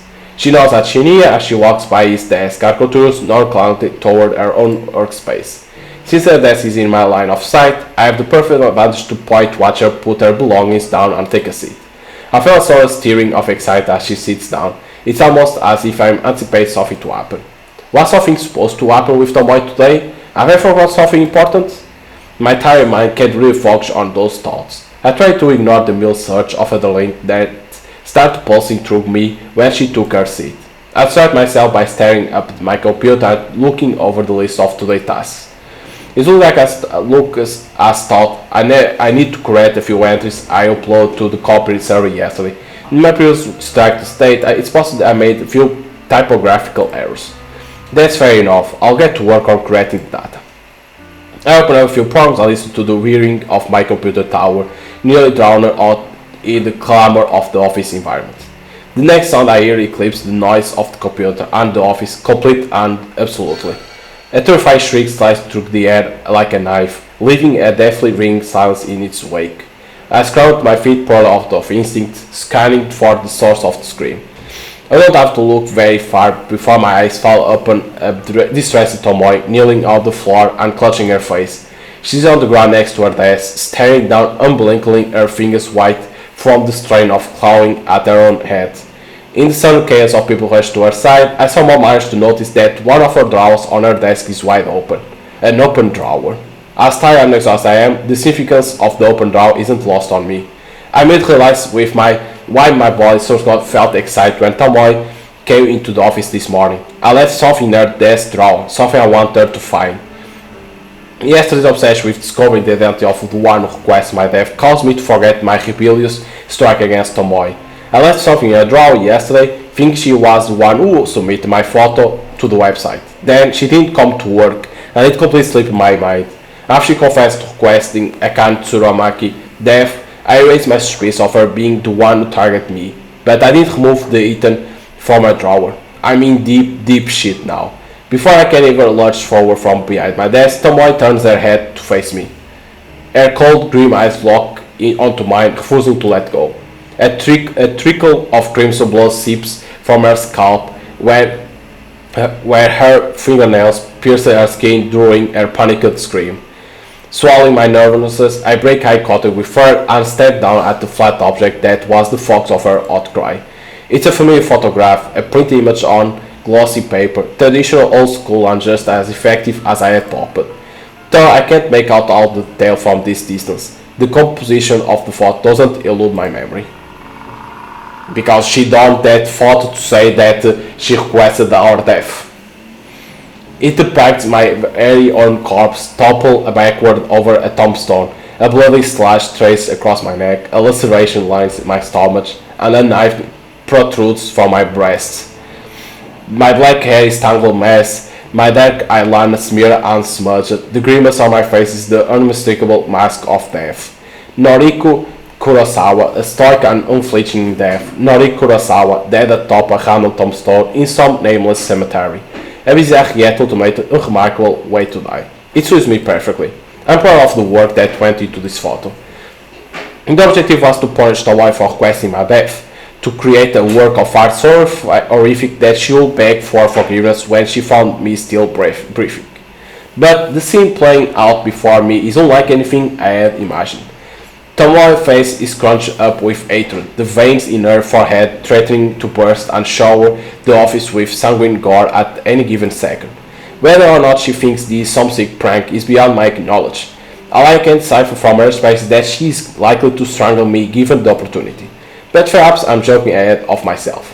Why do I automatically assume that she believes I'm guilty of putting the photo in her drawer? I mean, aren't I the victim in the image? Perhaps she actually. Who the fuck is responsible for this?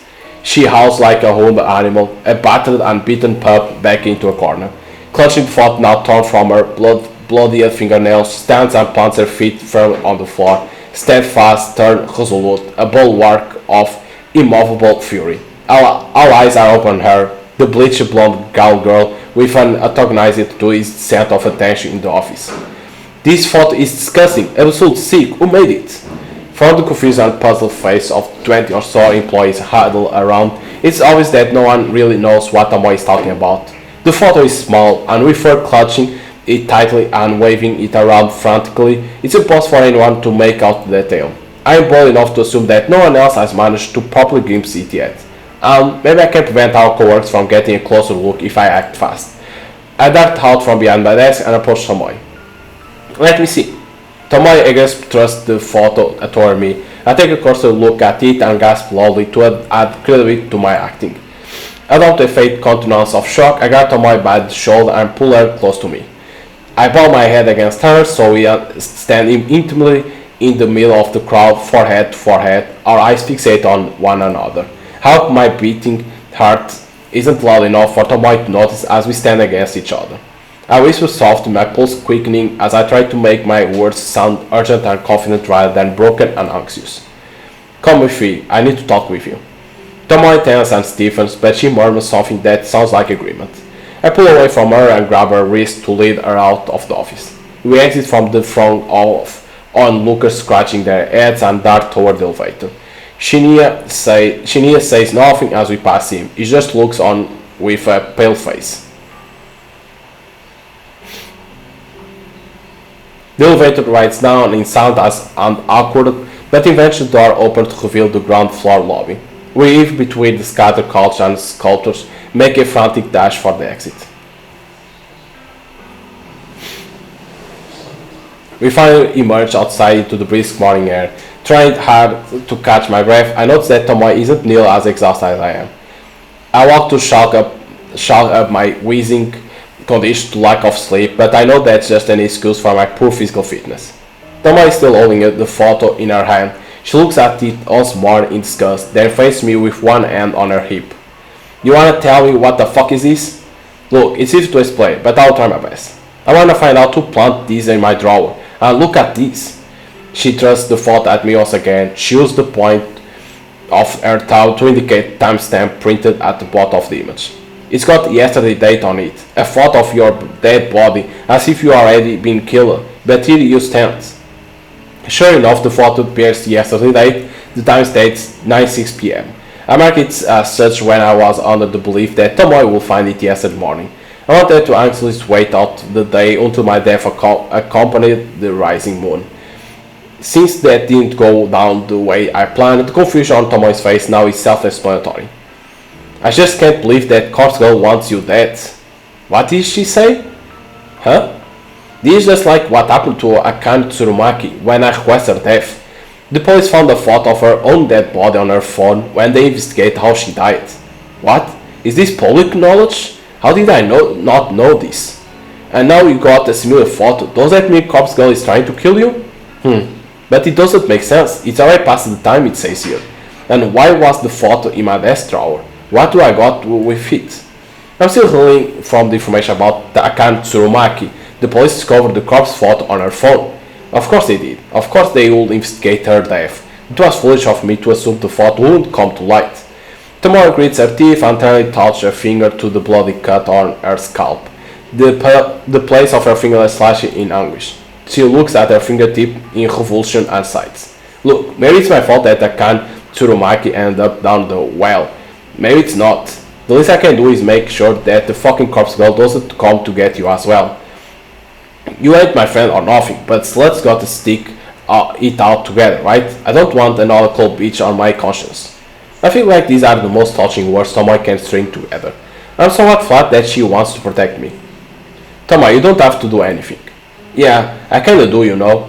You comfort me a little when I came to you about the dead skank. Made me feel I wasn't totally to blame, yeah? You might not be as much of a psycho as I thought. Might be a heart beating behind the flat chest. Okay, thanks.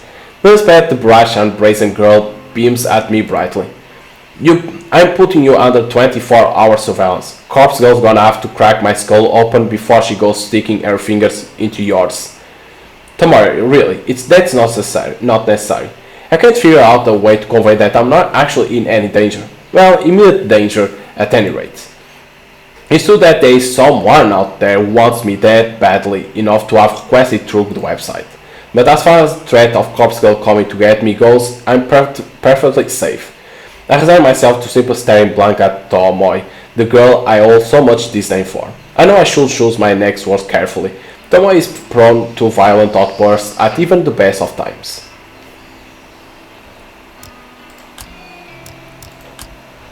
Now she wants to protect us. I don't need you to protect fuck off, no thanks, but I'll find my own. I'll be better if you look after me. Gotta say this. I'll feel better if you're looking after me. You're damn right. Ain't no one gonna protect you as good as me. Tomoe reaches forward and ruffles my hair in a tomboyish manner. I grimace and bear it until she's satisfied and retracts her arm with a laugh. Now, what are we gonna do?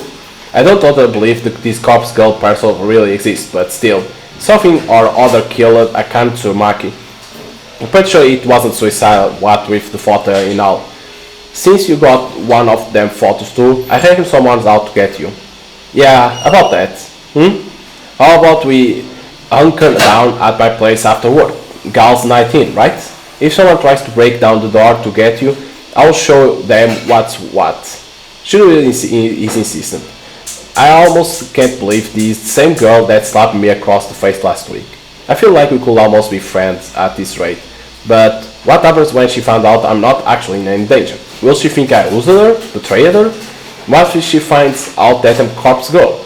That will probably be the trigger that provokes her into slashing my throat herself. Tired as I am, I feel weak of will. I simply nod. Sure, let's go to your place after work.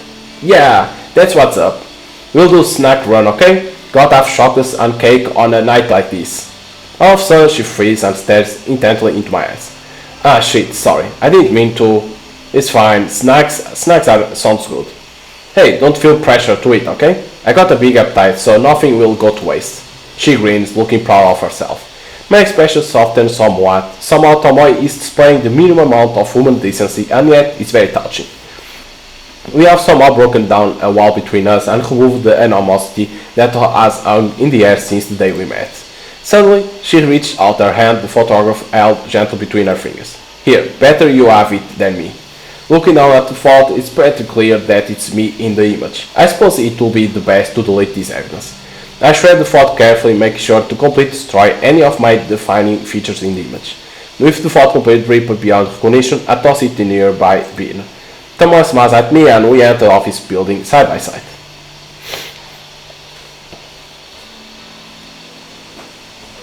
Thomas' apartment is not all like I expect it to be. For starters, it's not an absolute trash heap like it always was in my mind's eye. The place is nice, very modern, and probably not that cheap. She lives on the outskirts of Shinjuku, so she's a lot closer to the office than I am. That probably explains why she's usually so punctual despite her terrible work ethic. From what I can gather from my first impression, she lives alone. A few photo frames near the entrance features some family members, including a young brother and sister. It's funny because she doesn't seem like the oldest sister type for me. The personal effects decorating the part aren't cheap and tacky, much to my surprise. I really get the feeling that she earns more money than I do, even though we have the same job. So how cool could that be? We are both in simple data temps. We will surely be on the same contract and the same salary. I suppose she's a little bit older than me. Maybe she had a well-paying job before starting work at Temujin. Or maybe she has a side job. Either way, there is no way she could afford to live here on the same salary as me. So, would you like a cup of tea? I got oolong, green, barley, or chicha. So many to choose from. I didn't take you as much of a tea drinker. Well, of course I am. It's tradition, you know. Tradition's real important. Yeah, I guess so. Oshisha for me, please. Sure, call me right up. As the wife busies herself in the kitchen nook, I continue scanning the apartment. A fairly large TV sits atop a sleek cabinet against one of the wall in the living area. A comfortable looking sofa fills most of the room, but gives way to small kotatsu in the corner. During the winter, kotatsu is a very valuable piece of furniture. This small, low table with blanket to cover your legs. Underneath is a tiny space heater designed to warm up the enclosed area. I like your kotatsu. I can't even fit one in my apartment. Oh yeah, they are great, right? Dad actually made that one for me. Your dad made it? I look closely at it. I don't know much about woodwork, but the whole thing looks very solid and well made. Even the blanket spread underneath the table surface is pleasant to look at. It's probably not cold enough to flick the heater on, but feel free to sit down there if you like. No, that's okay. I'm warm enough. A memory of my childhood flickers at the edge of my mind, like moths dancing around the flame. Sitting at a kotatsu as a child with a warm cup of cocoa, my big sister reading a book aloud to me. I shake my head. That was too long ago to even attempt to remember clearly, and the past never really mattered much to me anyway. Toma has finished pouring tea, so she sits two ceramic mugs atop the coffee table and calls out to me. Tea's up! Ah, thank you.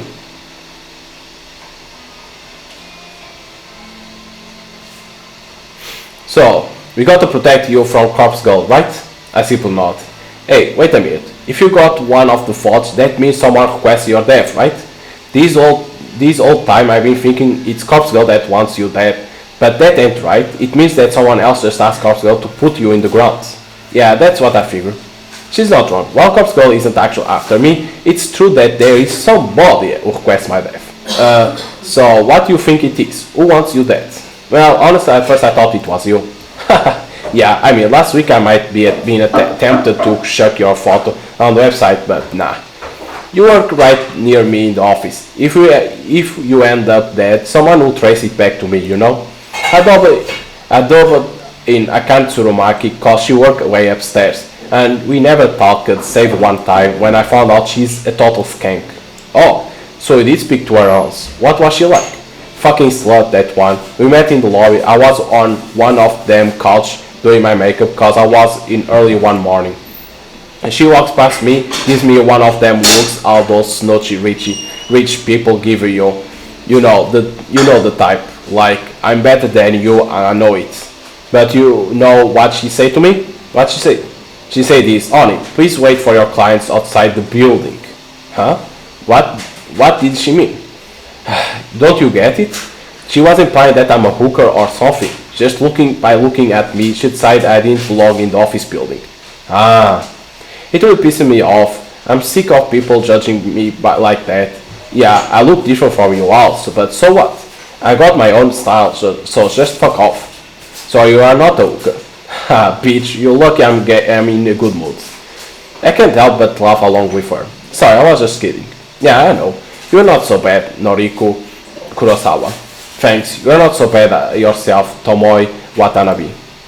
You share another laugh and I feel my tense and guard persona slowly slipping away. This girl, this person that I did test just days ago, did I have her all wrong? We clashed countless times while working together, but now we are slowly become closer.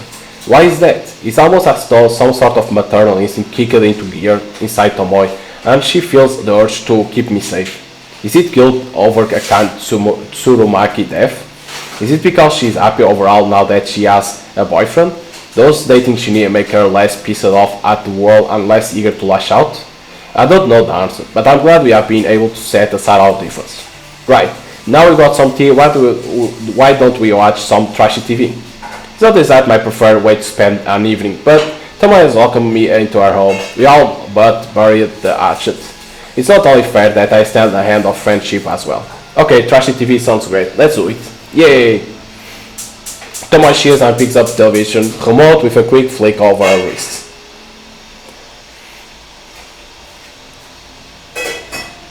June 3.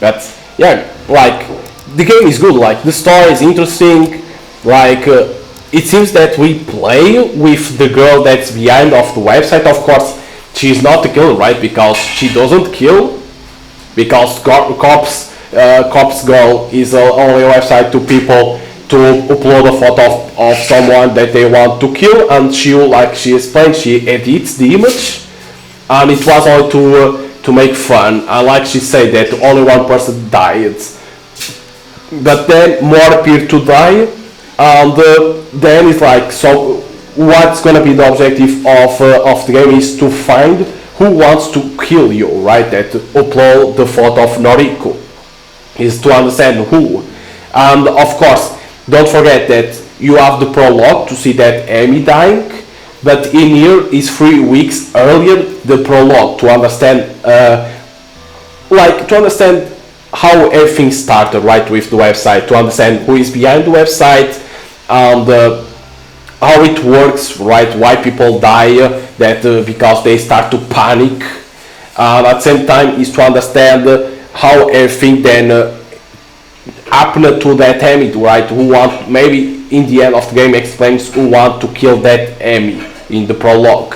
But overall the story is interesting because the kills are like, you have the kills that are like horror, right, because there is some horror on the pictures, but at the same time is mystery because you need to discover who wants to kill Noriko. Like you have a list, or like Tomoe is already taken down because she's not the girl that wants to kill you. So you have others, you have Shinya, we have Aoi, there is a list and you're gonna need to discover with 3 weeks, but maybe then when you went with Noriko, then the second act maybe is with another character that you're gonna see the side of that character to see what happens with their life, maybe, because this still act 1 and the name was the name of Noriko, so maybe then act 2 will be with maybe Aoi, seeing the side of Aoi, maybe, can be, because you need to know what happened for the prologue to happen to that girl, so that's why they do this act, they show the prologue, then this act is to explain who was behind to kill Amy, that from the prologue.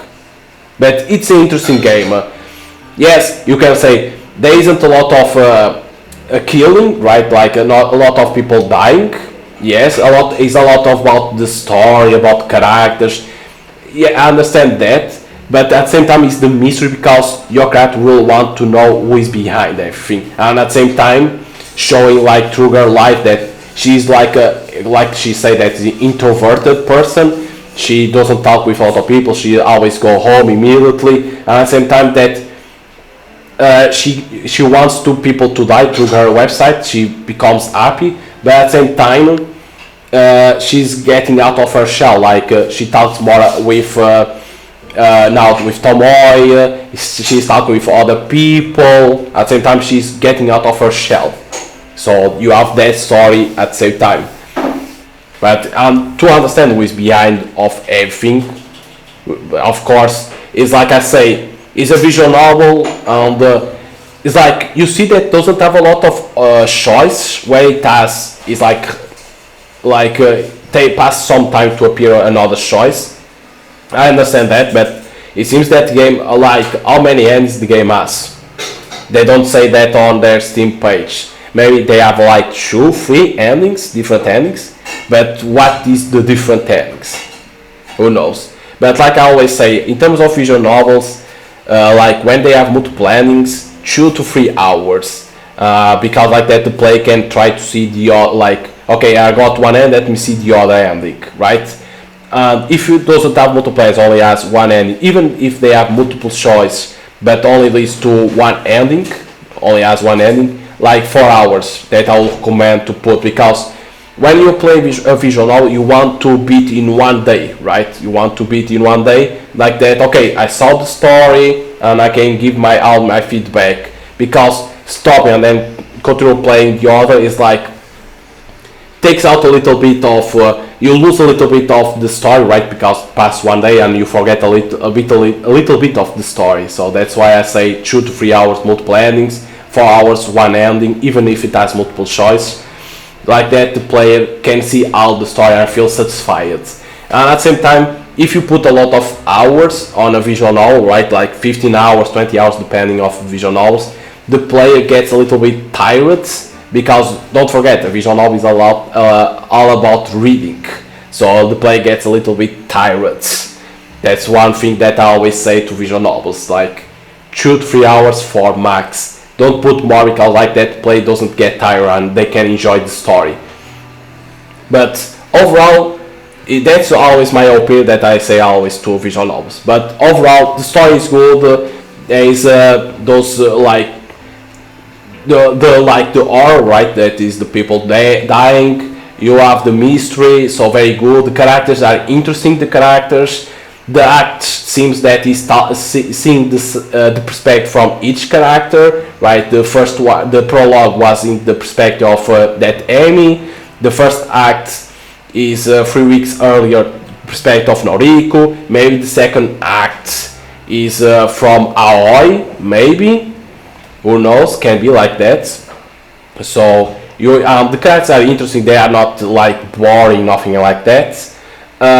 Artwork very good when they are talking like this. The background, or when they are talking like this, they are very good. When they show like when Noriko was like happy, like to see that someone submitted to kill to her photo, right, on Corpse Girl. She was like how it was designed. Like the artwork for this game, it's very good, and that's one thing that that visual novels needs is good artwork, because the game is all about reading and see the image. So the artwork needs always to be good for visual novels, because if you don't have good artwork, the players will say, what the fuck is this, right? So that's another thing that I always say for visual novels, that you need to have a good story, good artwork, and then longevity depends on multiple choice or multiple endings or one ending.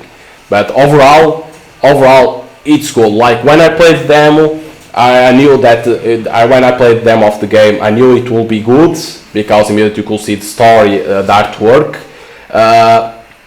So when they announced the date, I was like, okay, I want to play it to see how it is, the story, because on demo you only had the prologue, of course. So like this, and now I can see how it is story. Yes, I'm not gonna beat it because it's too long, but like if you are a fan of visual novel, I'll say you can buy it already on Steam and you're gonna enjoy the game. Good story, good characters that are interesting, and in terms of longevity, that is one of the things that I don't like, that is 15 hours that I say. Of course, it seems that if you skip the story, right, like pressing skip, There was a guy on Steam forums saying it's 2 to 3 hours if you press skip always. Of course, you don't understand exact shit for the story like that. I don't recommend to do that. If you are not a big fan of visual novels, I'll say give it a try, because the mystery around the mystery around the website, when you discover who it is that is behind, and then who wants to kill Noriko, then you are like, okay, I want to discover more. So I'll say give it a try to see if you like it or not. So hope you guys enjoy your gameplay of Corpse Factory. Again, if you want to play it, you can already buy on Steam. It's already available. So give it a shot and see if you like it or not. So hope you guys enjoy it, and see you guys next time.